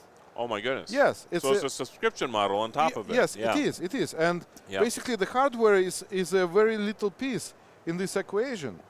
It's maybe 25-30% of the whole cost. Right. In order to be profitable, in order to make a better EV charging infrastructure, in order to make cheaper, accessible points everywhere in the country, we need to lower the cost of the hardware. We're doing that already, so we squeeze in as much as possible, and our hardware is really inexpensive. The smart charger is $475 on Amazon, and that's cheaper than many of the Chinese competitors. So your charger is $475. Yes, smart charger is $475, and it's OCPP capable and can connect to any OCPP software. So what about the cost of setup, like bringing an electrician out or whatever? Do you have any numbers on that as well? Level 2 chargers usually range between $500 to $1,000 on installation costs. So you're under $2,000 to install this. Yes. That's amazing. Yep. And that's why you can make it affordable and you can make it profitable. Again, the goal is you buy a charger, in 3-year term you need to double your investment, right? This way everybody will do it. Yeah. And when everybody will do it, we'll have what? Triple our infrastructure without any spending from the government, from our taxpayer money into this. So that's pretty impressive. That's what we do. I'm just saying, I think the last person I talked to that had a charger was $40,000. Yeah, well, DC level 3 chargers is a different beast. I understand that. And they have their own problems. Yep. And their main problem is they should be located where there is no power, because they need to be located between the cities. Yes. Right? And between the cities is exactly the place there is no power. And they take a lot of power. Yep. That's a big problem. Yep. So once we figure out level 2, we're going to start figuring out level 3. Yep. Yep. Well, very interesting. How do I find out more information? So you go to grizzly.com, grizzle-e.com, or unitedchargers.com. Grizzle-e.com. Okay. So, gotcha. GRIZZL-E.com. Yeah. And what was your other website? Yeah, and the other website is unitedchargers. Unitedchargers.com. So right now we have promotional price on grizzly.com where you can buy a home a classic unit, which is the best seller on Amazon, for just $349, which is $1 cheaper than Tesla sells their wall box units. Okay, good enough. Okay. It's good to know that. And with our charger, you can charge Tesla and all other vehicles. Okay. With the Tesla charger, you can only charge Tesla. That's true. Yeah. That's true. All right. All right. It's been a pleasure. Thanks for stopping by. Thank you. Well, there you go. Pretty amazing. So, and made a lot of great points about building an infrastructure that's based on at least making a couple dollars profit, and the value of doing that. So, but yeah, check them out. Grizzly.com, GRIZZL-E.com, or UnitedChargers.com. Either one of them will get you to what we were just talking about as far as if you're driving an EV and are looking for a level 2 charger to install in your place, then you can pick them up relatively easy. He said he had a special going on for $349, and I am getting something to drink right here, as you can tell. And again, my name is Marlo Anderson. I am the founder of National Day Calendar and your guru of geek for the Tech Ranch, merging those two loves of mine together into one day called National Technology Day, which happens to coincide on purpose over CES. So we're coming to you live from CES 2023 this year. Behind me, you can see the upper level of the Sands Venetian Conference Hall. We expect 200,000 people approximately to the show this year, and 2 million square feet of display space. So over the 4 days, impossible to see the entire show. Absolutely impossible to see everything that's at CES. 200,000 new products will be coming out of the show this year. I think it's about 10,000 media that generally show up, although I think the numbers are still down for media over pre-pandemic times. I heard some numbers the other day that brings it down a little bit, but still one of the world's most attended press events as well. So it's an amazing space to be in, and you're seeing some of this wonderful technology. Make sure you sign up for our wonderful texting platform as well. You can text TECH, T-E-C-H, to 844-829-1524, 844-829-1524, and you'll be in the running for a lot of prizes that were given away from CES, as well as future updates from the Tech Ranch and some of the interviews that we're doing here that we'll put out over the next couple of months. So make sure you get over there. Big thank you to Plug Hits and CES Live for allowing us to be in their studio space due to technical difficulties earlier. We hurried up and they were gracious enough to let us use their space. So big thank you to Scott Ertz and Todd Cochran over at Blueberry and TPN and CES as well for allowing us to be up here in the tower. We had planned to be on the floor for all of this, but internet usage is a little high around here today because of the higher than expected crowd. That would be my theory. So we just didn't have the power to do what we wanted to do on the floor this year. So this is working out well, but unfortunately there's a little transition from where we were going to be to here that some people don't know about. So there's a little time in between some of our guests that were scheduled to be with us. Let's see. Kurt is back. Alante's back. Hey, Alante, you want to chat for a minute or two? I know you like to do that kind of thing.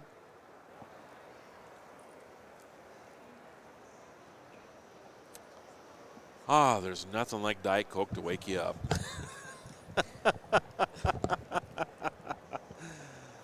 Oh my goodness. Man, you're a trooper.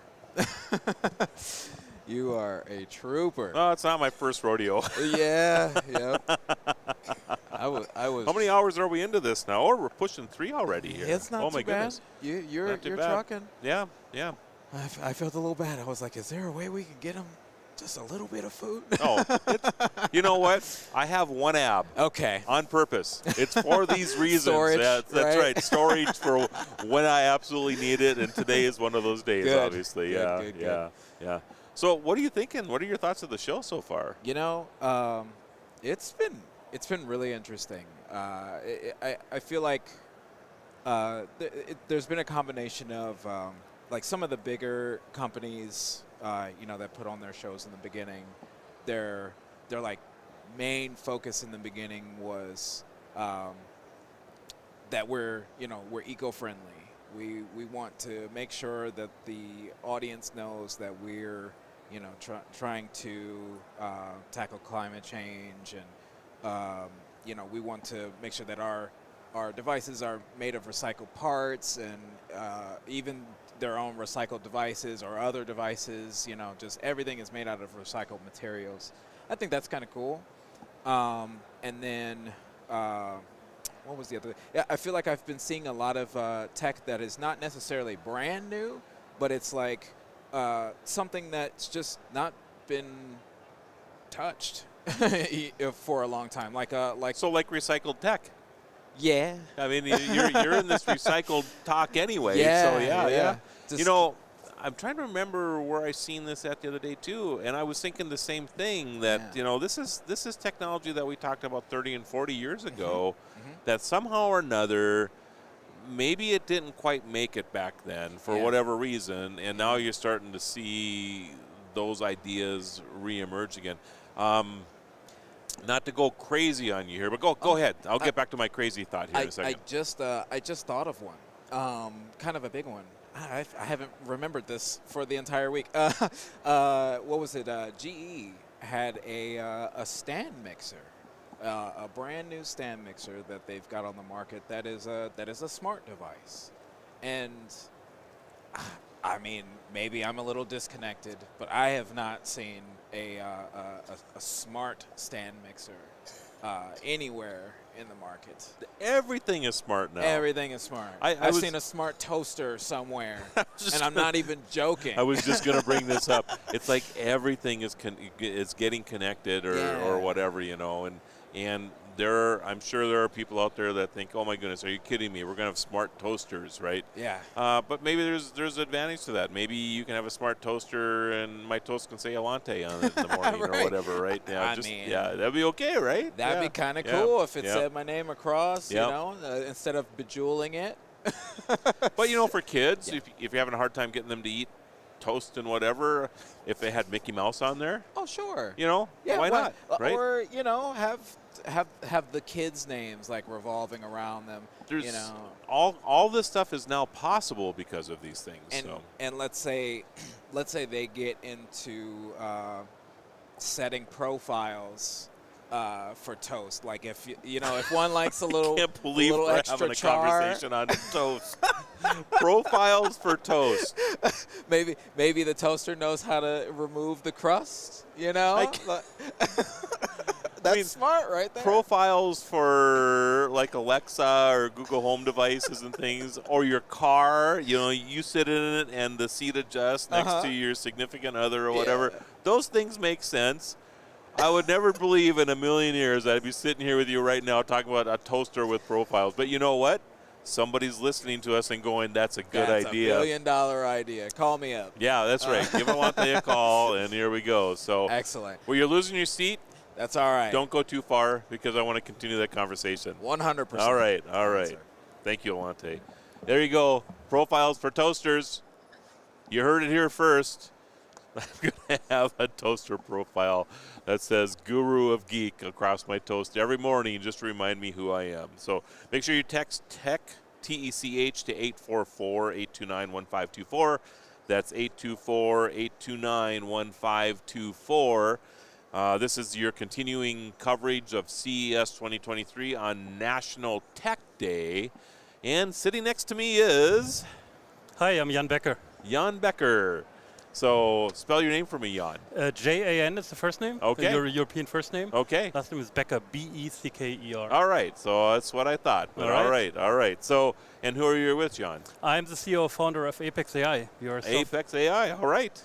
And I'm sorry, I didn't mean to interrupt you there. What does Apex do? Yeah, we develop base software for software-defined vehicles. Oh, we're gonna have fun now. All right. So, what is your core mission? So we make it simple for companies. You know, car companies are fundamentally hardware-centric companies. They know how to build an engine. They know how to build a powertrain, a chassis, and they know how to build the whole vehicle around it. But they're really culturally not software companies. So they struggle with the software development. And we make it easy for them to develop software. So give me a case study of somebody coming to you and using your software. Yeah, let me actually start with an analogy. Okay, that'd be great. We actually saw the same in the smartphone world about 10, 15 years ago. 15 years ago you had Windows phones and you had Nokia phones and you had Blackberries, but they all died. They all went away. Yes. Now we have two phone systems on the market. One is iPhone with iOS, and the other one is Android phones. And there are many manufacturers making Android phones. Yep. But there's always Android running on the phone. And then you have an ecosystem on the phone where millions of app developers can develop apps for both iPhone and Android.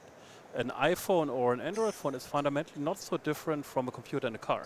It's a multi-core computer, it has sensors like the camera, some phones have a LiDAR, it has gyroscopes and a microphone and speakers and so on and so on.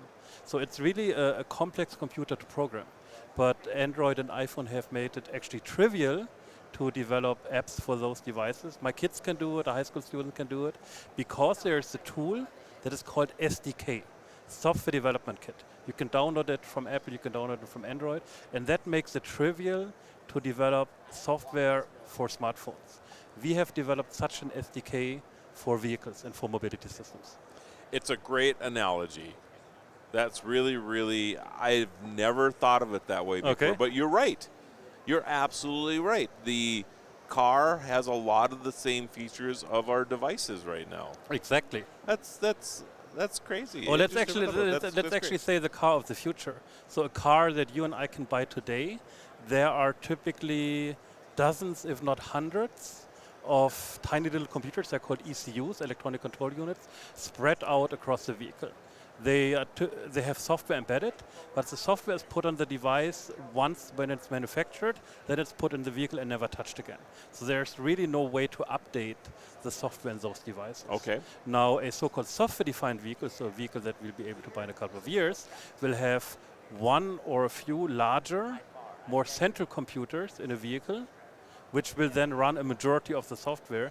Those computers will be connected to the internet, and those computers will then have the ability to update software if need be every day.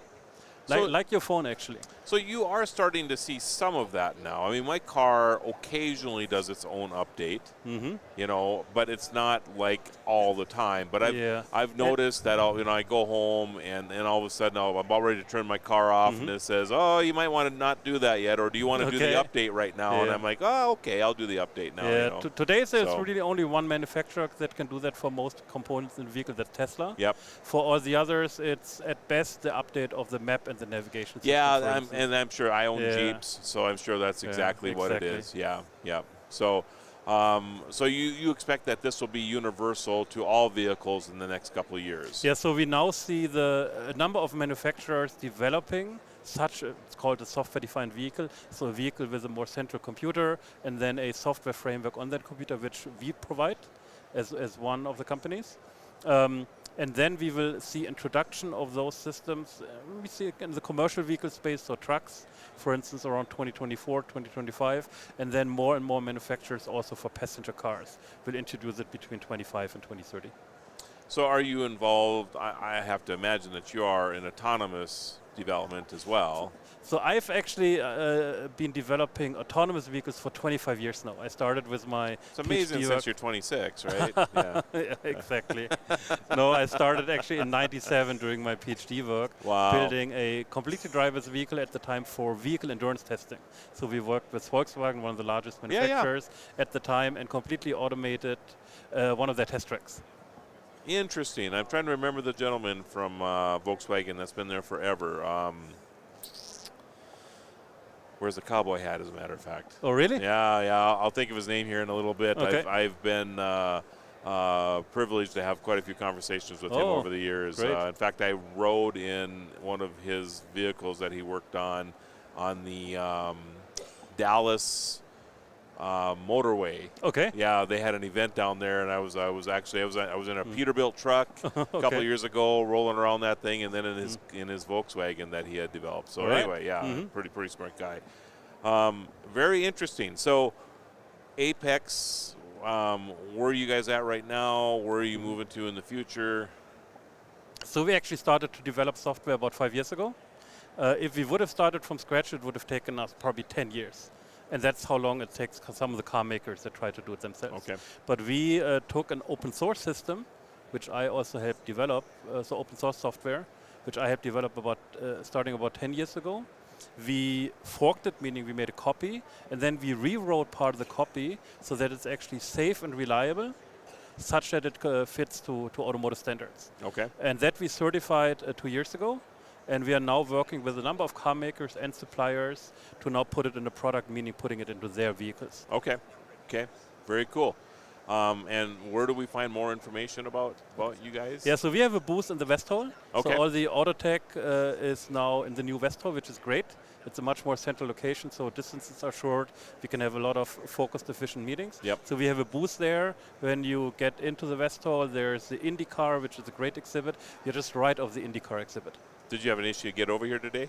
No, fortunately, actually, this is in the middle of the day, so I got a cab. Unfortunately, not an autonomous cab, but I got a cab in about 2 minutes, and I was over here in 15. Have you done the autonomous vehicle here in town yet at all? So here in town, not yet, Okay. no. But I mean, I've been in probably 20, 30 autonomous vehicles over the past 20 years. Yep, I might have you beat actually. So okay. I think I've been in 41 now. Oh. I actually keep track of them. That's so awesome. Of different vehicles. I'm guessing you have many more miles than I do. Though, I have a lot of miles. Yeah, I'm one of those that if I get a chance to ride in one, even if it's 2 blocks, I get to count it on my thing, you know. So, well, very, very interesting, and I'm actually going to keep an eye on your company because I think what you're doing is very interesting work.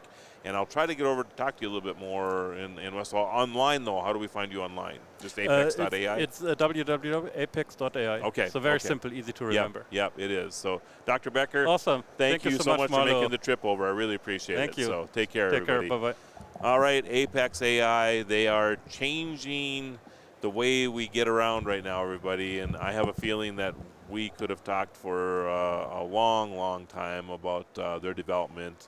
Working with the automotive industry. So again, get over to, if you want to follow us, maybe win some prizes from CES, head on over, or actually text tech, TECH to 844-829-1524, 844-829-1524. We have some great prizes that we're giving away.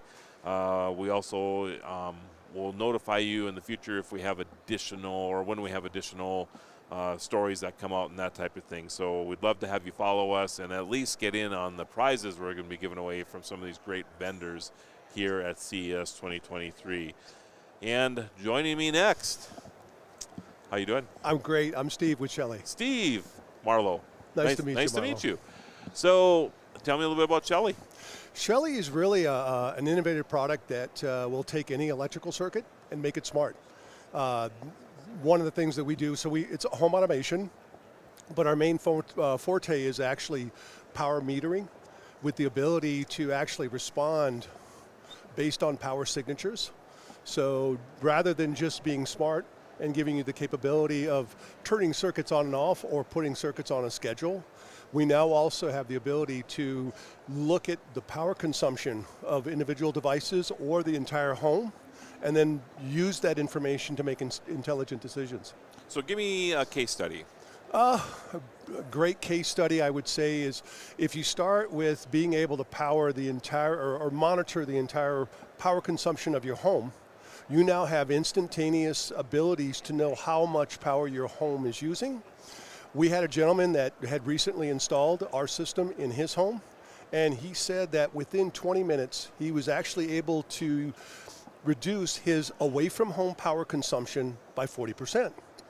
And the way he did it was he turned off all of his lights like he was leaving for work, and because of Shelley, he was able to take out his app and actually see that he was still pulling 618 watts of power. And he's getting ready to go to work. And it's like he would have never known without our product. More importantly, it forced him to go back into his house, and sure enough, he had left on a couple of fans, and he was really surprised at how much power his workstation was consuming. Interesting. Yeah, so by turning those off, he was all of a sudden able to now see a real ROI on just knowing that power. And then if you want to kind of expand upon that, what we were able to do for him and said, well, you obviously like fans, which is why they were on. we can take the Shelly, put a relay behind the switch that controls the fan, and then we can bring in a motion sensor. And so that way, every time you walk into your house or into this particular room, the fan kicks on, and as soon as you leave, the fan kicks off. So now you get the full benefit of what you want to enjoy and know that you're not going to be using power unnecessarily once you leave. So I want to back up just a little bit because I'm not sure everybody caught what you said originally, including myself, actually. So is this a module that you plug into the wall that you would then plug the fan into? No. Well, it's a combination of both. Okay. That's what I was getting at here. All right. So, and then you have additional sensors that you can add to this. Yes. All right. So let's just walk through the fan scenario again. So I have a fan that I have plugged into the wall, and I'm running this thing all the time. Now you're saying that, okay, so now I want to make this Shelly smart. What am I doing? Perfect. So you take one of our Shelly plugs, and you plug that into the receptacle, and then you plug the fan into it. Okay. Okay. From there, you bring in basically it's an in-room motion sensor that can very accurately, understand whether or not there's somebody in the room, and you just program it so that if there's motion in the room, turn the fan on, leave the fan on, and then once that person leaves, it automatically turns the fan off. And you could do that with anything. You could do that with anything. I mean, if I want to have a light that comes on, if I want my TV to come on, whatever it is that you need to have come on with a motion sensor or whatever, you could do that. Or go ahead. Can I give you another example? Yeah, absolutely. So we have a Shelly heat and humidity sensor. So you bring it in, it's a Wi-Fi device, it's constantly measuring the heat and the humidity in a particular room. I could take the same Shelly plug it into the wall, connect a dehumidifier to it, and instead of having that dehumidifier, which draws a lot of power, on 24/7, we can now make it smart because we can use the Shelly sensor and simply state that if humidity goes above 50%, turn the dehumidifier on. Once that humidity level goes down below 50%, it turns it off. So you've got a smart, regulated, environment. So you can go in with the Shelly, like you said, in a non-smart environment and make it smart. And make it smart. That's so right. Within the plug, I'm assuming that we're connecting to the Wi-Fi of the space, right? And do you have other things like can I just turn the Shelly on and off without having any other sensors added to it? That's the beauty of our system. Okay. Is Shelly is a Wi-Fi device, and the actual hub is built into the device. So just a single Shelly plug by itself can be turned on remotely or locally, can be set on a schedule. A lot of consumers actually use it around the holidays. If you want to, plug your tree in, and you've just taken your outlet and you buried it behind the tree, you take one of the Shelly plugs, plug the tree lights into it, and now you can actually have them come on and off on a schedule. Interesting. All run by an app. All run by an app, or set up and forgotten because it's a schedule. And the app also shows you the power consumption that's going on. That's the beauty of it. Yeah. A lot of folks not only want to know if a device is on, in terms of, does it have power, but they also want to know if it's doing something. And we can then basically react to that. Very interesting. Where do we find more information? Shelly.cloud or shellycloud.com, excuse me. Shellycloud.com, okay. Yes. And what do the modules run? The average modules, like for example, the Shelly plug, is right around $30. Oh, so it's very affordable. Yeah. We have more professionally installed devices that can be put behind the actual electrical outlet. So let's just say you wanted a permanent installation, and anything you plug into that outlet will be controlled by a Shelly relay behind the wall. Those are right around $35. Okay. And then we also have professional series devices that are more centralized, that go into a dim rail. So, but that would be like like if you're building a new house or something like that, or can you go into existing construction or an existing house and do this as well? You can absolutely go into existing. Some of our products, we highly recommend you have them professionally installed. A perfect example is we have a Shelly 3EM, which is really a device that will actually, again, monitor the power consumption of the entire house, which is kind of where we started from. Right. Those actually get installed inside the electrical box. So those you want to have professionally installed. Okay. But once it's done, the amount of information you have to make intelligent decisions and then kind of expand, what you do with that is very powerful. I have to tell you that there's a lot of times that when I'm using something, I've always wanted to know how much power this thing is being used. I just, you can sometimes make an educated guess, but my guess is probably way off from what the actual, is. For example, at work, we have a series of monitors, and they're supposed to be low power consumption monitors that we just leave on all the time, right? Mm-hmm.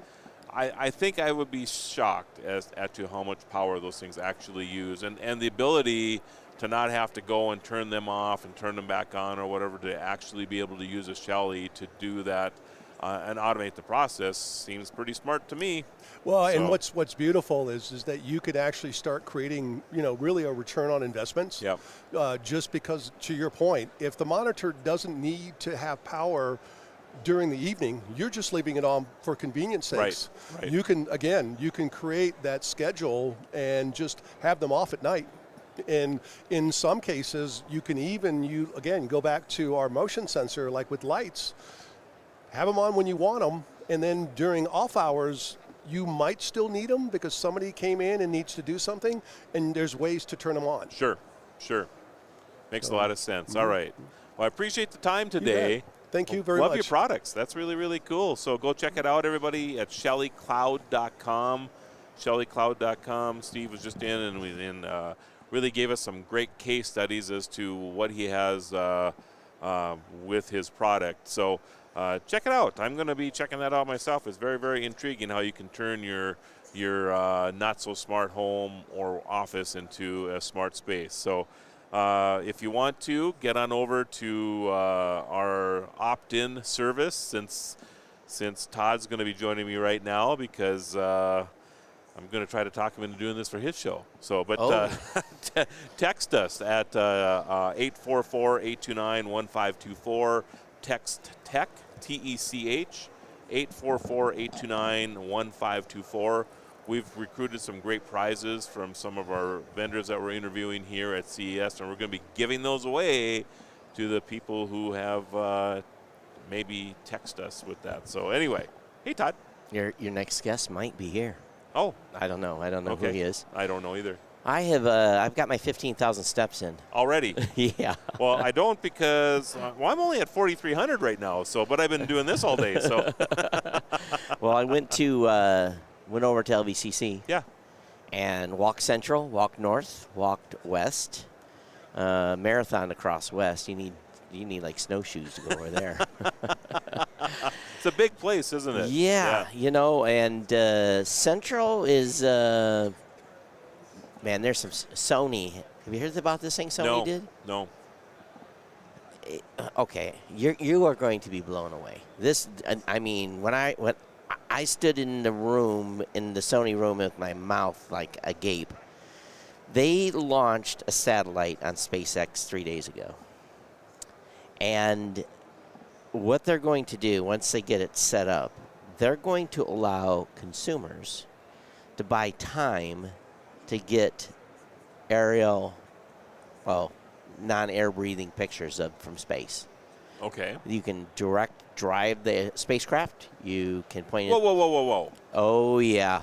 Oh, yep, you just heard correctly. I can actually take control of a satellite. Now, you're not going to be able to change its orbit. But you just take all the fun out of things. Yeah, you're going to be able to change its orientation. Okay. And they're not saying how much it's going to cost. I'm sure it'll be expensive. I'm sure, but part of the deal is like you get 51 images. So who knows? It may be reasonable, but they're. Well, they call it Star Sphere. Star Sphere, okay. Yeah. I'm gonna write that down. And first of all, when I walked in the Sony booth, they had a whole bunch of cameras and pro stuff set up. And I said, this looks more like NAB than CES. And she goes, well, we want consumers to know that you can grow with our product line. You can start here, and then This is Sony, S-O-N-Y. S-O-N-Y, Sony. When of course, when I think of Sony, I don't even think of video. Well, they had a whole thing set up there, like a little. I kind of walked up, and I was kind of surprised. I was just and I said to the gal standing there, I said, "This looks like NAB versus CES." And he goes, "Well, we're trying to get consumers to understand." Wow. So that was a big wower that I saw over there. And they have a satellite. And they now have a satellite that they launched on SpaceX. 3 days ago. Yep. I saw this product called MuxWave. Now, M-U-X. W-A-V-E, muxwave.com. If you go to Central, it's all the way back on the right. Okay. When you see this screen, you're going to want to spend $80,000. Do you have 80 grand I can borrow? It's a screen that is a holograph. Can you show that? Can you get that, Kurt? And I've got other pictures. I don't know if you can see it very well, but it plays video. So this is in the screen right here. This is in the screen. Unbelievable. It is unbelievable. This wall, 120 grand. And if I was a big business, and I wanted to showcase something for people walking into my headquarters, this is what I would buy. So everybody go to muxwave.com. You have to see this. It's unbelievable. So did you see this is probably 8 or 10 years ago. I forget the name of the company, but they had a table, like a coffee table. Yeah. And they had like Ray Romano, and they had his projection coming out. You could actually go through and put your hand through now, it. This is glass. Well, no. It is. You can touch it. Okay. And air can go through it. And I asked the one guy, I said, on the unit that rolled, I said, is this portable? Can I take this to a trade show? And he says, yeah. He says, there's 1 foot by 1 foot. These all come apart. They interconnect. And it scared me to even think about re-interconnecting them. But you can't even see the lines, though. No, you can't. But they are 1 by 1 squares all the way up through. So it's like an LED panel type of scenario. Yeah. And he said that if you have pixels go out or something, then they send replacements. They fix them. But not a cheap endeavor. But when I saw this thing, it blew me away from a visual standpoint. Well, we both know that 5 years from now, these will be $800. Right. Because there's going to be, but stunning. I was just looking at the dinosaur one that you had there. That was stunning. Now, we've all saw about Ray's desk. Yes. Oh, yeah. Now, I don't know if they quoted me the price wrong. It's called 3D desk. Yep. How much do you think that desk is? With the monitors? With the monitors. Yeah. So the monitors will go up and down. The table goes up and down. So with the monitors, I would say $2,200 without the monitors. 85 with the monitors. 8,500. And I don't think it's worth 8,500. She said 85. I said 8,500 US dollars. To me, that is maybe without the monitors. Maybe, in my opinion, $2,000. Yeah, I was about in the same space. Yeah, about $2,000 on that. So again, so they're $6,000 for the monitors. Yeah, I mean, if they would sell me the desk for $2,000, I would put the monitors on myself. Me too. That's what. And I asked him. I said, "What does this cost without the monitors?" Well, we have to do a deal. Blah blah blah blah. Yeah. So that desk was unlike any standing desk I've ever seen. It's cool though. I like the wraparound monitors because the monitors come up and you can stay in your position, so you can change your head. Then you can stand up with the desk, and it changes position. It's very very unique. Do you have a stand-up desk? I do. Do you like it? I do. See, I've been thinking about switching. So I've had one for 3 years in my office, and then we bought all our employees in Columbus. We bought them desks. So I probably spend 1 or 2 hours a day standing. Okay. I have a little sciatica issues, so for me, standing up sometimes is good. But sure. I think you've got a guest here. Okay. And let him get on, then I'll come back. Okay, and that sounds good. We'll Everybody, chat that was Todd Cochran, the founder of Blueberry, actually, that just popped in to say hi. So good to have you here, Todd, and I look forward to our next conversation in a little bit. So continuing coverage, CES 2023 on National Technology Day. I'm your host, the guru of geek, Marlo Anderson, also the founder of National Day Calendar, which is why this all collides today. Coming to you live from CES 2023 here in Las Vegas. And, yeah, let's get that back to Todd there, because I bet he's probably thirsty as well. And if you want, we are also doing a opt-in by text today. So you can text TECH, T-E-C-H, to 844-829-1524. That's 844-829-1524. We have great prizes we're giving away at the end of CES from some of the CES vendors. So you want to get in on that action, and also other programming that we have coming out. So make sure that you stay in touch with that. And next to me is... Oh, we don't have your audio yet. Let's try it again. Try her again. I am, hello. I'm Duncan Orr-Jones from Camino. Nice to meet you, Duncan. Very nice to meet you. Camino. Yes. I love that name, by the way. Yeah. So tell me a little bit about it. So we have completely reimagined the old school kind of dumb walker, which has been untouched by any design or any technology at all. Okay. I think the best technology you can see on a walker is some tennis balls. Yeah. In fact, we found a painting done in the 1400s where if you look closely, you can see someone in the painting using a walker that pretty much looks like a walker today. And so we watched my father struggle with Parkinson's for, he had Parkinson's for nearly 25 years, and was just sort of appalled by the types of devices that are available for folks like him and for anyone who struggles with walking or fears falling. And kept observing all these ways in which it could be less difficult to live with, and ideally make it actually easier to walk with. And then the idea kept rolling from there. So what is it? Yeah, well, of course. I mean, I'm envisioning a walker of some kind, right? And it looks like we have a sample of one right here. Right here, yeah. So is this going to fit up here, you think? We're going to try. All right. Let's try. I like the try. So this is it folded up. Okay. So in being folded up, it is almost carry-on luggage size, or basically carry-on luggage size. So among the things we wanted to do was make sure that the person who's using a walker has the ability to live independently and live an active lifestyle. Right. So currently, if you have a walker, they don't really fold, and so you can't really easily go around anywhere. If you go to a restaurant, they take it away, so now you want to use the bathroom, you've got to wait for them to come back. There's all these things, the way life gets complicated, simply because it doesn't fold very well. Right. So in this case, you can fold it up in a couple of seconds to this size. It also goes to a narrow mode, so if you're walking through tight spaces or getting on a plane, it narrows in and locks in place, so you can get through tight spaces. We who aren't using a walker don't recognize all these places where we're going through narrow spaces. Right. And if you're using a walker, you've got two choices. Have everyone get up and move out of the way, or you've got to wander around. So there's some basic mechanical things we've done just to make it easier to live with. But then the magic's in all the technology that's hidden away inside. So that's why I was about ready to ask. I see a battery pack underneath here, so you have to explain that now. I shouldn't have let it expose. Yes. Well, I don't think everybody else is seeing it, but I can see it here, yeah. So yes, so we wanted to design something that was stylish on the outside, less stigmatizing, smart on the inside, and simple to use, right? So you get a sense about the simple to use as you can fold it up really easily. The smart on the inside really started with me looking at, folks who are using an assistive device like this.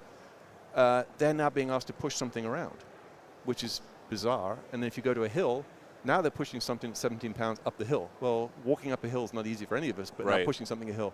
So we asked ourselves, well, nowadays everything's powered, everything's smart.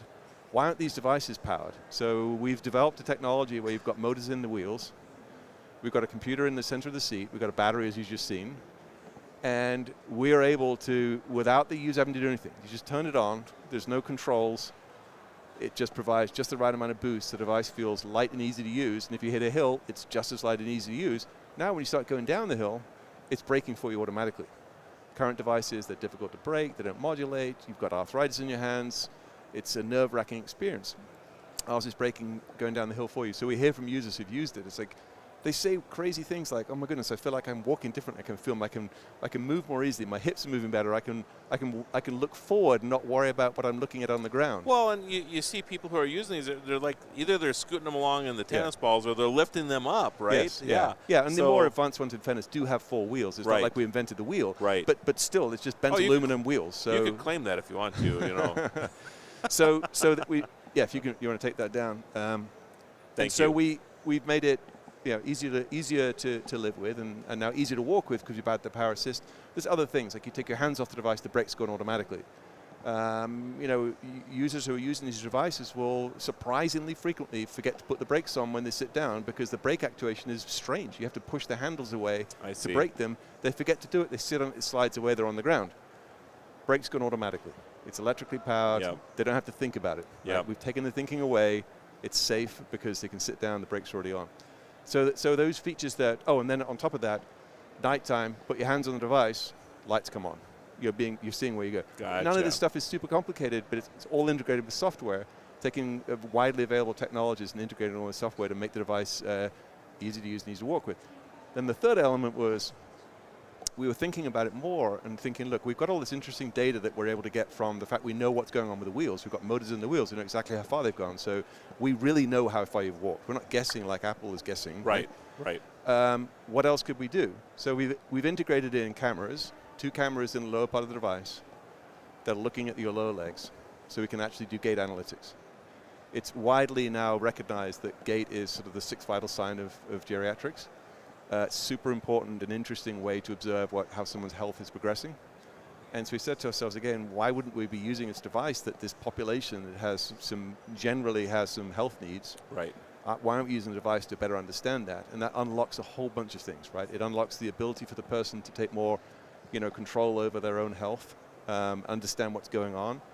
They have an ability to assess how they're doing relative to whatever goals they've been given by a physical therapist, by way of example. The physical therapist can get feedback, understanding, what's actually the patient doing, because they say to me, it's like, they leave my office, leave my clinic, I have no idea what they're doing. I'm sure they're going back to doing what they were doing before. Well, now they can get flags going off if the user's actually deviating from what the plan was. So that is a range of things that get unlocked. Ultimately, the aim here is the more proactive we can be in interventions around health issues, the better the health outcomes are going to be, the lower cost of care is going to be. So if a care provider or even a payer, like an insurer, can get signals that maybe someone's activity has gone down or their gait has materially changed, they can actually go knock on the door, call the person up and say, hey, is everything okay? It could be they've got early signs of early stages of a urinary tract infection or something, which can progress to something that's really catastrophic, right? But if you can get it early, it's not a big deal. Right. So the more we can use all this data to inform the healthcare decisions, the user ends up being on a better trajectory from a health standpoint, the providers can give better quality care, and the payers actually are probably paying significantly less money.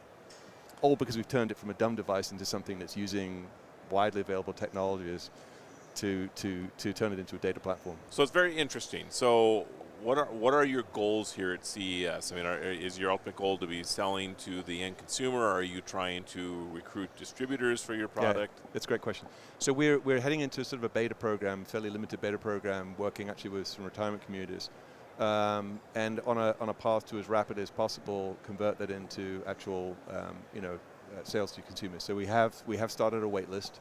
So we're trying to get people onto the wait list. Okay. We're a startup, so we have to do fundraising. So we're building awareness around the product. We're driving more people into the wait list.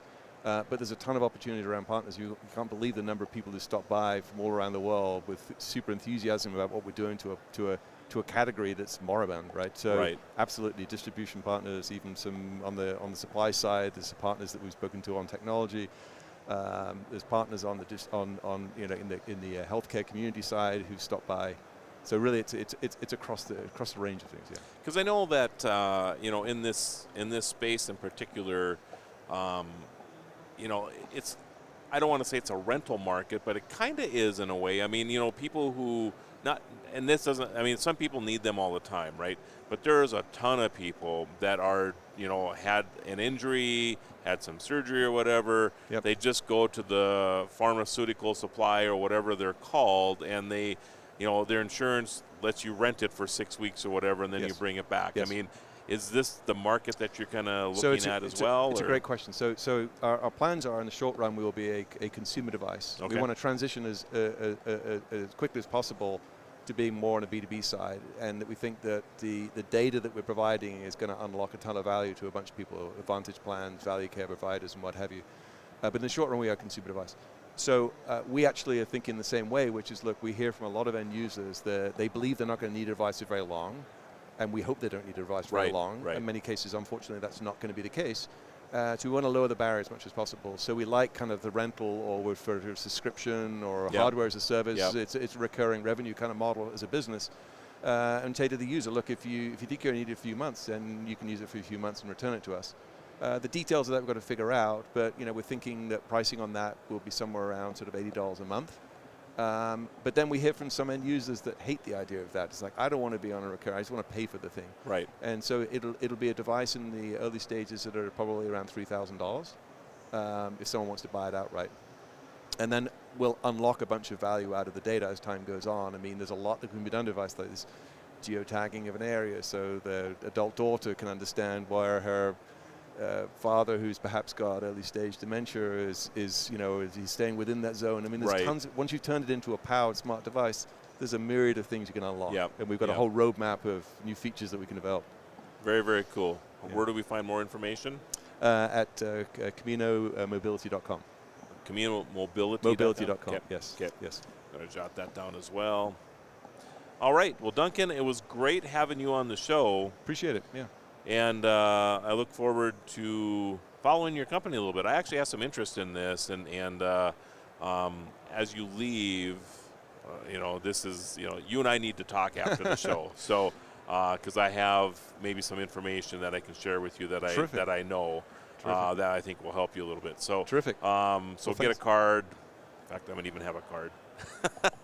Here we'll just do a card swap right live on the air here. So there we go. Not that I have one. I have to bring one back. They're sitting at the table, I think. Not that has anything to do with me today, but I do. Okay, very good. Thank you so much. Very good. All right, Duncan, appreciate it, and we'll talk off air sometimes. All right, take care. Thanks for stopping by. Okay, bye. CaminoMobility.com. Make sure you get over there. If you have a loved one or yourself that has a mobility issue, this looks like an amazing tool for them to get around a little bit easier, get some data as far as what they're up to, all kinds of good things. So that's really, really interesting. I love the power assist, and I can see where that really would kind of come in handy.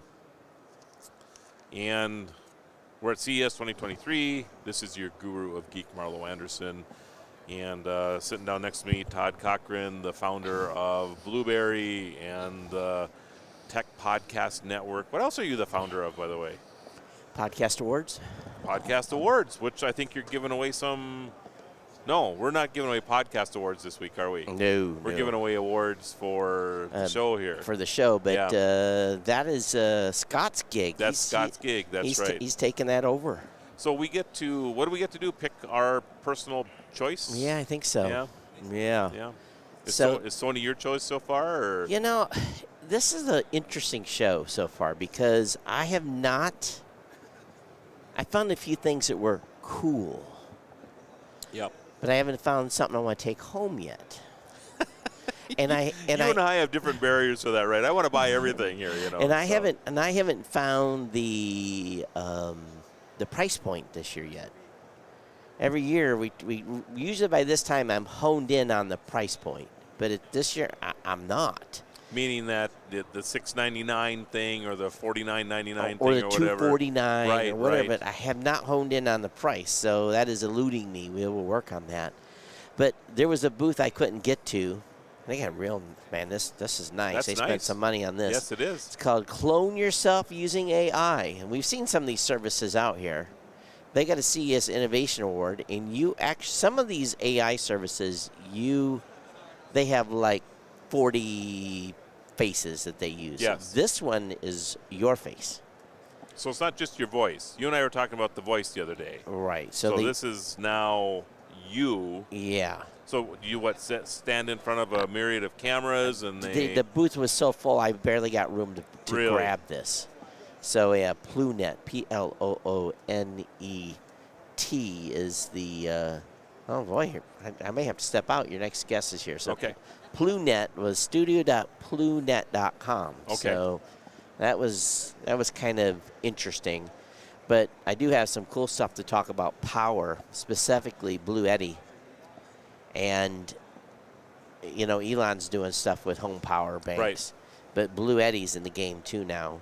And 39 kilowatt hours of total capacity, 9,000 watts of output availability. So in other words, you can pull 9,000 watts at one time, which really isn't that much for a house if you think about it. Well, I think Tesla's power wall is 5 and 8, right?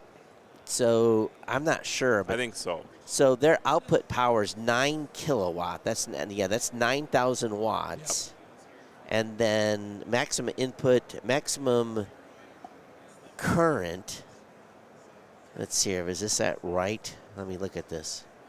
But anyway, he says this will run a house for 2 days. Well, depending on your house size. Oh, of course. So 36. If you think about it from a kilowatt standpoint, do you know how many kilowatts you use at your house a day? I have no clue. I tracked mine pretty hardcore in Hawaii because the price of electricity was so crazy, and when I was planning my solar system, that's about 24 hours for, and that's a non-air conditioned house. And so but you know, the difference is where I live, and I think people are going to be stunned by this. Well, maybe not because we produce so much energy, but we pay 8.1 cents a kilowatt hour.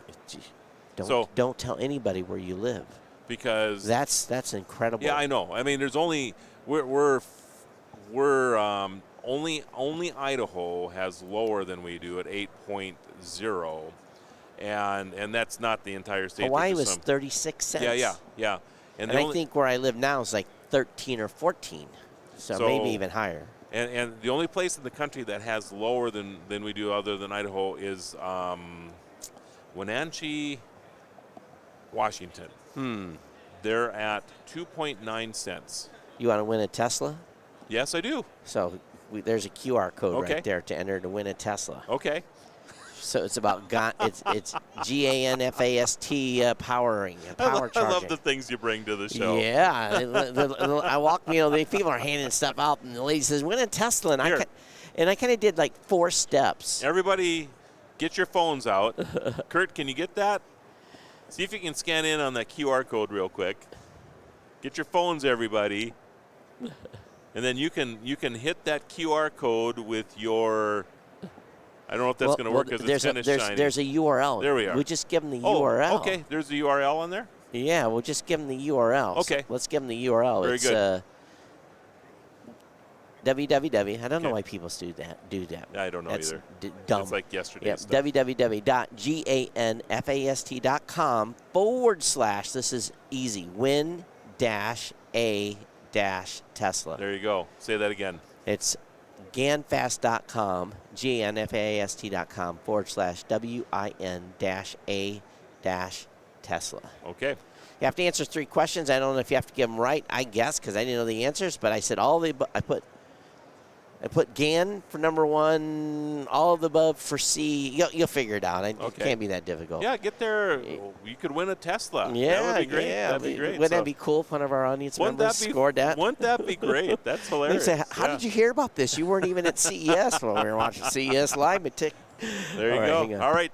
Thanks for the check-in again, Todd. We're coming to you live, CES 2023. This is part of National Technology Day. I'm your guru of geek, Marlo Anderson. And speaking of other contests, we actually have our own as well. Text TECH, TECH, to 844-829-1524. That's 844-829-1524. Text TECH there. We're giving away all kinds of great prizes from our CES friends as well. Thanks for joining us today, everybody. We are continuing our live coverage of CES, and we're geared up and ready to go with our next guest. And you are?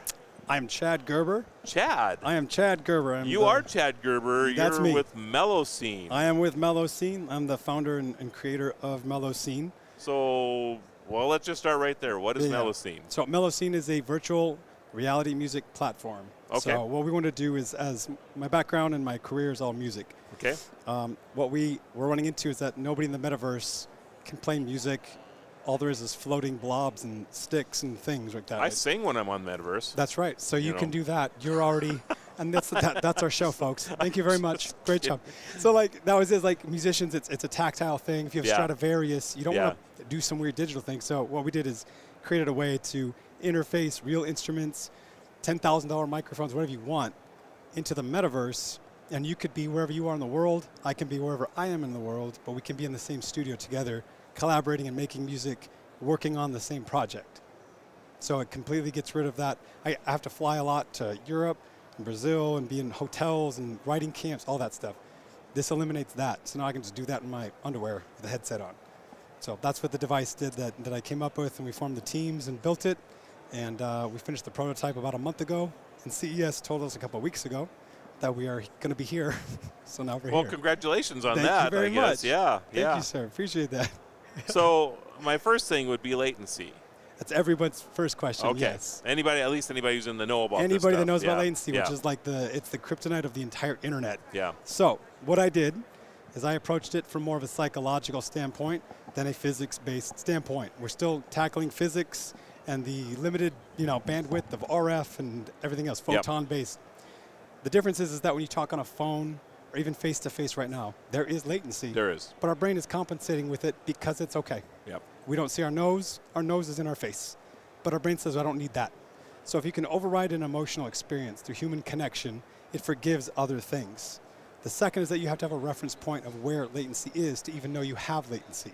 So when we talk on the phone to mom, we're just talking to mom. There's a lot of latency. There is. But you don't know it. And also because of the quality of who you're talking to, it doesn't matter. Within our platform, there essentially is psychologically no latency.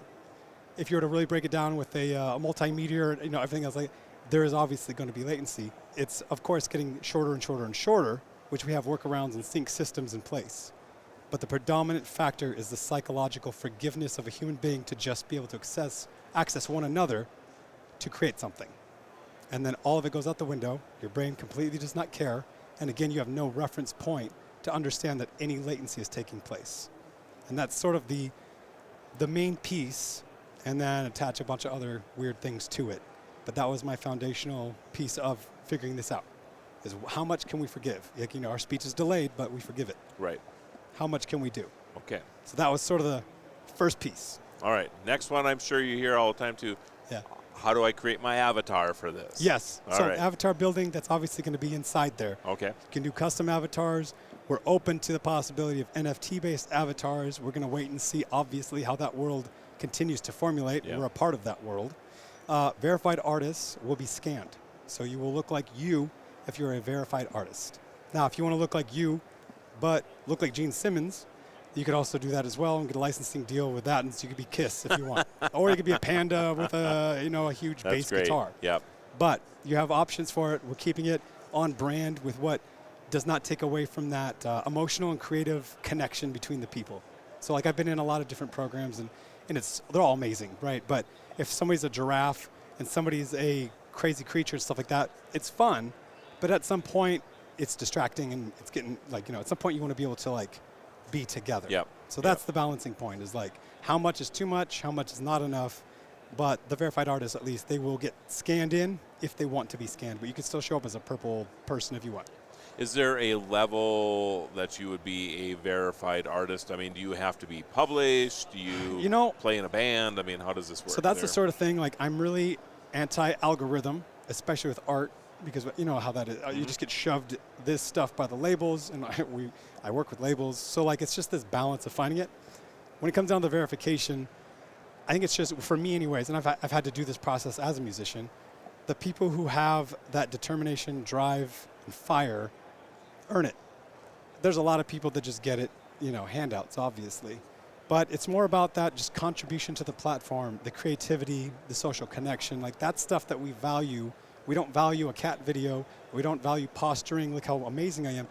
It's about authentic, culture building, relationship building. So it's going to come down to more of a balance of actual human things. If you're a good person at the community center involved and helping out, you're going to have more opportunities for you.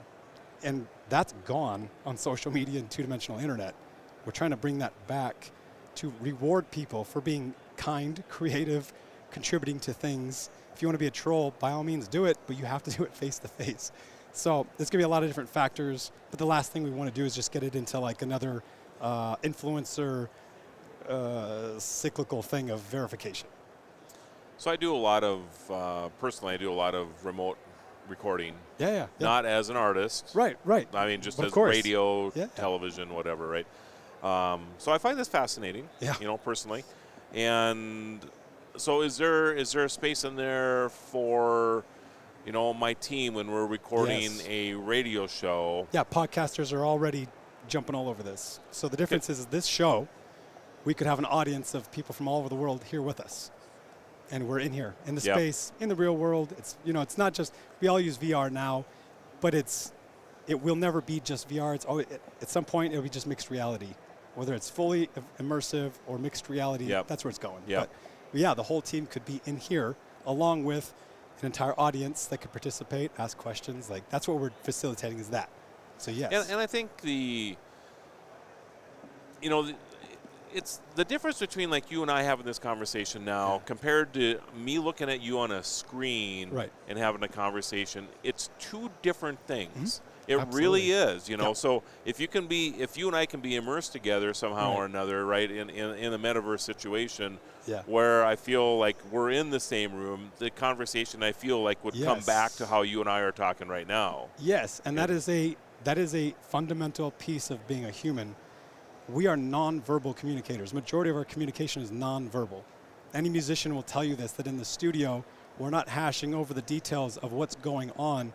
We're just playing. Right. We have to be in the room to like see the person grooving, what we have going on. Exactly. But you can take that back to any level. We created writing and text and all these things later, and that's this much of our communication.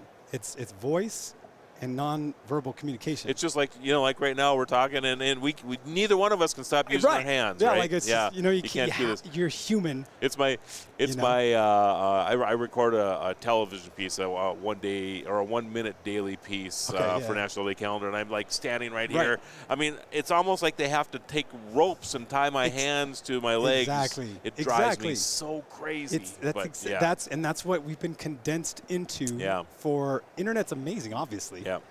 Humans do not communicate through emojis and texts. That's amazing. It contributes to our existence. Humans are meant to communicate without words. I mean, how many people would prefer a nice hug from a loved one versus a I love you in a text? Right. We're human. And so that doesn't exist in traditional internet and all that. Not to slam internet because, it's still here. Yeah. That's what we're doing is we're using music to facilitate this connection, to bring artists, musicians, their fans coming in, but to kind of reopen the ability to go to the after party after your performance in the social space, try new ideas, converse, stop sending mean political posts to each other. In here, you have to talk. Right. And so that's the kind of the formula is like whatever we can do to facilitate creativity, connection across the globe for the first time. So that's and music is the glue to get it started. Interesting.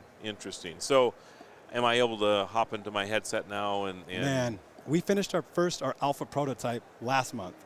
2 weeks ago, CES said that we're coming to CES. So not yet. We're now going through, we have some different partners. I'm a Gibson artist, so we're doing some stuff with Gibson and figuring things out. We're hoping that we get to the beta build.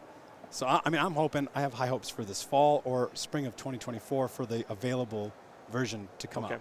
So we've been like scrambling and just trying to keep up. But yeah, we just got the alpha prototype, and now I'm able to do sessions across the globe, and it's phenomenal. But we still have to go to the next section. Sure. Can we follow you somewhere? Do you have a website? Please, yes. So like mellowscene.com. And that's MELOSCENE.com. That's it. So there, and obviously Instagram, Mellowscene. If you want to like connect and talk and ask me questions, Woodrow Gerber or Chad Gerber, Instagram, I'm there. Okay. So I'll talk to whoever. Woodrow Gerber? Yeah, that's my, so I do my normal, the bigger stuff is Chad Gerber. Okay. But my underground passion is underground electronic music. And it's a tour name I got back early in my career. Somebody said, I was with these rappers, and they brought me in to play guitar on a tour. And they said, look at this dude's teeth. They're so straight. They look wooden. And look at these two guys. Like that one president. Who's that one president with the wooden teeth? And they go, Woodrow Wilson. I'm like, it's George Washington. No, we'll call you Woodrow. Let's call you Woodrow. So it's stuck. And now you use it yourself. I love yeah. it. So I was That's like, funny. you know what? It was my first like real credit on an album. Yep. It said Woodrow. Yeah. So I was like, I guess that's what we got. That's it. Well, Chad, we'll follow the progress. Mellowscene.com, and thank you. Thanks for having me on. Join us next year. I want to hear your progress, and maybe we can even do a little demo or something. Yeah, with if what I you got survive going on, CES so. and my voice comes back, I'm in. That will not happen no, it ever. Won't. That's what Look at us. So I'm drinking all these Powerades. This is what you're going to look like after a couple of years of CES right here. I feel like that now. That is me. That's me.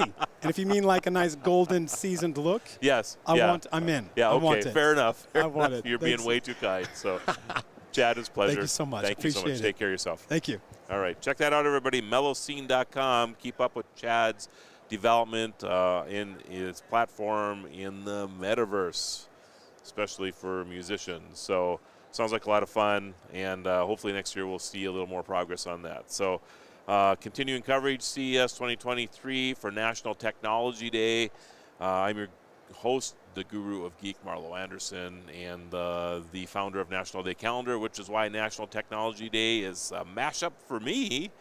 Excited to be here, and we continue to bring all this amazing tech right here at CES. And joining me, as Todd's prepared here, he just shows me his name tag. Oh, I probably shouldn't do that because people could scan that right now. That's Todd. fine. Reach out to me. Yeah.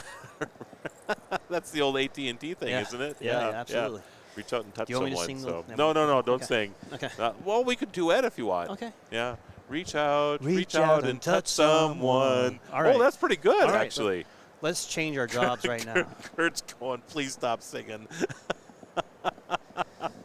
Anyway, Todd, so I touch wearables. Yes, Yeah. sir. Are you wearing a wearable right now? I am wearing one, actually. This is one of our more fun wearables. I don't know where I'm going to show this or if I can hold it up or whatever. right there? there. Okay, sorry, I didn't get the coaching That's job. okay.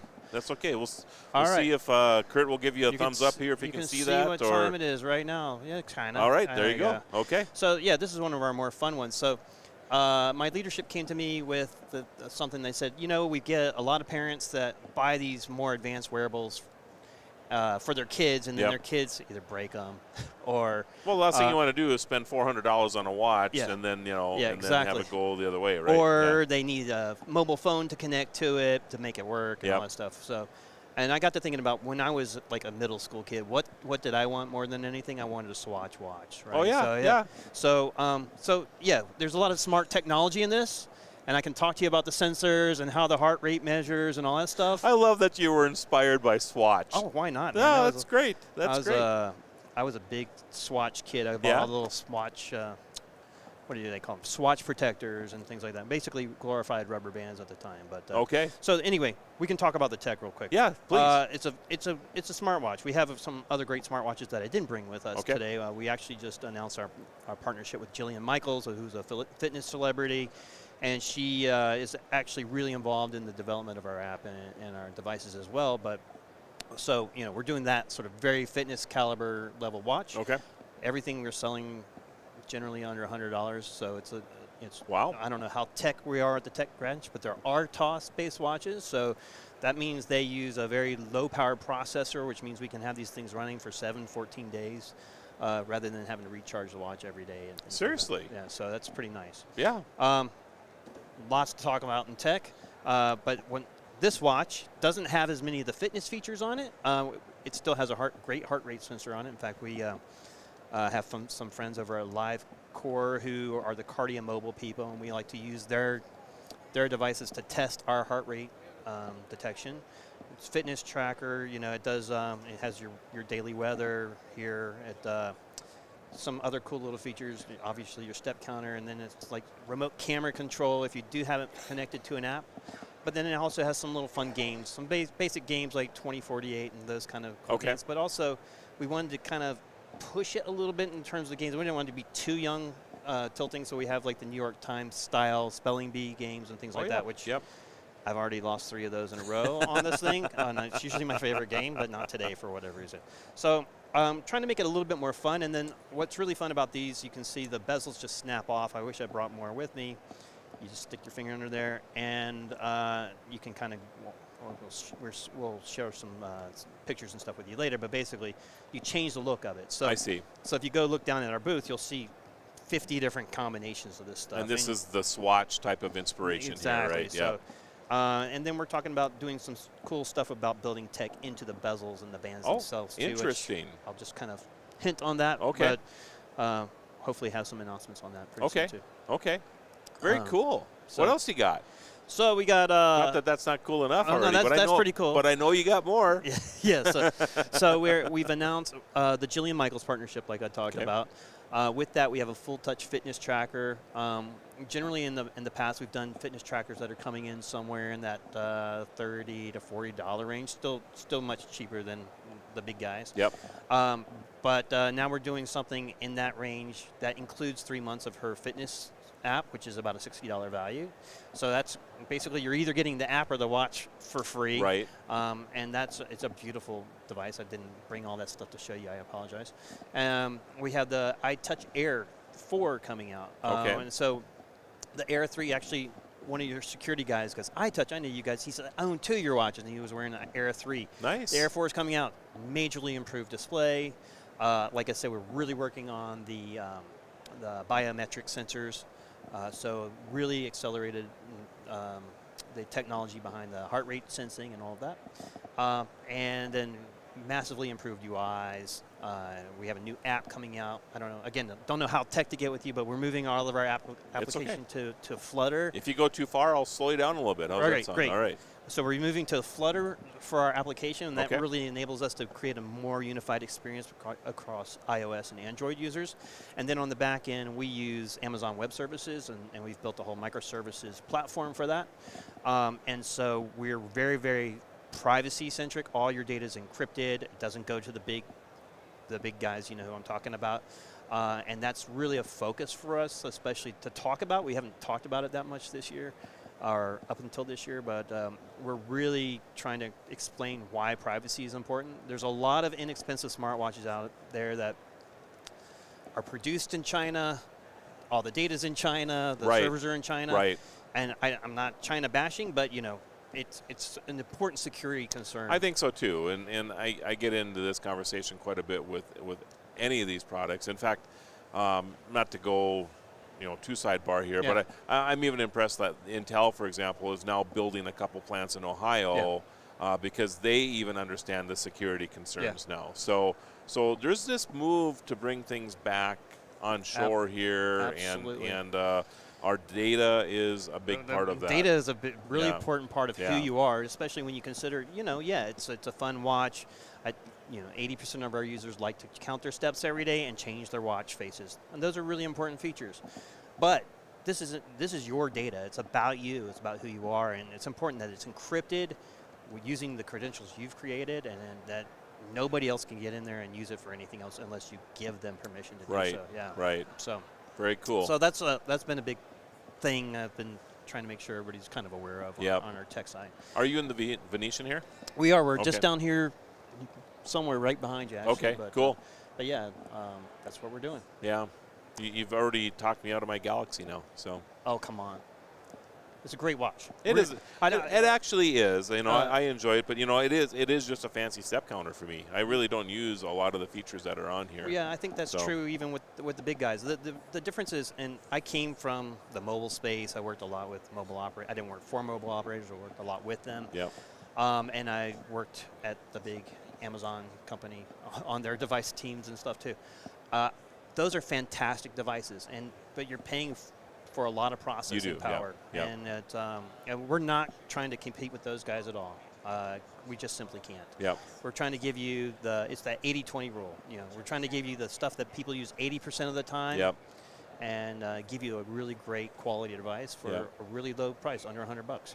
Yeah, it's pretty cool. Yeah. And I love. So how many color combinations do you have going here? On this one, honestly, I don't know, we've put out like 100 different colors of bezels and a bunch of bands, and some of the bands are made out of different materials. There's some translucent stuff. Cool. We're working on some carbon fiber looking stuff. So do you buy the base and then you buy these additional pieces, or does it come as a kit sometimes? Yeah, you basically get a mini kit that's got like a couple of bezels and a band or two, and then we're creating what we're calling flex packs, almost like Pokemon cards. So it's like you get a flex pack of 4 bezels and maybe 1 or 2 bands, and then we're also going to probably create some specialized bezels that you can just buy one off or whatever online too. So this is all coming out in spring.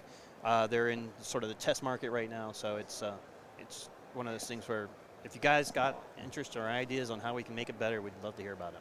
Really? Yeah.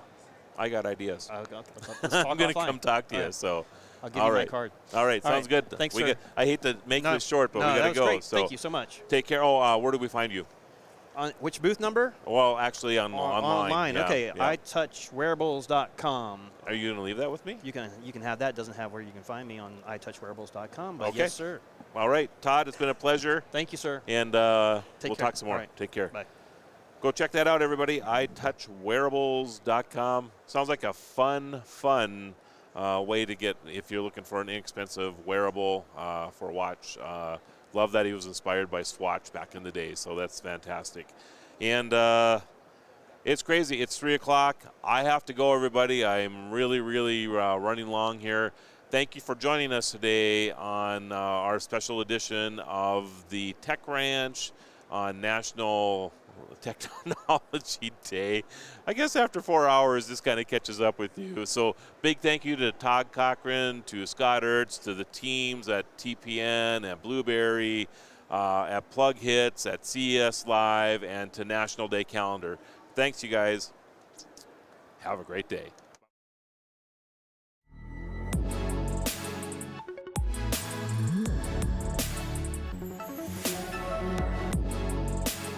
Help support our coverage using Blueberry, the community that gives creators the ability to make money, get detailed audience measurements, and host their audio and video. Get 30 days to try out the service using promo code Blueberry004.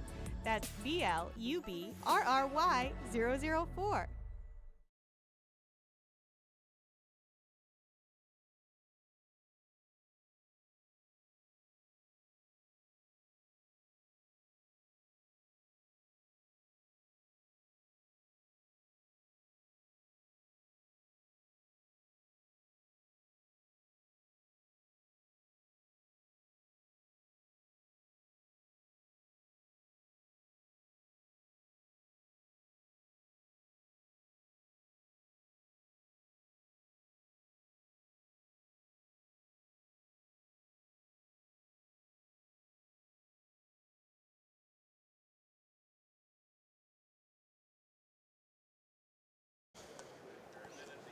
Hey everyone, welcome back to our CES 2023 coverage. My name is Todd Cochran. I'm going to be with you for the next 2 hours to take us to the finish line for day 2. I'm getting adjusted here. We've actually got a guest in the waiting room downstairs ready to come up, but just a little information from me. I am the host of the Geek News Central podcast at geeknewscentral.com, an 18-year podcast. I'm one of the original OGs of podcasting, having started very early in the podcasting space in October 2004. But got a lot to talk about. I've been wandering for the last 5 or 6 hours, and lots to share today with you today. So it's looking forward to having those conversations. So I'm going to make sure that our Twitter stream is still up, because I know that, and hopefully it's logged into the right account. We can bring him on.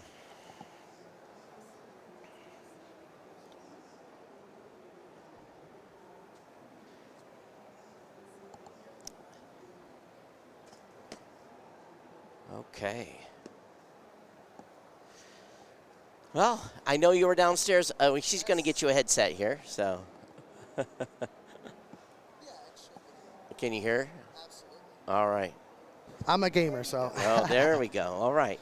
So I know you guys were waiting downstairs patiently. Thanks for being patient. Thank Go ahead you. and introduce yourself and tell us about what you're doing here at CES. Yeah, so my name is Jose Santiago. I'm the CEO and founder of Reboot Imagine. We're a next generation managed service provider, right? So what we do is when we focus on forward-facing technologies. Right now, virtual reality, augmented reality, and artificial intelligence are kind of taking over CES.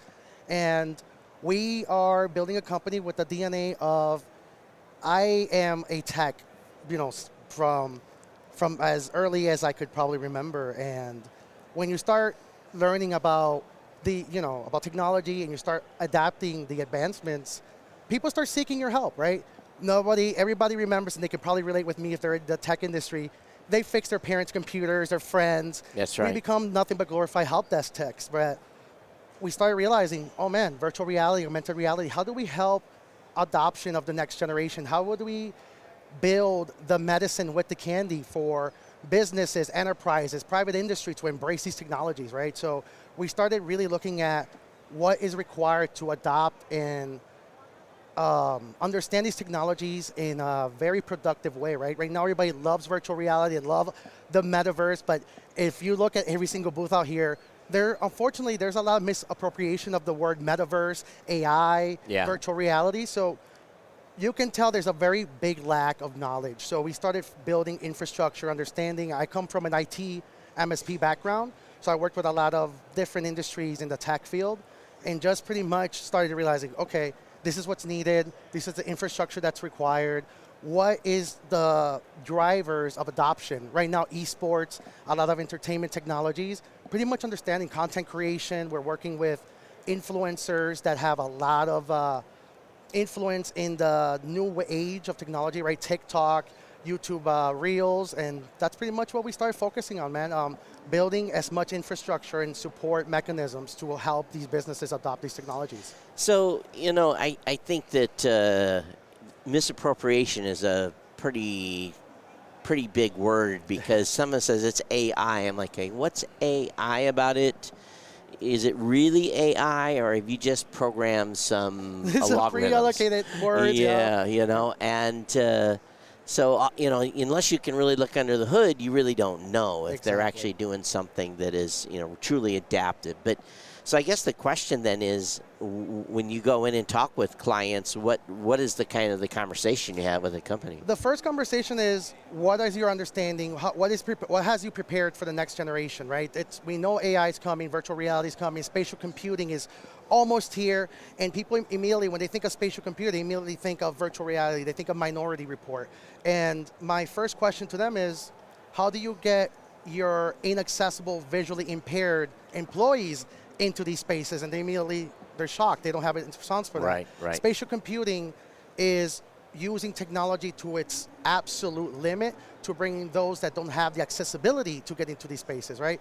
One of my biggest passions is trying to see the visually impaired, the audibly impaired in virtual spaces. That's when we're going to start seeing adoption. That's when people are going to start realizing, okay, there's value here for remote workers, because now there's tools in place for them to have a real sense of presence. And this is something that's kind of true to my heart. It's kind of ironic that my first guest today is, we're obviously podcasters, but we're streaming live. So when we're streaming live, the closed caption situation is it's good on almost all the platforms.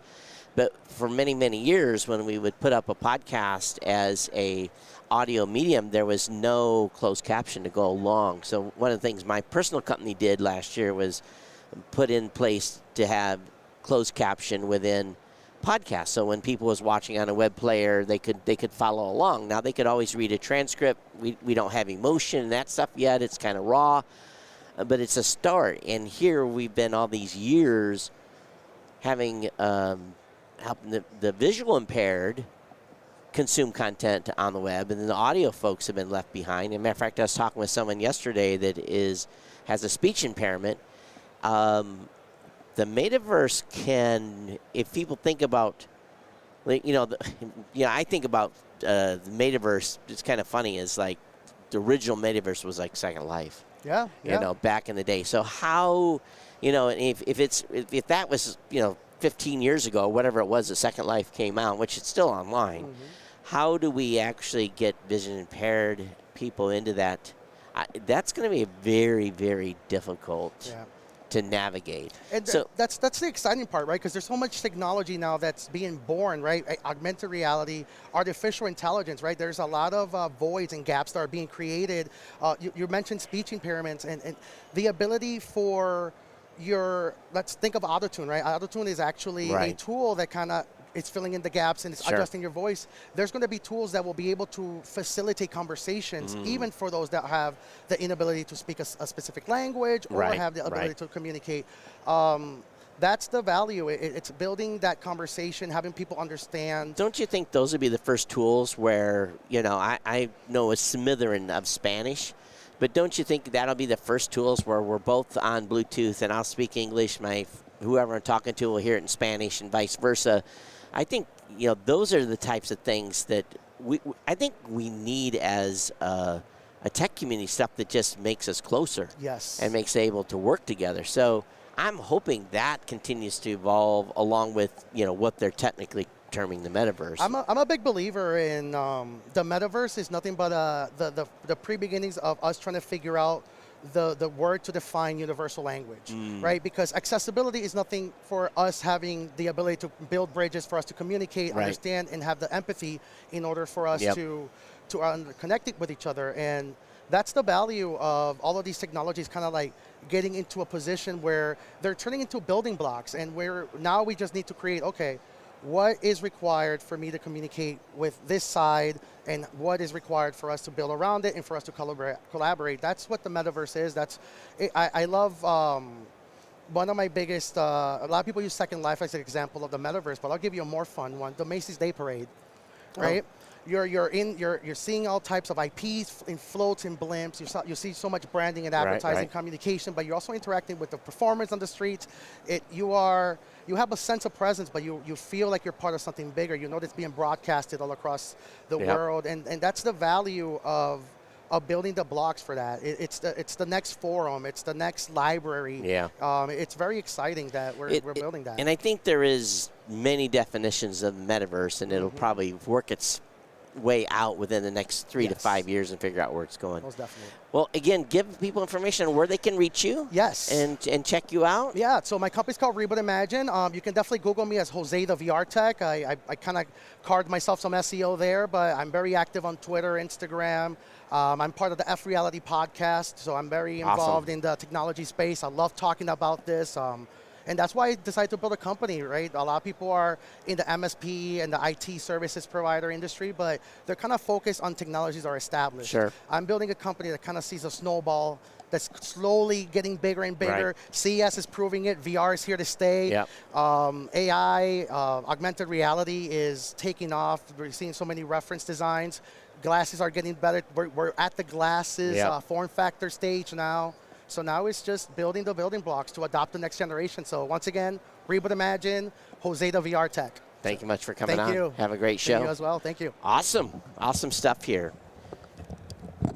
Here's the thing about CES. Everything under the sun is being talked about here. And I'm going to talk about some of that between guests if I have the ability to do so today. Okay, so I'm trying to log into something because I know that the live is not running at the moment. Of course, I have to go to this app. It never fails. You can bring on the next guest. Yeah, that's fine.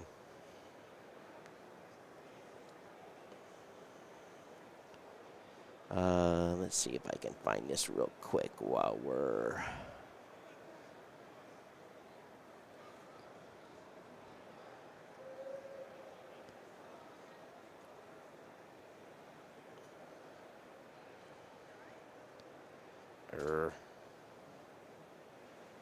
Okay, so almost ready here. Let's see if this is the right... Whoops.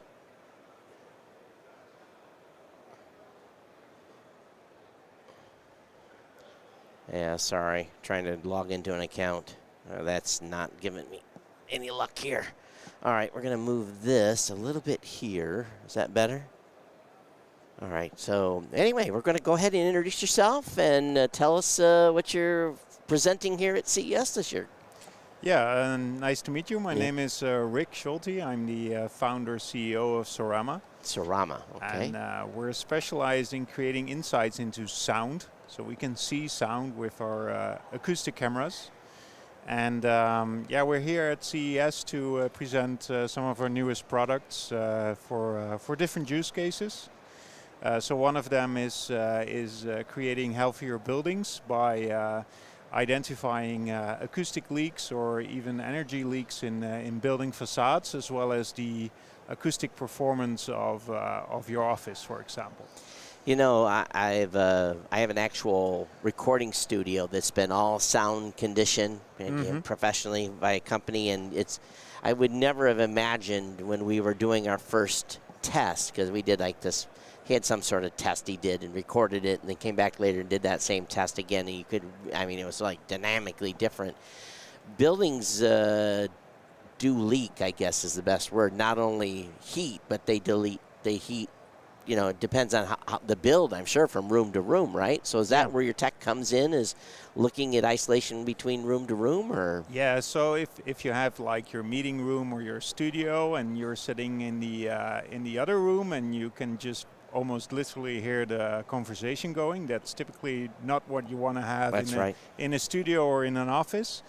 And with this tool we have right here, the acoustic camera, we in the one room you put a loudspeaker, and in the other room you use the tool.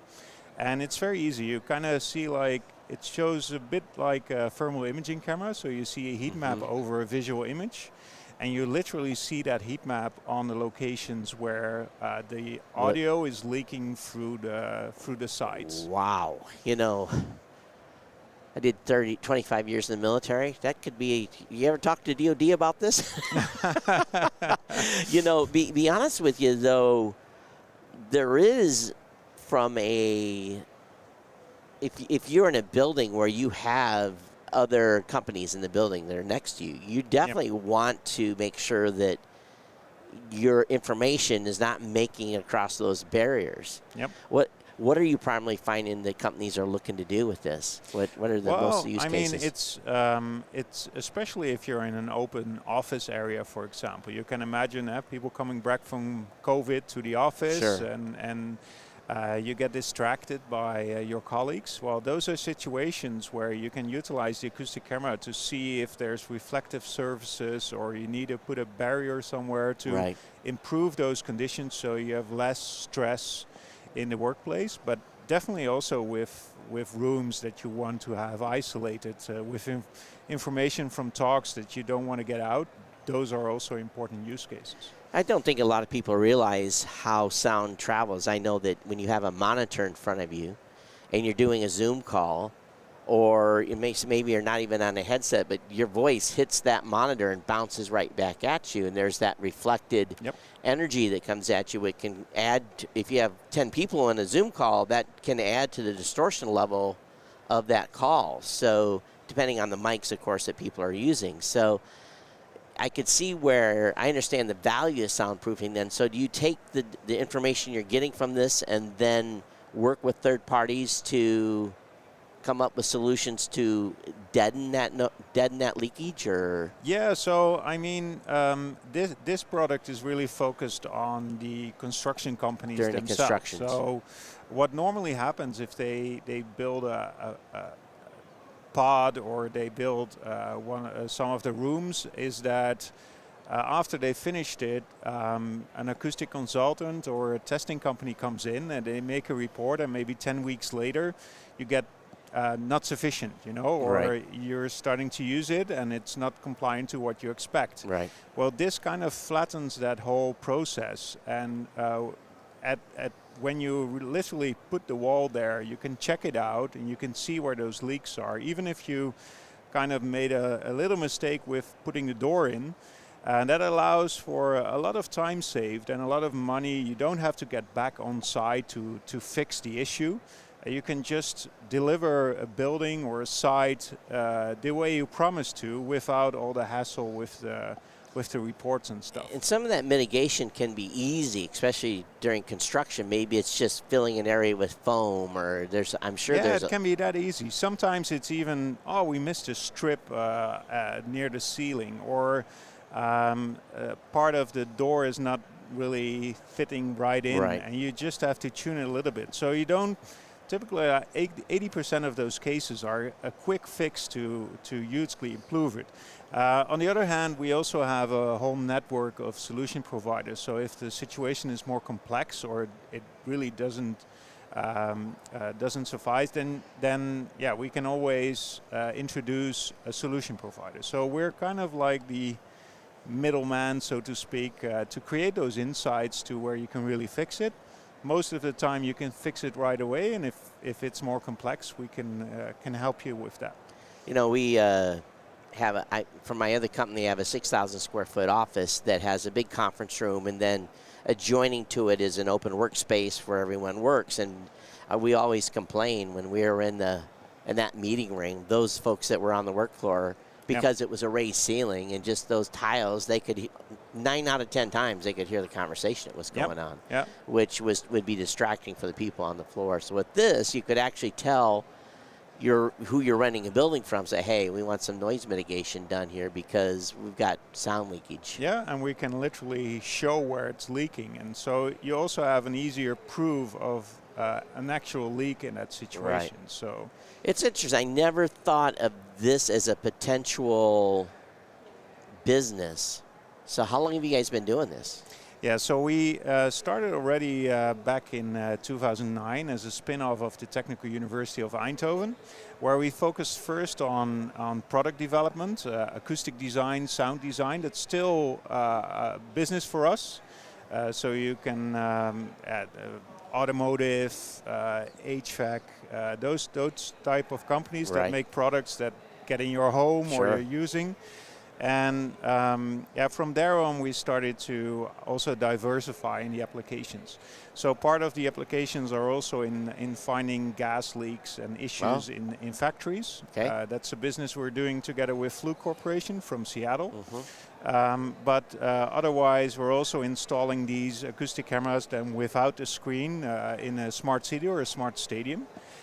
So one of the cool applications we're also bringing to the US right now is installing this inside a basketball arena or a football stadium, and you can see the cheering and the shouting of the fans, and couple it back to brand activation, like fan of the match or controlling the lights. So that's what we're doing with Surround. We're kind of finding those connections between this type of tech and real useful and valuable applications. That's cool. Tell me about where they can find more information, the website again? Yeah, they can go to sorama.eu, and we have all the information for the different businesses there. Can you set that up in its normal position? Because I think before you leave, oh, wow. I'm now kind of speaking into the acoustic camera. You can see where the sound is actually coming from. Yeah. You can see how sensitive it is. Wow, yeah. Yeah. And for those of you that want to see what the front looks like, it's just a big... Yeah, it's an array with 64 microphones and a camera in the middle. Oh, nice. And the software on Edge enables you to visualize the sound. But there's also AI classification software on it, so we can also tell you what type of sound and what frequencies are contained in there. So it's it's a very helpful and useful tool in those situations. Well, thank you for coming on. Sorama, SORAMA.EU. .eu. All right, thank you so much. Have a great show. Thank you so much. Congratulations on your success there. We appreciate it. I tell you, you learn something new every day. I would have not, for my life, had any idea that this type of tech existed in that factor at all. I really would not have known this. I know I wasn't getting my password earlier. I was copying the wrong one. All right, maybe I can get in here now. All right, let's put that in there.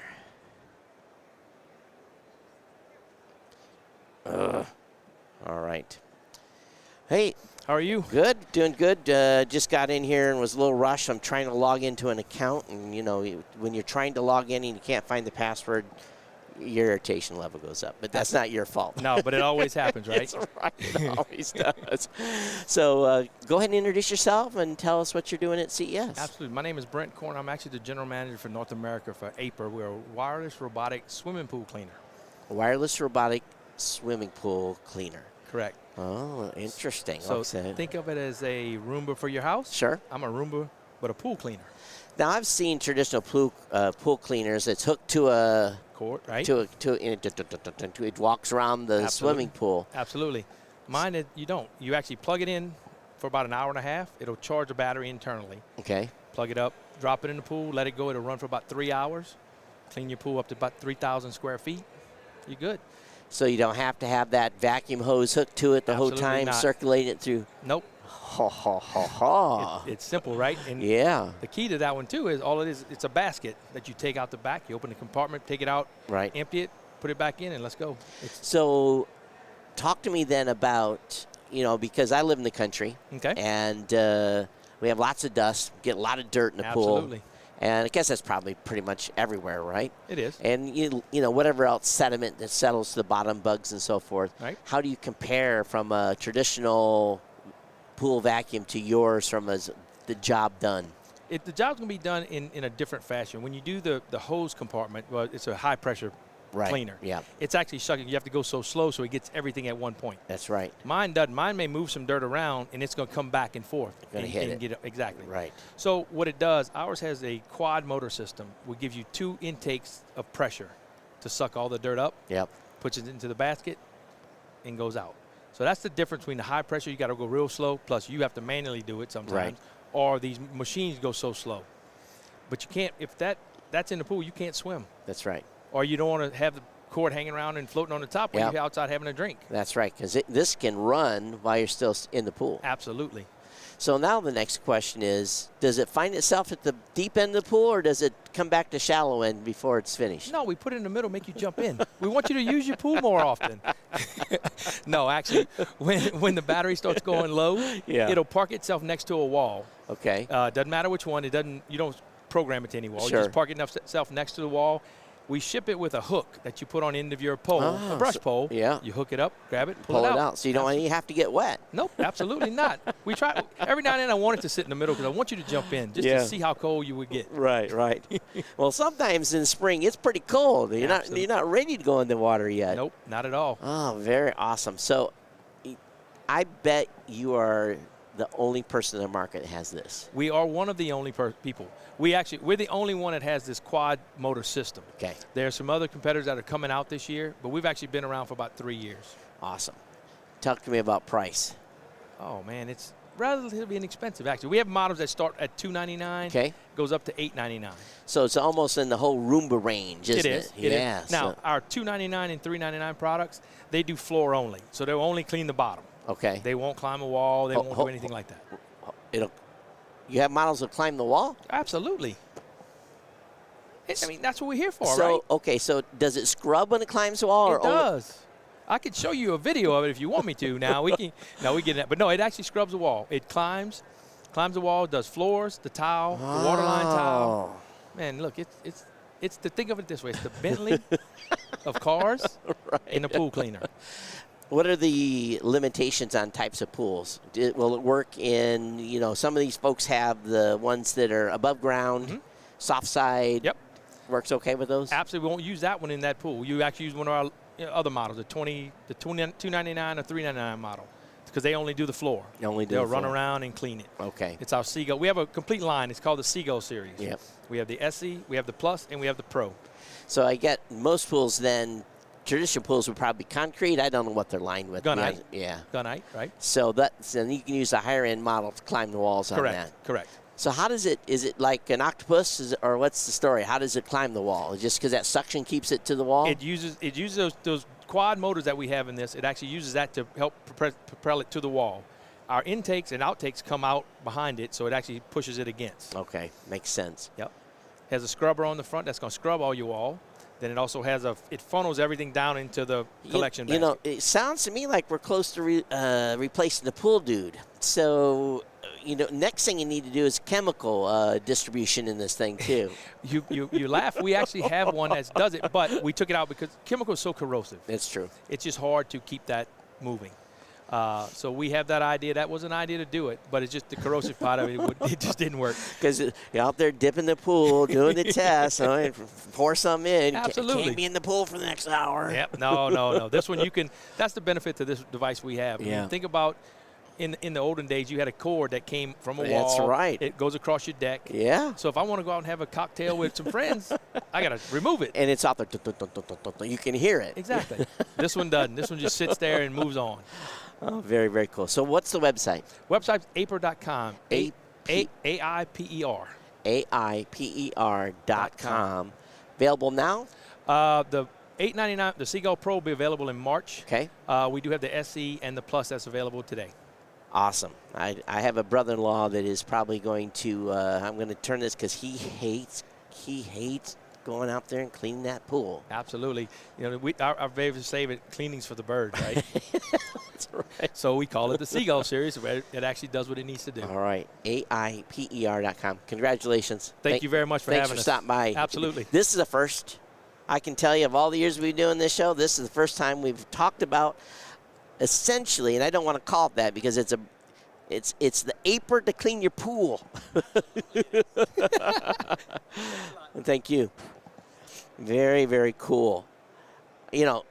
My brother-in-law cleans his pool. I don't have to clean the pool, but I use his pool. I use his pool a lot, matter of fact. Kurt, you ever had to clean a pool? Nope. Yeah, it's that's why everyone hires pool guys. Yep, that's me.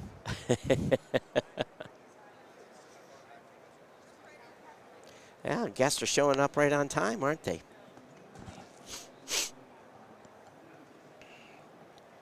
All right. Again, you're listening to our CES 2023 coverage. My name is Todd Cochran from Geek News Central, geeknewscentral.com. We got our next guest with us. Go ahead and introduce yourself and tell us about your company. Yeah, hello everybody. I'm Eric Acella. I'm from Italy, but I have a company based in Switzerland. Okay. And we are in the digital health world. I'm a physiotherapist, and we developed a solution for the patients because we have a big problem because the patients don't do the exercises at home. And so what happens, I have a little story to tell you. So basically we're talking about physical therapy at home, right? Yeah, right. Okay. Correct. Okay. What happened with our company? I'm a physiotherapist, and one of our co-founders was suffering from a severe back pain. Right. And so I assigned him some exercises to do at home, but he wasn't comfortable to do them alone at home because he was scared to do something wrong. So we had to find a solution. And so we developed this application. It's an app that you can download on your smartphone or computer or any device. And how does it work? Just with the camera of your smartphone or computer, it can track your movement, and it can correct you live while you are exercising. Well, that's interesting. So it actually watches you, and it knows the exercise you're supposed to be doing. Yeah. So if you're laying on the floor, I had a very bad back injury in 2004 and was lucky to continue to be able to walk. But my physical therapy in clinic was only 6 weeks, but then for like 2 years I did my own physical therapy. And a lot of it was on the floor. So how does the app, if the person's on the floor or if because sometimes maybe they're going to be on a ball or whatever it may be. Yeah. So how do you work those different scenarios? So it works like this. You run the app, okay, and you start a live session, and there is a calibration with the gyroscope of your phone, and so you need to tilt your phone, and when you reach the right inclination, you put on the floor, and just with the camera, without any additional equipment, it can track you. And if you have a ball to do some exercises for the back, it's okay, because we trained the artificial intelligence for specific diseases.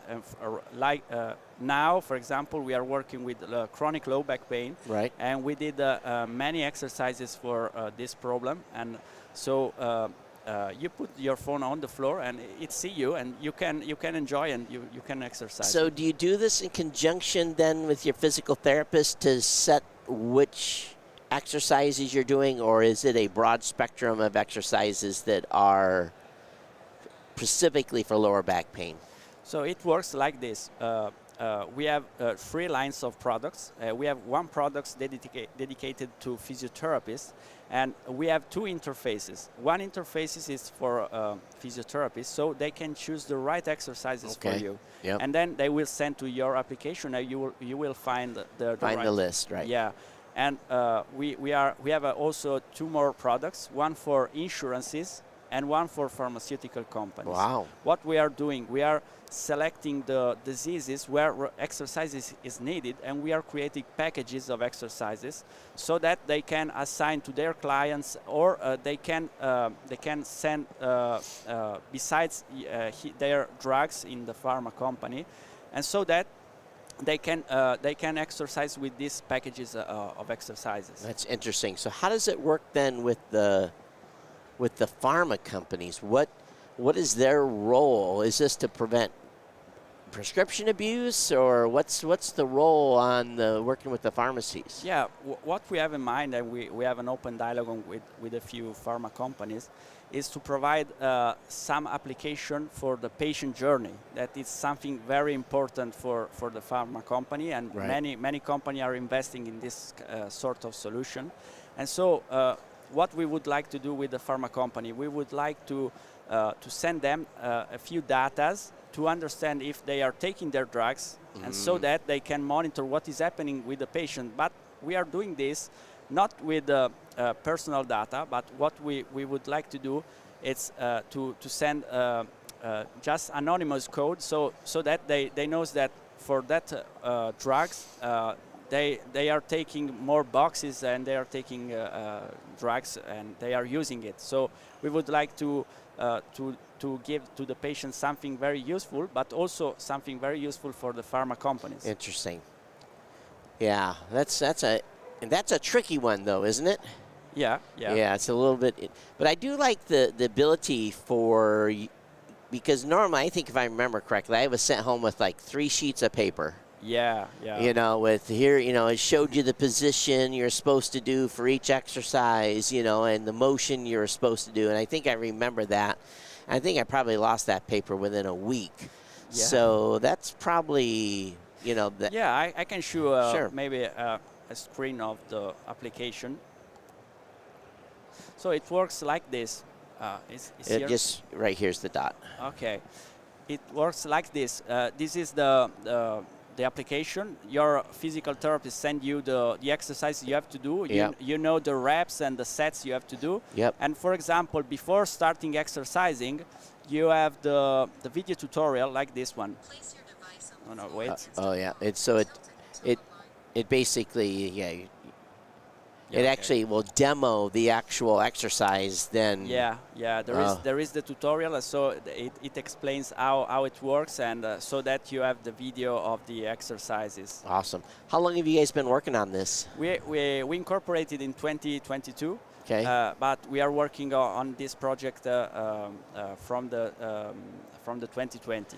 So is it on market today? Is it available today? Not yet on the market. We are we want to enter the market this year, and we are running clinical trials in Switzerland with 2 hospitals, and we are looking for investors and partners that can help to enter the market, and also to discover the U.S. market, right? And to maybe find some research collaboration because right now we are a class 2A medical device. Okay. But of course, in U.S., we need to apply for the FDA, and we need evidences. So That's right. we are running a few clinical trials. The good old FDA here slows everything up. Yeah, It makes yeah. it very expensive. But if it's for the safety of the patients too, tell me where they can find more information. What's the website? The website is www.allimb.com. ALLAMB. Okay, so that's Yeah. awesome. ALL AMB. AMB.com. .com. Yeah. All right, yeah, awesome. yeah. Well, thank you for coming on. Congratulations. Good Thank luck you. with your app. Thank you very And much. hope you find some folk to integrate with here in the United States as well. Yeah. And I was over in the Swiss section yesterday. I didn't see you, so I must have walked right by you. Oh, so. yeah, you can come later. Maybe Yeah, absolutely. Yeah, okay, thank you very much. Thank you so much. Bye-bye, thank you. Awesome.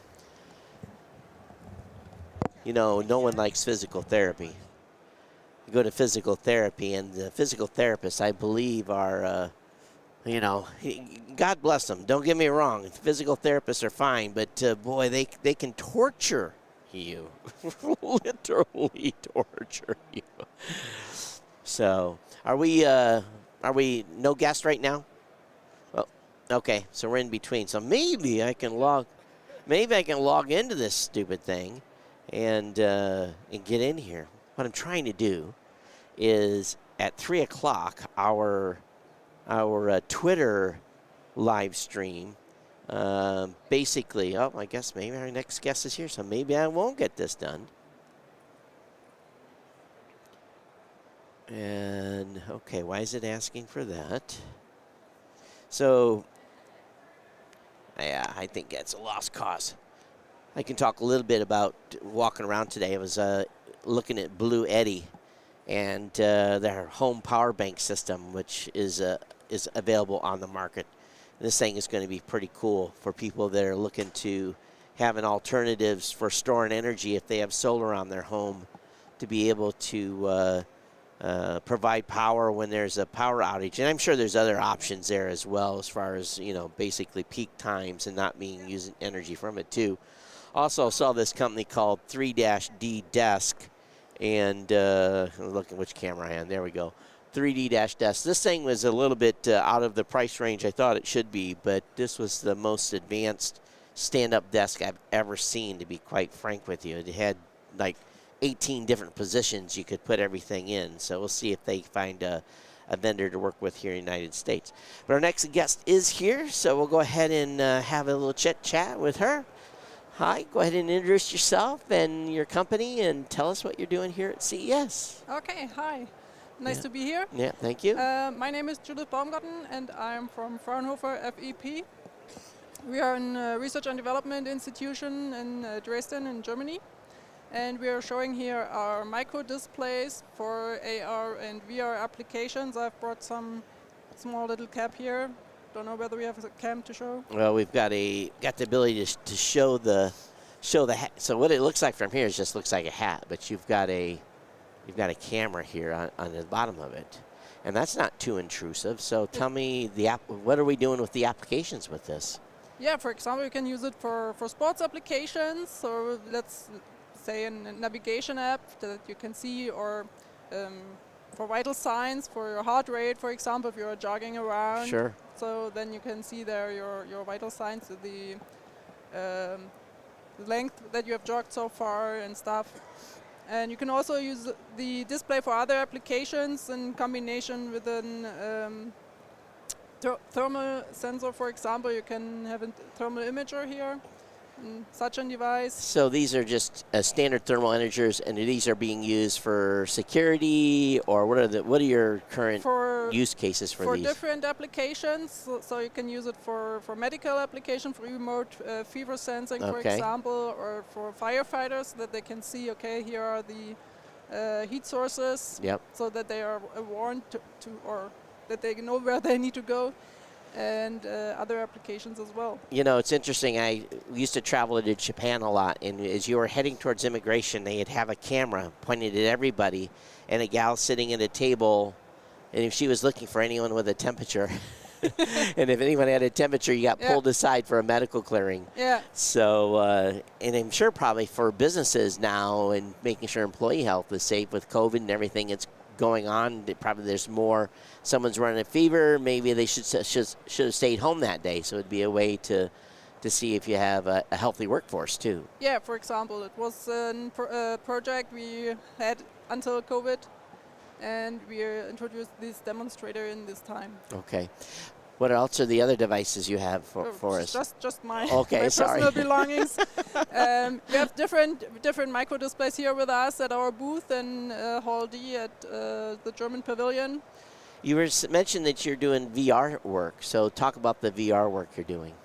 So we are mainly producing the micro displays that are used in VR headsets. Okay. So you can have an rather high frame rate, so you need a high refresh rate. Yes, when you're moving your head, you need to ensure that the image is changing seamless, fast enough so that you don't get dizzy. What is the typical frame rate they're using in VR headsets? 120 hertz. 120. Yeah. So, and most people's monitors are either 30 or 60, so that tells you the difference of the refresh rate. Because it's true, if you turn your head, it has to stay seamless, or else there's a blurred line or something, and it's not as good of an experience. Yep. So are these the new products then for this year, or is this? It looks to me like maybe this is still a prototype. Yeah. So we are a research and development institution. So we are just for partners that are using our micro displays and integrate them into their products. So we have research labs here in the United States as well. So is it similar type of an arrangement in Germany where you've come up with all these great ideas and innovation, and then look for partners to do the integrations with, right? Yeah, of course. Yeah, that's the best way. That's fun work to do, because you get to go out there and do kind of like deep and cool stuff. You don't have to be so restrictive of worrying about profit immediately. You want to be able to make good development stuff. So tell me about. Is this the actual website? Is it Fraunhofer? Is that just, what is the name of the company again? Fraunhofer FEP. So it's Fraunhofer FEP. FEP. Yeah, we have 70 institutes and all do different stuff. So it's important to know the abbreviation behind Fraunhofer. So the website is www.fep.fraunhofer.de. Okay, awesome. I flew through Frankfurt just for the first time ever a few months ago. Had a good visit for the short time I was in Germany. Next time maybe I'll get to stay for a few days. But come to Dresden. It's a nice city. Yeah. Well, thank you so much for coming in and showing this off. We appreciate it. And everyone, make sure you get over to fep.fraunhofer.de. Outstanding. Thank you so much. Thank you so much. Yeah, thank you for coming. So, in the United States, we have, I worked a lot when I was in government, worked with national labs. And the national labs are always coming up with cool ideas and innovative stuff and stuff that they would experiment on.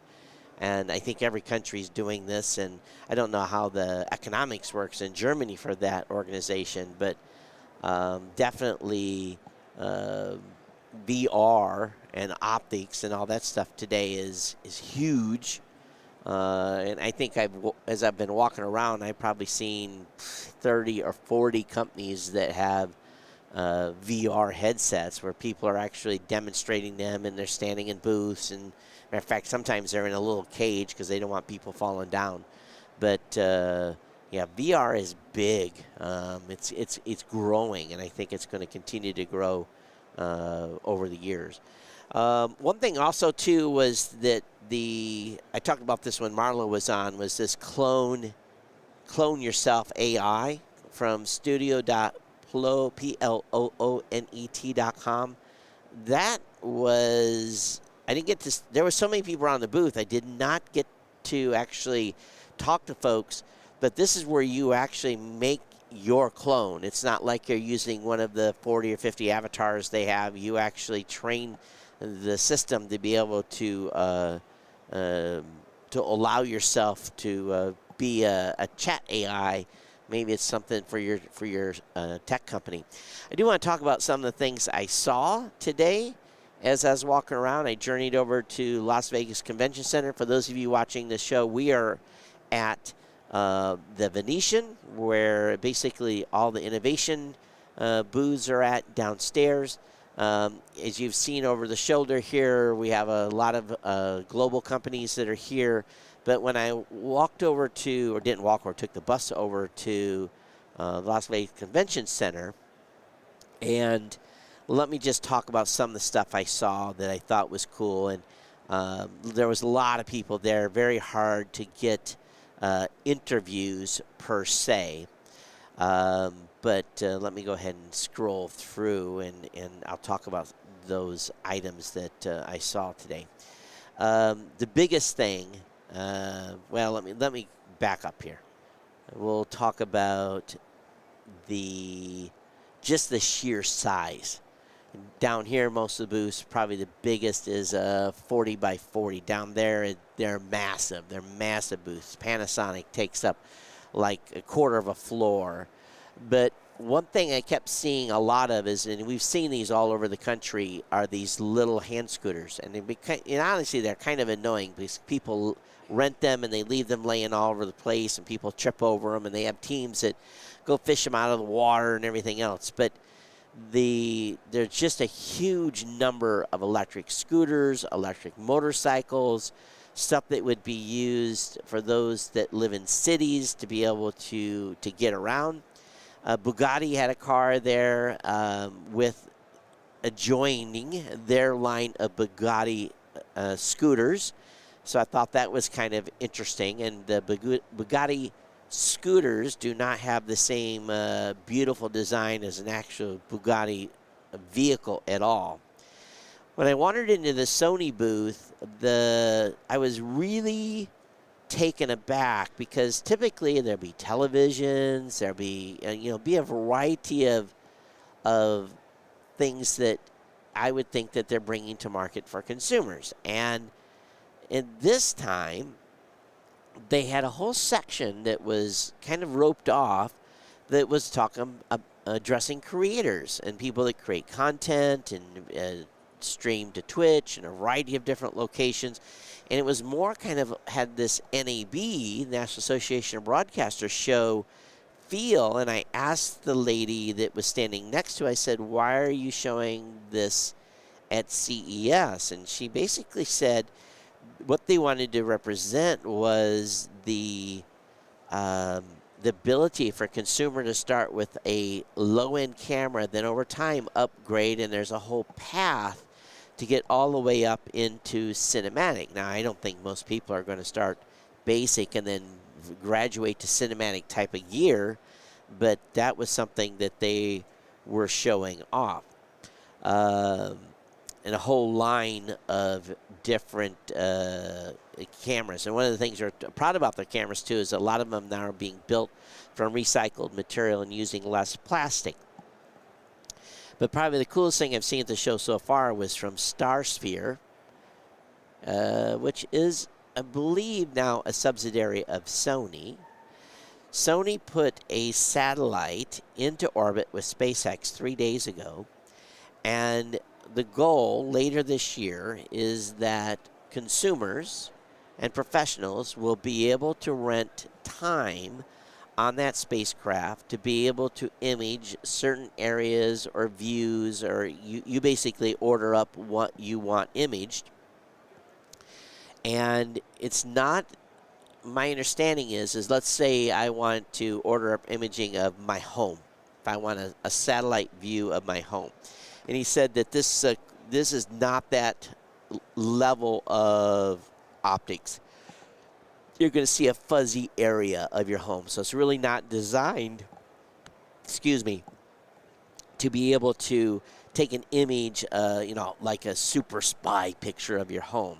They're hoping that creators are going to be able to drive and readjust the positioning of the satellite to be able to take beautiful pictures, panoramic pictures from space. So we'll see what happens there. And I have close-up pictures of the actual replica of the spacecraft and what they launched on SpaceX. So the size of it is 6U. 1U is 1.75 inches, so about 10 inches or so. It has a orbital attitude between 500 and 600 kilometers. It has a camera lens. It's a 28 by 135 with an f4 stop. Has a star tracker to measure altitude, antenna for communication, sun sensor to measure attitude against the sun's position. Camera and lens were made by Sony's, capable of shooting 4K video and still images. It has a computer on board. It has thrusters with water as a propellant to raise orbit orbital altitude in order to extend the satellite's lifetime. It has solar array wings generating power for the satellite and a GPS antenna to measure the satellite's position. So I don't know what the lifetime of this is going to be, but they say that you're going to be able to capture images remotely of the Earth and outer space from space, shooting 4K video and high sensitivity image footages, intuitive operation use simulator, reserve shooting with a preset shooting location, subject time, etc. Real-time shooting and live linkage only when passing over a ground station. So they're going to have a premium shooting service. Reserve shooting charting on orbit for one orbit. Users can control the detailed setting of the camera and sequences. You get up to 10 minutes of free operation of the satellite. Approximately 50 still images or up to 30-second movies are available, which can be selected from thumbnails. So that's the description of what they're doing. Also ran into a lot of companies that are taking advantage of what has happened because of the pandemic. Everyone's got a camera for your desktop. This is the best time ever to be looking for 4K IP-based cameras that are really, really, really good.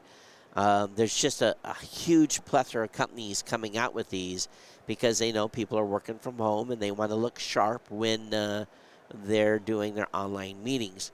One of the companies that I ran into was called Emmet, E-M-E-E-T, and they have some collaboration cameras as well, so if you're in a group meeting, you can move back and forth. Also ran into a company I was very, very familiar with that has a lot of NDI cameras on the market, which, I lost my place here, which I was surprised to see them at this show. Again, it was one of those situations where you're like, what are you doing here? But again, this demand for all of these new high-end cameras is really making them come to the consumer market versus coming to CES, which I thought was interesting. I ran into a company called Muxwave, MUXWAVE.com. They have an incredible LED screen that's see-through. It's a LED holographic screen. Incredible price tag as well. But I'll have some videos up at some point later on the YouTube channel to show this screen off. I think I posted some of the images already on our live blog, which you can find at techpodcast.com or geeknewscentral.com as well. But again, a holographic LED screen that was beyond remarkable. I was really, really amazed. Talked about the 3D desk already a little bit. See what else. And then I trekked over to the North Hall. Everything was in Central.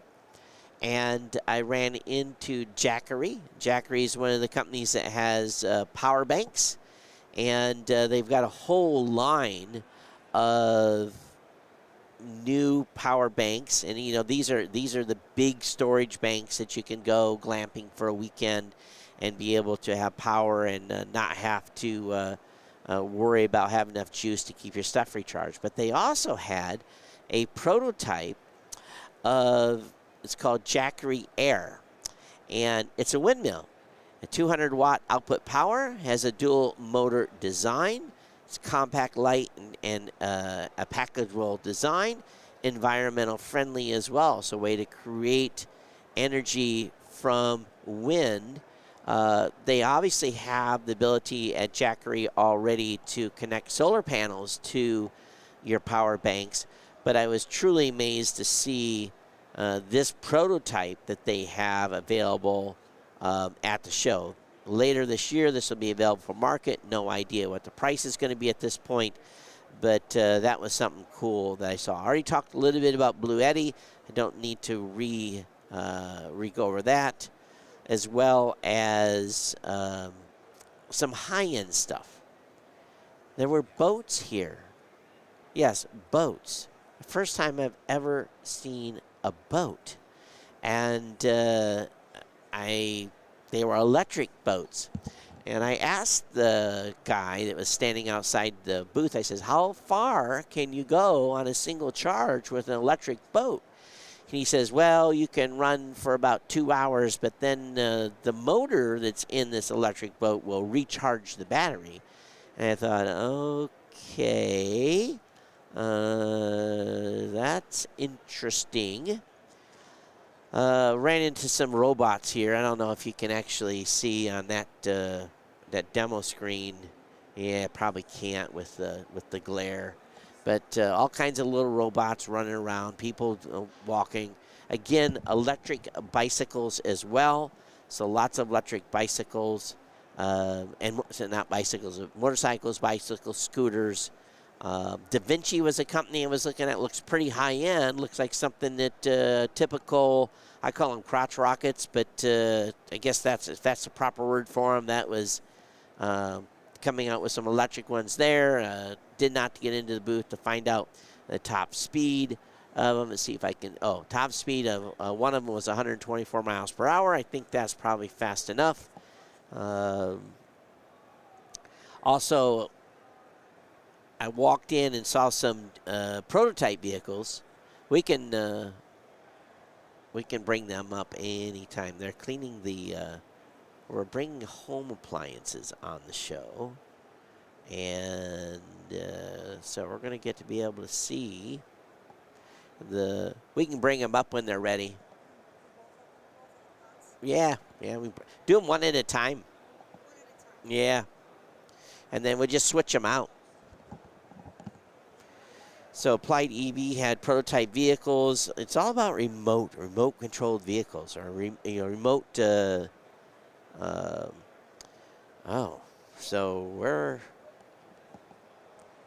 if you want to set the center spot right there, and well, let's see here. Let's set this. Let's set this here, and then put her on the side so that she can be seen. Yeah, so we can see her face when she comes in. I think, okay, that's from that camera's good position. Yeah. Huh? Oh, it's okay. That camera's fine. Yeah. Yeah, that's fine, and we can talk about it. Okay.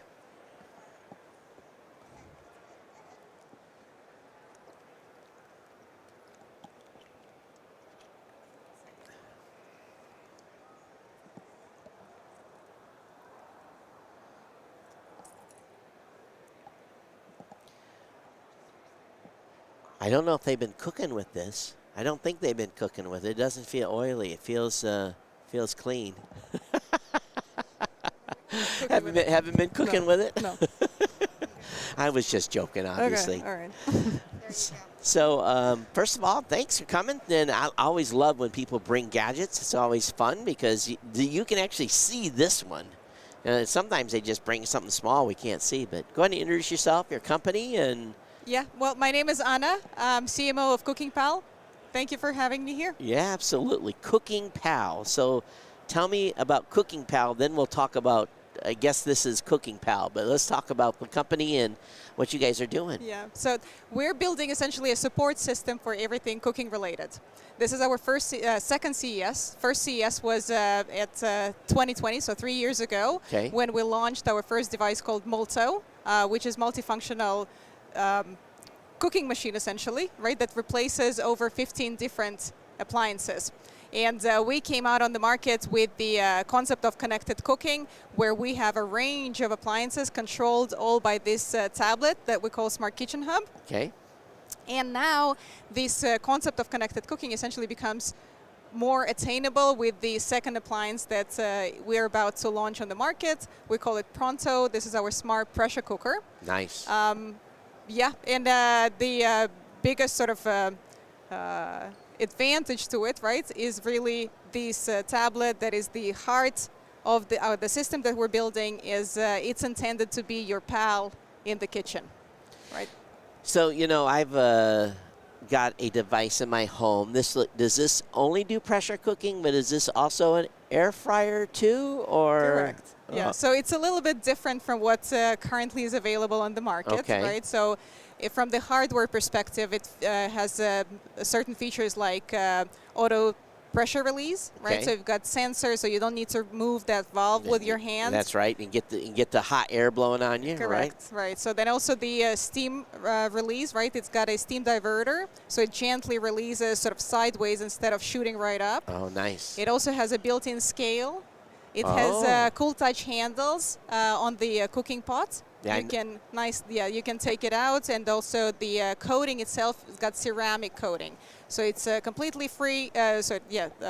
Safe, as well as dishwasher safe, and then it is designed to be a standalone item, right? So you can control it via the phone app, but it's, then at the same time we would like our users to get the best experience again through the Smart Kitchen Hub.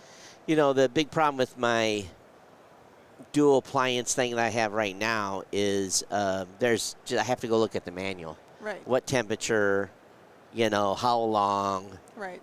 I throw some fries in, and I have no idea what the weight is. Yeah.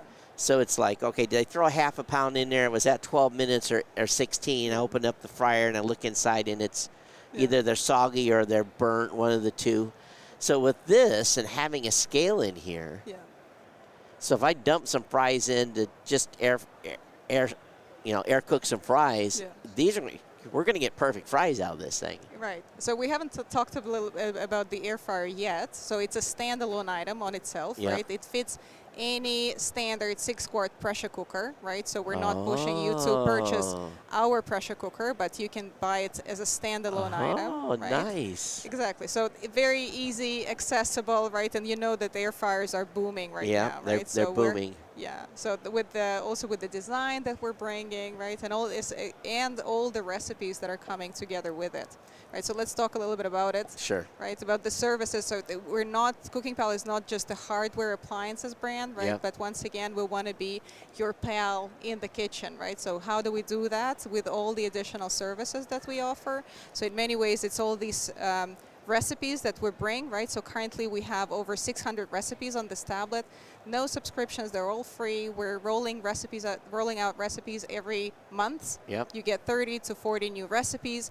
We got features like request the recipe. So our database is growing basically on the request of the community that we have. If you don't find your favorite recipe, you can ask us to add it in. We're going to test cook it for you. We're going to do all the photos and videos that the recipe comes with, right? So essentially we're bringing the guesswork out of cooking, right? So with us, you get inspirations, you get step-by-step guides if you don't know how to cook, but also we provide you then with the tools of how to cook it. Yeah. I noticed in there that you had a recipe for spaghetti. Yeah. Is that designed to be cooked in this device? It can be. Or, because many of our recipes here, they're multi-device recipes, right? Yep. So then with that Molto that I previously talked about, the sort of this food processor that cooks, sure, it can process your ingredients, right? So you get everything chopped up. Yep. Then you throw your sauce, bolognese sauce, for example, Yep. you throw it into the pressure cooker, Yep. so it slow cooks faster, so to Yep. speak, Yep. right? Meanwhile, Molto is cooking your spaghetti. So I got you. at the same time, you got your ingredients ready, you mix it all up That's in right. the on the plate, and you're good to go. So what inspired you to do the pressure cooker? Is it just because pressure cookers are back in vogue now, or? Yeah, well, so in many ways what we're doing, we're bringing appliances that complement each other, right? So Yeah. this, again, going back to Molto, the first appliance Yeah. that we launched, this is really our hero product because it replaces so many other appliances, right? It can chop, it can grind, mix, knead, boil, steam, you name it, right? And it Right. allows you to cook at multiple levels. So one thing that it doesn't do, it doesn't pressure cook, and Right. it doesn't air fry. That's right. So that's the perfect addition to the menu, Yep. Right, so that's our then product portfolio. Then also allows us to bring broader range of recipes and essentially help you cook better meals. You know, and I definitely need it because, you know, cooking alone can be challenging at times. So do you have the ability then to say how many you're cooking for with this recipe, or is it designed that you're always going to have leftovers? Yeah, no, well, of course you can. So we've got an option to adjust the servings, Yep. right? So of course the recipe is designed for a standard amount, right? Yeah, but at the same time, if you're less people or more people, the only limitation you have is of course the capacity of the bowl. That's right. Right? Yeah. But other than that, yeah, you can adjust if, you know, like for example, this banana bread recipe is designed to be cooked for 4 people for 4 servings. Yep. Right. So then, if you would want to make it smaller, Yeah, banana just- bread, right, depending on the Yep. what is the mold that you're With having. banana bread, though, Yeah. you're going to make 4 servings anyway because you're going to come back and eat it over the next couple of There you days. go. Yeah, it's one of those popular recipes. That's right. So tell me a little bit about, you know, now I understand just based on what you've initially told me why this is. Can I pull Careful. this? Yep. Wait, I'm going to help you. All Here. right. Whoop. There you go. So the air fryer. Yeah. It's just a cosmetic mock-up that we're bringing here to CES. That is brilliant. Right. And it's sleek. I mean, look at the design. It's Yeah. the most beautiful air fryer And you you've know, ever seen. and here's the good part about this. I'll let you shut it. Yeah. So just also to show, right, the handles that we've got, Yeah. the ceramic coating we've Yeah. got.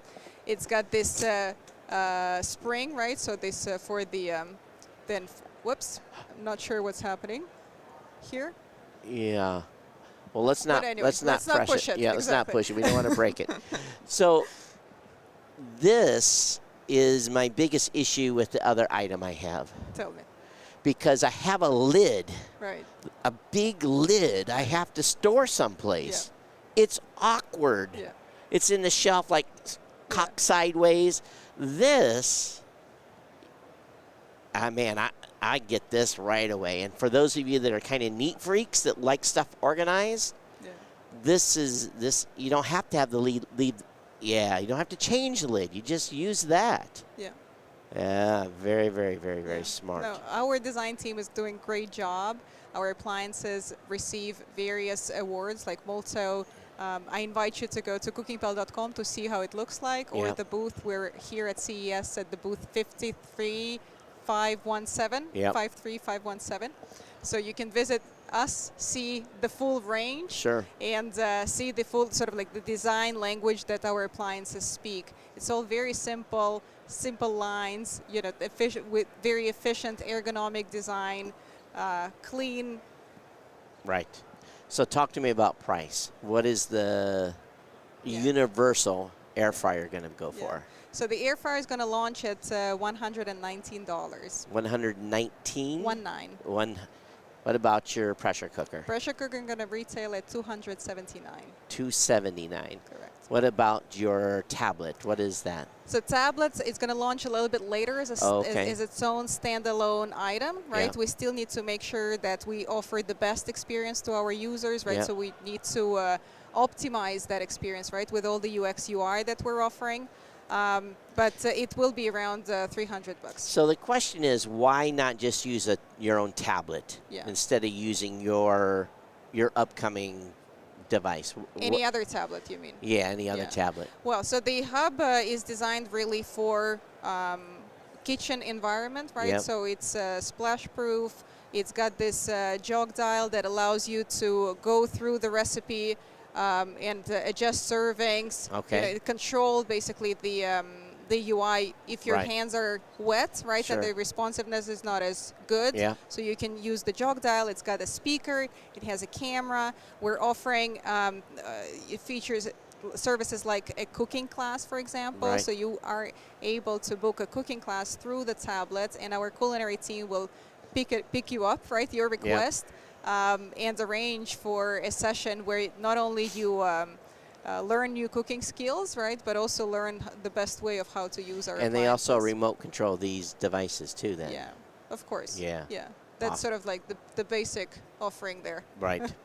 All right. So, cookingpal.com? Correct. Cookingpal.com. See, now it's been the whole show, and I've been trying to figure out what I'm going to spend my money on.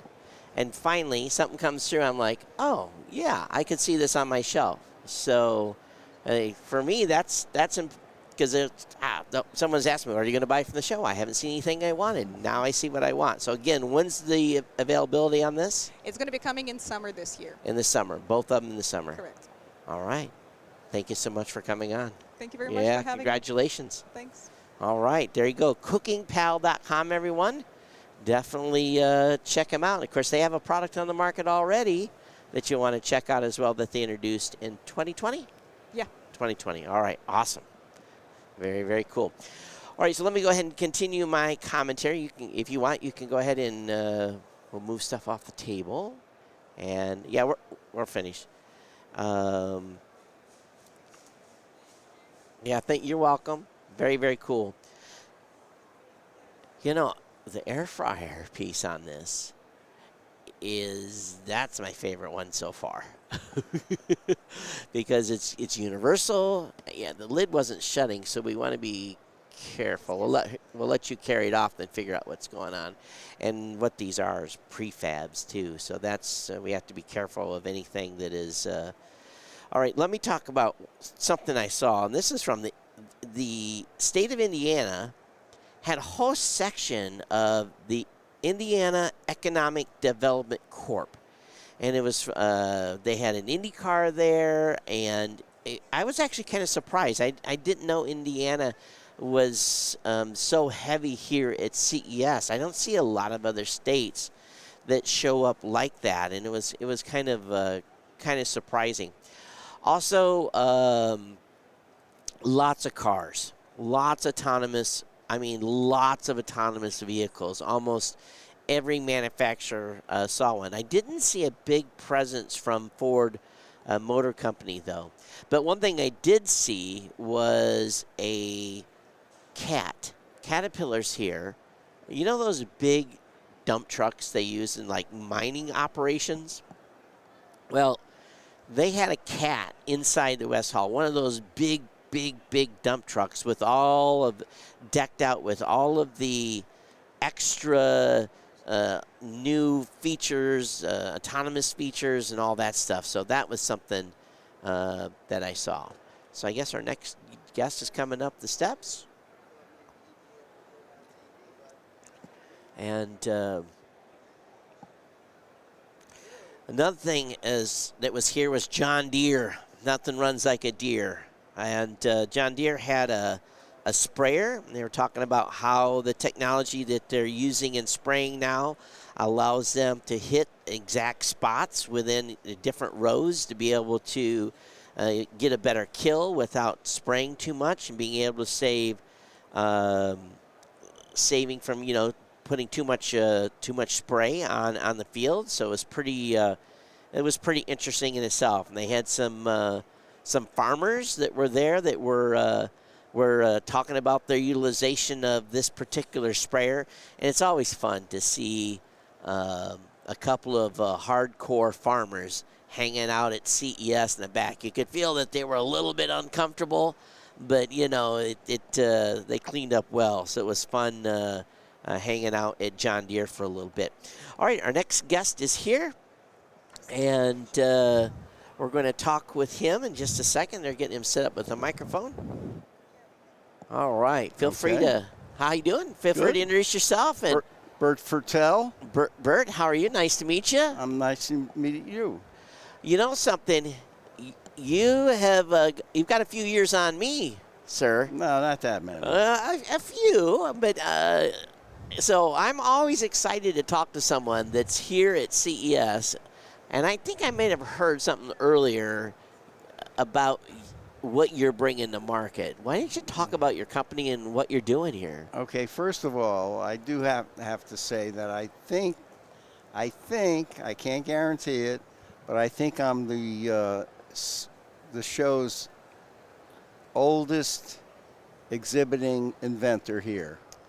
You know, years before, there was a couple that came here that was inventors as well, but they never had a booth. They were always walking around the show floor. I haven't seen them, but what makes you different is you're here with a product. They were just like rolling around their bag and showing stuff off. Right. We do have a product. Yeah, that's right. You've got a product. Right. So that's cool. Our product is called Don't Forget. Well, I tell you what, as you get older, you can forget a lot of stuff. As you can see there. Well, it's more not for older people forgetting things, although we all forget things. That's right. And you don't even have to be old to forget things. That's right. But what happened was I was forgetting my cell phone in my car. And I was getting out of my car, going up to my apartment, getting undressed, get a soda or something, and then reach for the telephone and say, oh, I have to call Todd Cochran. And, oh,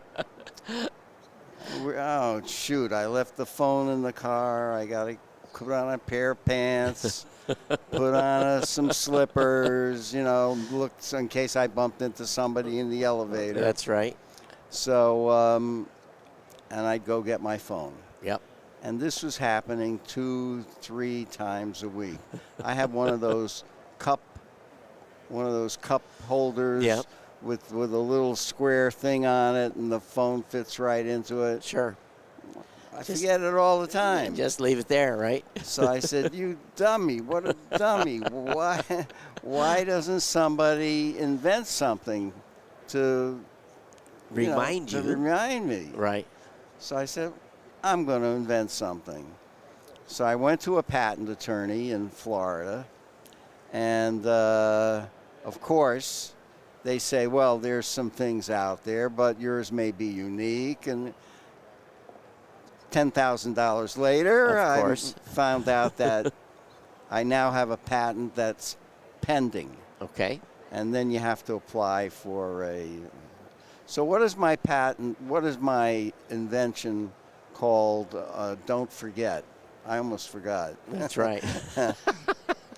What does my patent call for?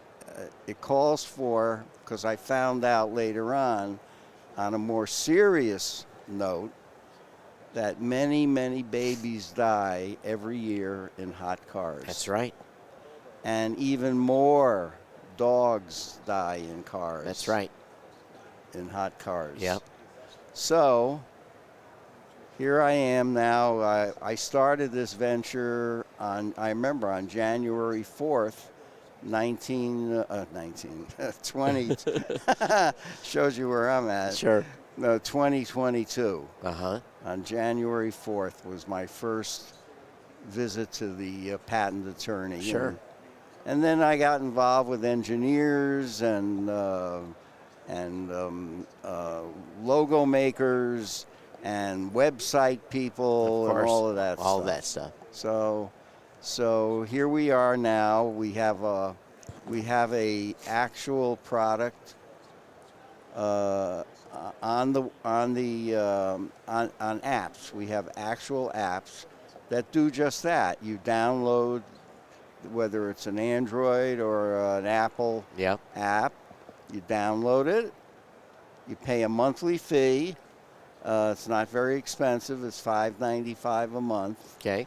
And the windup is when you shut off your car, the Bluetooth disconnects, and yours connects and says, don't forget your baby, don't forget your dog, don't forget your cell phone, and many, many other things that. So it's primarily designed then when you're leaving the car. That's the key. Not necessarily when you're leaving the house. Well, we got something else. Okay.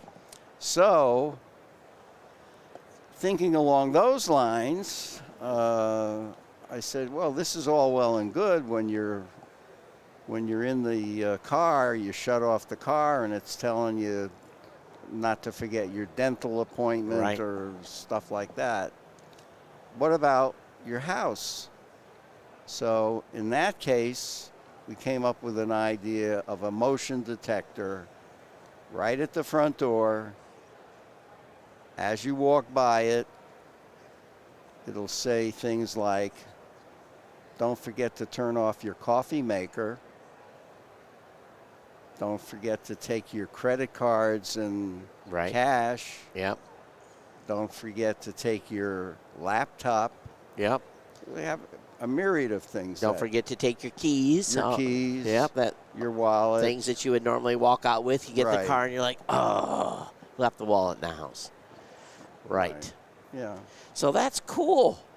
So are you going to, is this launched? Is it available? Are you looking for investors? What's the... Well, the app itself is available today. Okay. We just got approval last week for Apple. Awesome. About 2 or 3 weeks before that, we were approved by Android. So it is available. There's still some kinks to work out. Of course, yep. You know, as usual, and you know, but we're all set on that. As far as the devices go, I'm a little too old to want to get involved with manufacturing parts or even contract manufacturing parts, getting people, putting them together, getting a warehouse. All that stuff, yeah. Packaging, advertising, and then selling. So basically, you're looking for a partner. So I'm looking to license somebody that's already geared up to do things like this. Sure. And that's basically where we're at. But we do have 2 items. We have the home motion detector, and then we have what's called a device that plugs into your OBD2 port underneath the dashboard of the car. Right. That's the little port where the mechanics, when you bring it into the service station, they put in the diagnostics. And there's like little prings of sticks out. Right. I don't know how to explain it. Well, there is a port that you can plug into. But there's an off and on switch. And when you plug it in, when the car turns off, the message then gets sent again. Don't forget your baby, your dog, your... So it's sent not only on the app, but it's sent by the car as well. Right, which has... The app and the car have nothing to do with each other. So you can run one without the other. Right. Awesome. Right. That's smart. Yeah. Yeah. So, and that would be my idea. That would be my idea, would be to sell 2 of the car devices and 1 of the home devices, and to have a company like Costco, Walmart, Target, Amazon, whoever may be, would handle something like that. Yeah. Well, I don't even know what it would sell for. I have no idea. I've seen some of those plug-in sensors before. Yeah. I don't know. You don't know what you're looking at either, but that's what your partner will find out. Yeah. Yeah, they'll figure out what the price point is going to be. And if you save just 1 kid, save 1 baby, it'll be worth everything. Well, that's true. But figure this out as far as who would use this. There's over 4 million babies born every year in the United States. That's right. There are over 70 million dog owners in the United States. Yep. And there's well over 300 million cell phone users in the United States. Yep. So you got a big market here. I wouldn't even know. I keep saying, if I only got 1% of that. That's right. That's right. So the website is, don't forget? DF. It's the initials DF for don't forget. Yeah. dfdon'tforget.com. Awesome. No apostrophe. Okay. No apostrophe. Awesome. And again, it's a verbal alert system. It's a verbal alert system. Congratulations. Thank you, Todd. Yeah, thank you for coming. Thank you. Okay. And good luck with the show. And I hope to see you next year strutting around here. and with your entourage of people that you're partnered with. Well, I hope I can stay around another year longer. Oh, I'm quite sure you will be here. So, thank you, sir. Okay, thank you. We appreciate it. I love it. I absolutely love it. I love to see the entrepreneurial spirit and such a simple idea, but for something that, if you think about it, it's true. How many, and people say, how could you leave your kid in the car? Well, it happens. It happens a lot. And peace of mind, I think, would be wonderful from this makes a good baby shower. I'll give you one of my cards. Hey, yeah, you can give me one of my cards. Yeah. So it's you just really, really simple idea, but really makes sense. All right, so we are at 4:30. We got about another 30 minutes of coverage here at CES. We're talking about John Deere before our latest guest. They also had an excavator in the building. I don't know why they brought an excavator. Then AEVA, AEVA, car manufacturer, was here, along with another company called VinFast, which is another car manufacturer, all prototypes. But I will say something about the displays this year. I walked into a company called Mobileye, and the graphics that they did for their projection wall was off the chart. Not only that, the floor, I've never seen anything like it in a booth, and there was like a plastic covering almost. It was the weirdest floor I've ever worked on, but it gave this visual effect that was just, wow. And one thing's for sure, the people that work in that booth are not going to have sore feet, because had this huge amount of padding in it to get this effect. It was, I have no idea what they used on the floor. Again, it's durable, shiny, black, spongy. It was pretty impressive, and I took some video of it just because I'd never seen a floor like that before. So our next guest is here, and we're going to bring them on and take a shot of H2O here.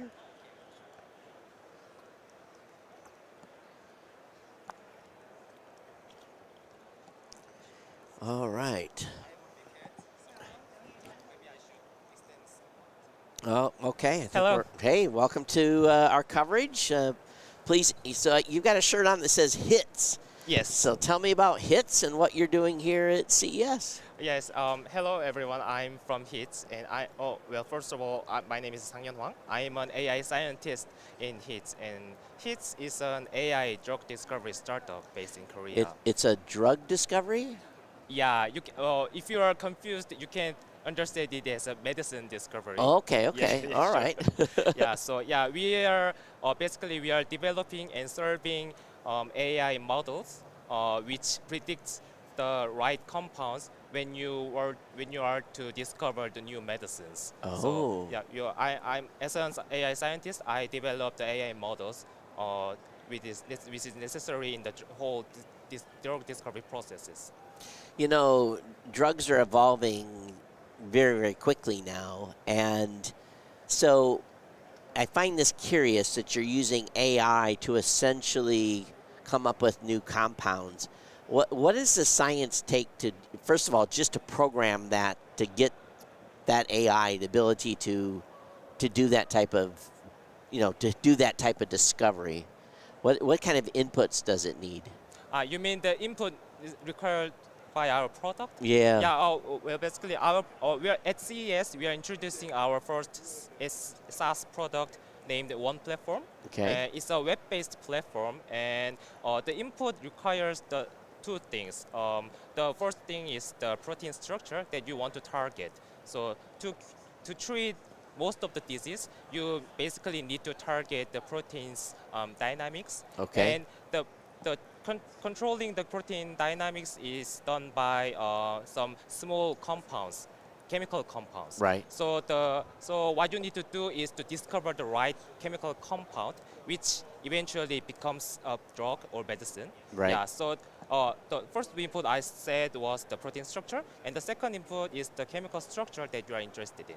And if you give those two inputs, then our AI model predicts how much effective your compound is, corresponding to those protein structures. Those particular protein structures. Yes. Because you probably have some history already knowing from previous drugs what happens with the use of certain chemical compounds against certain proteins. So there's a little bit of a knowledge base there already. Yes.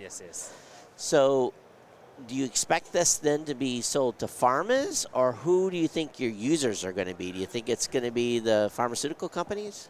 That's a very good question. Your main target is the researchers in the pharmaceutical companies, or in a broader sense, pharmaceutical community. Right. And we hope that using our one platform, let me show you in shortly. It is just a one screen of our product. I don't know if the screen can be seen. If you put it here. Yeah. Yeah. And this is just our leaflet. Let me hit cancel. It's trying to connect to the Wi-Fi. Oh, yeah. You don't have to connect, I think. Maybe. Yeah, there we go. Yeah. Basically, it is one of our screens, or one of our screen of the product. It shows the results of our AI prediction, which predicts the binding structures between your compound and the protein. So using this kind of results, the researchers can, by themselves, using the AI models, they can predict the results of their experiments before doing it in reality. Wow. So that they can reduce the time and the monetary cost. Right. That is our hope. Yeah. So in short, the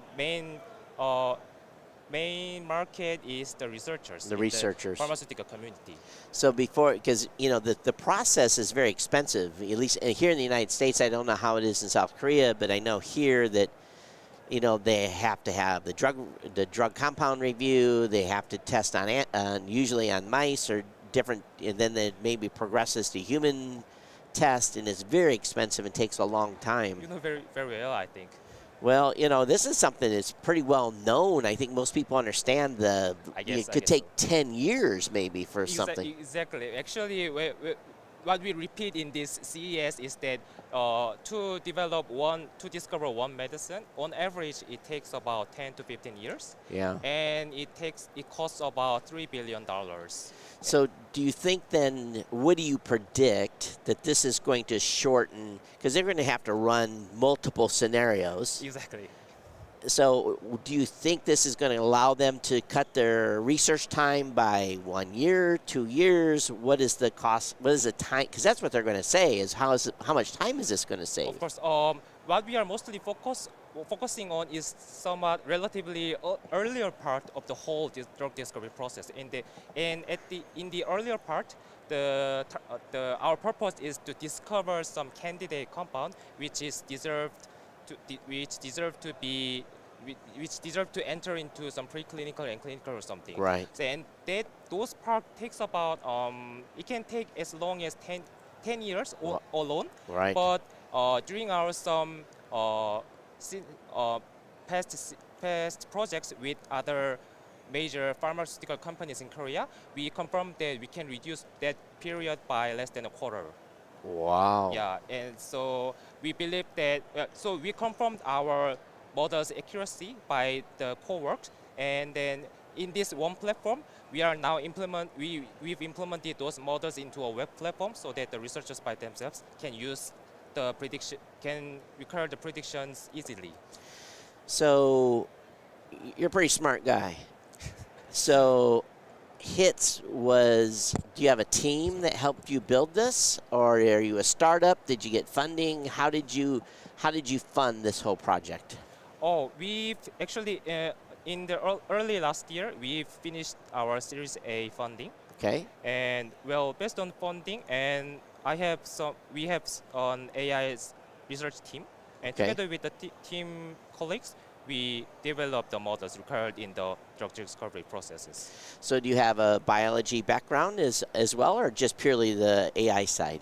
My major was chemistry. Okay. Technically, the computational chemistry. Yeah. So that was also a good question because the scientists in the AI research team mostly know well about AI only, but this domain requires much larger knowledge related to biology and biochemistry or something. Right. So, and we have other team who specialize in those parts, conventional drug discovery Right. process. So we co-work with them. Do you think that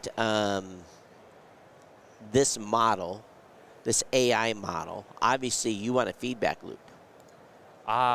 Yes. We need to elevate the accuracy of the models. Right. Because let's say we're 5 years down the road and they do some trial and the protein response was not what you expected, then you got to adjust the model.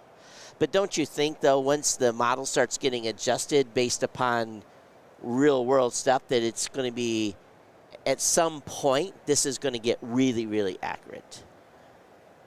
I would think so. As you put the adjustments to the model, I would think that over time, it's going to get a lot better. The accuracy of the prediction is going to get better, the AI model. Of course, that is our hope and expectation because it is basically data science. So the data matters. Right. So the data is maybe all what you need to develop an accurate model. But the reality is that this data requires the experiments. That's true. So we don't have enough data always. Yeah. So I think data is not all you need. So you need to design very well your model and architecture and the theory within it. So of course, in the future, more data will be compiled, but there will be new diseases whose data is not available. And you also have to run, at some point, you have to tie into this model the possible risk of side effects, don't you? Yes. Yeah, because that's the big thing. You know, when a new drug comes out, it's got a list this long of you know, be careful if you're sweating, or, you know, it's got all the... I understand. Yeah. So I would think, too, that if you know the side effects, then that helps the model as well, saying, okay, probably on this particular job, some people are going to have trouble with this, or that as potential side effect. This is very fascinating. Yes, I agree.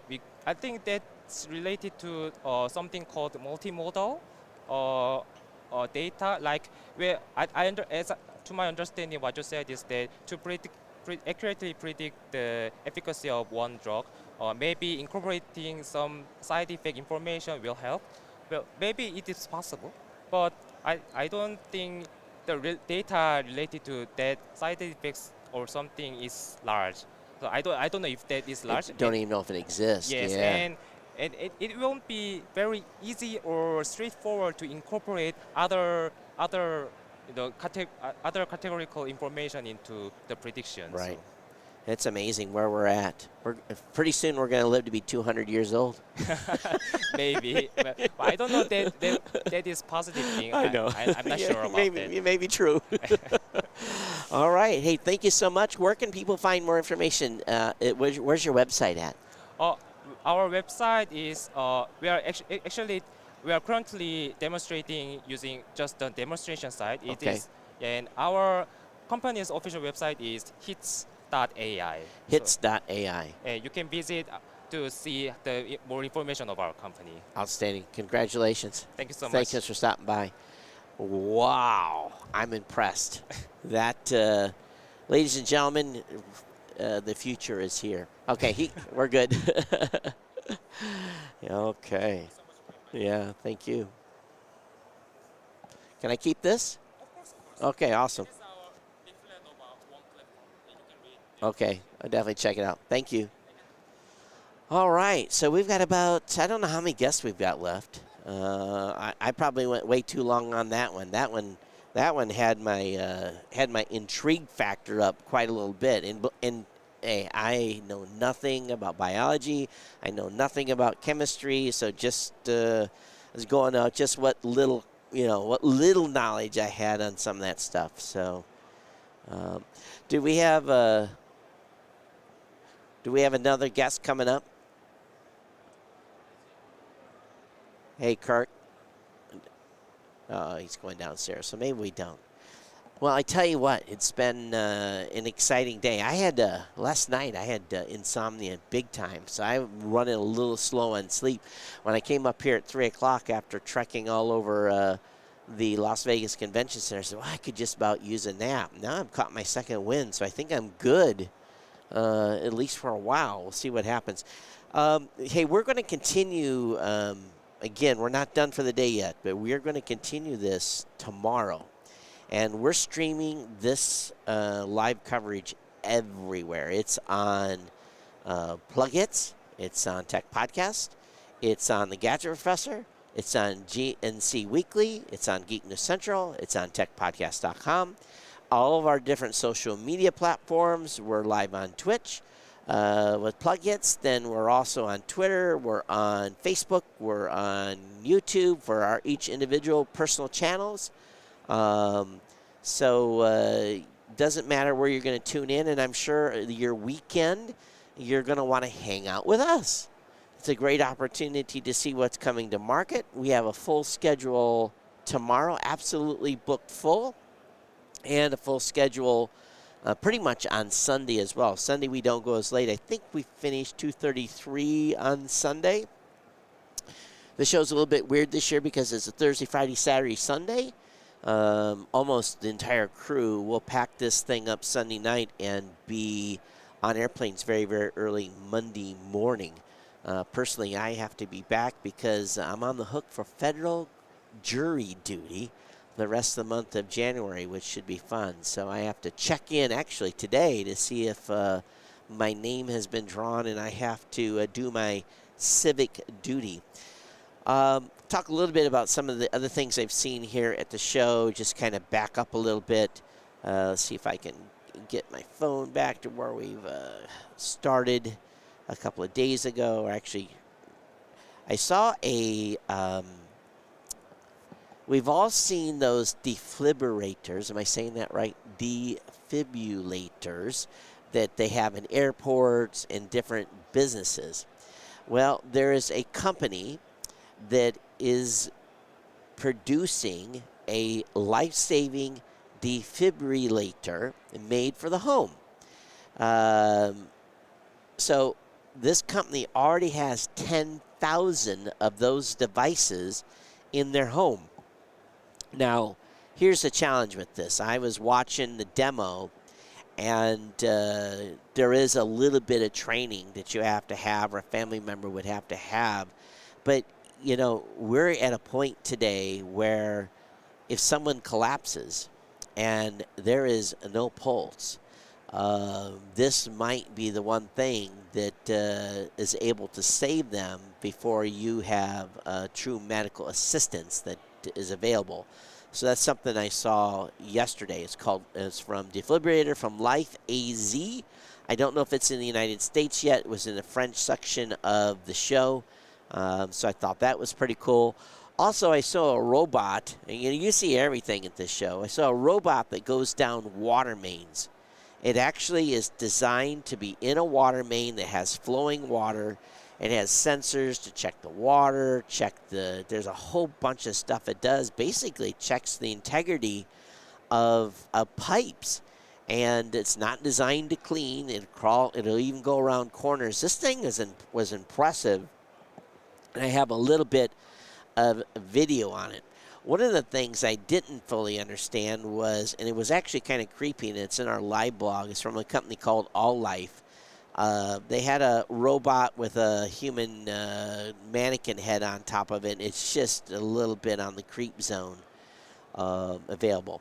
Another company that I've been waiting for a long time to actually be able to buy a product from is a company called Quista, Q-I-S-T-A, and they have a device that you put in your yard. You manually install it. You would have to probably pour a little concrete pad for it and tie it down and set it in, run power to it. It is a mosquito destroyer. And for those of you that live in mosquito areas and don't like those little buggers biting you when you're out enjoying a spring or summer evening, this is a product that potentially could be for you if they ever are available to get it here in the United States. Also, believe it or not, Ukraine is here. Ukraine has about 10 companies and there was really nothing that I was interested in talking to their team about. I looked at each of the tables, but Ukraine is here with a small delegation. The Swiss, I spent quite a bit of time in the Swiss venue yesterday and did some interviews in there.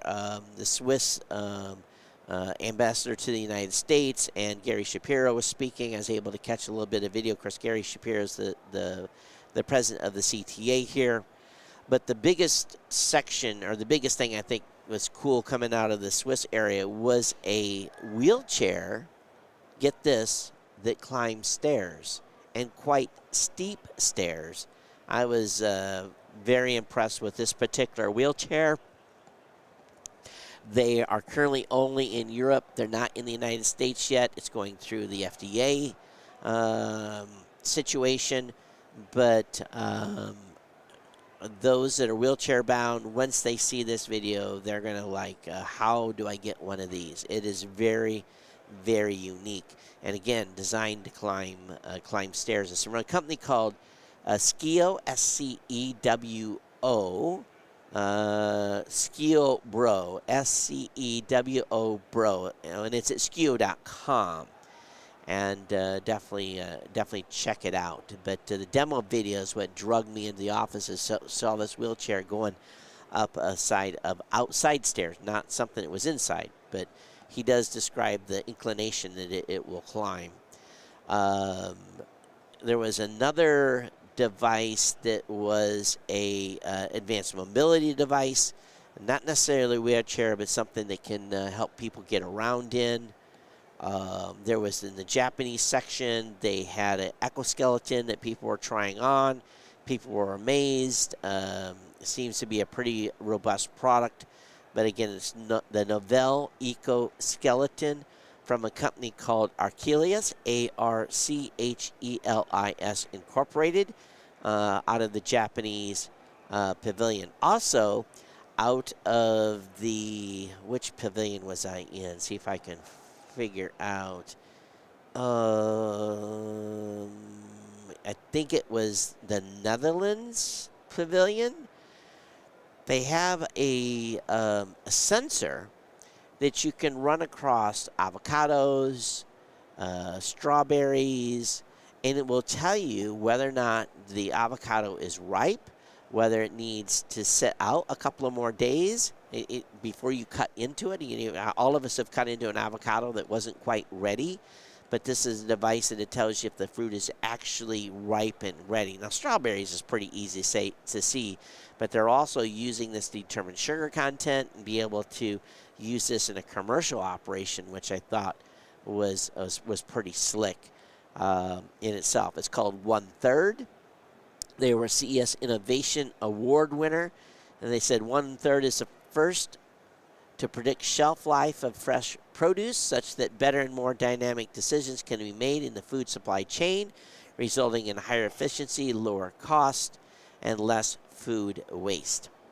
Kind of a novel thing that I found was from a company called Power One, and they basically had a power pack to charge your AirPods attached to your phone, which is, kind of a cool little product. Nano AR was another augmented reality glass that I saw. It wasn't as cool as the other one, though. Comes from a company called FolioPhotoonics.com. So I saw that. Also, for those of you that are gun owners, there was a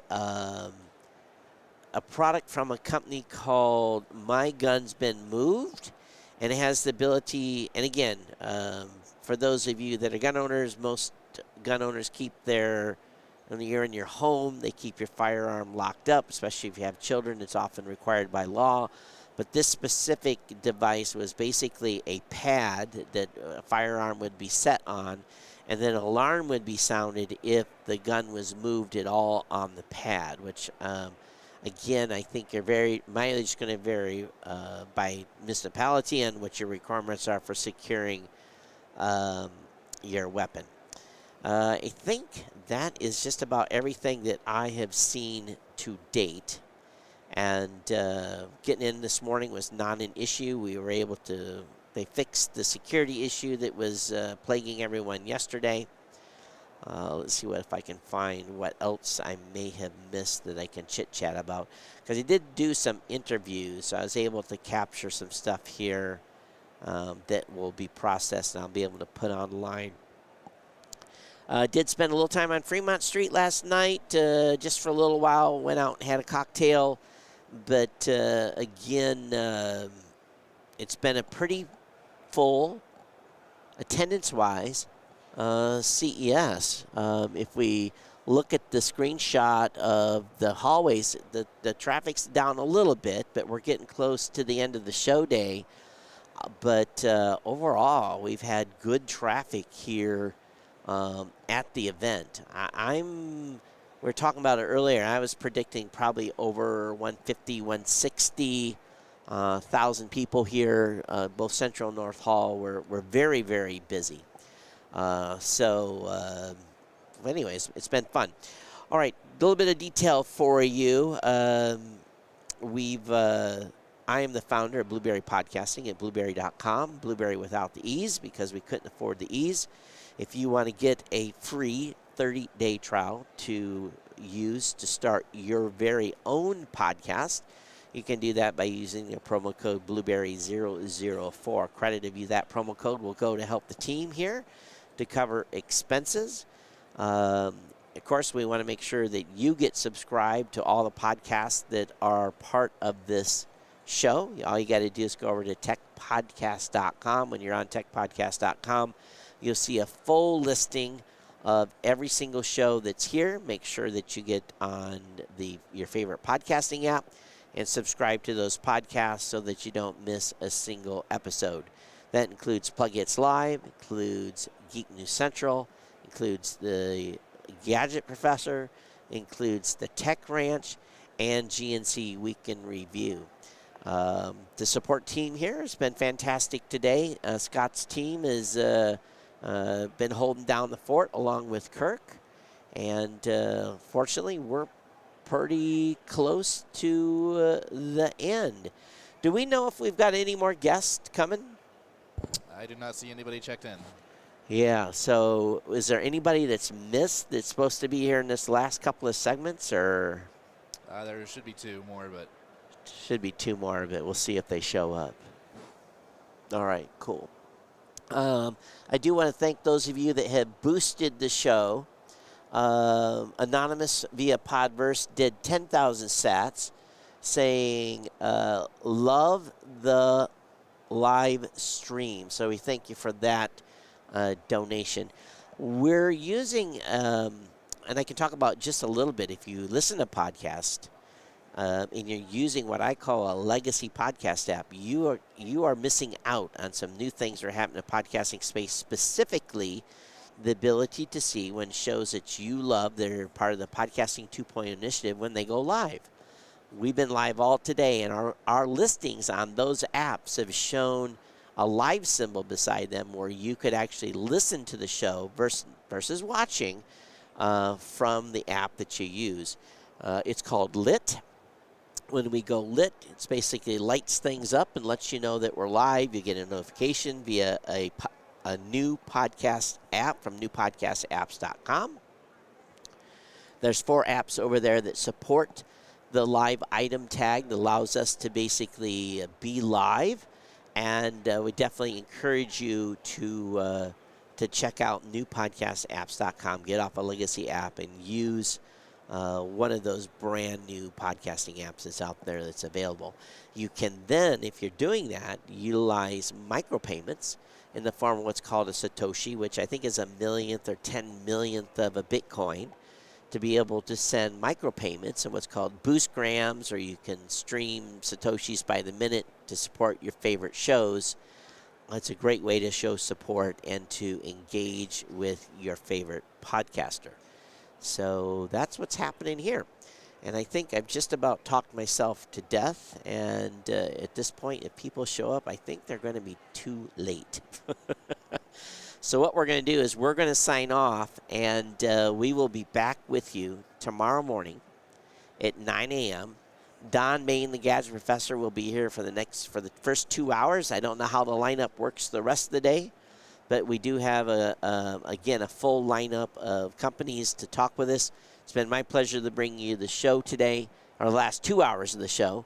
And, of course, Marlo Anderson handled 4 hours of the segment today that he specifically scheduled for some of his guests.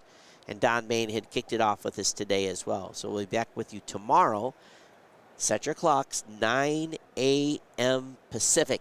We'll see you tomorrow for CES Day 3 coverage here for the Tech Podcast Network coverage at CES 2023. We'll see you later. Take care. Bye-bye.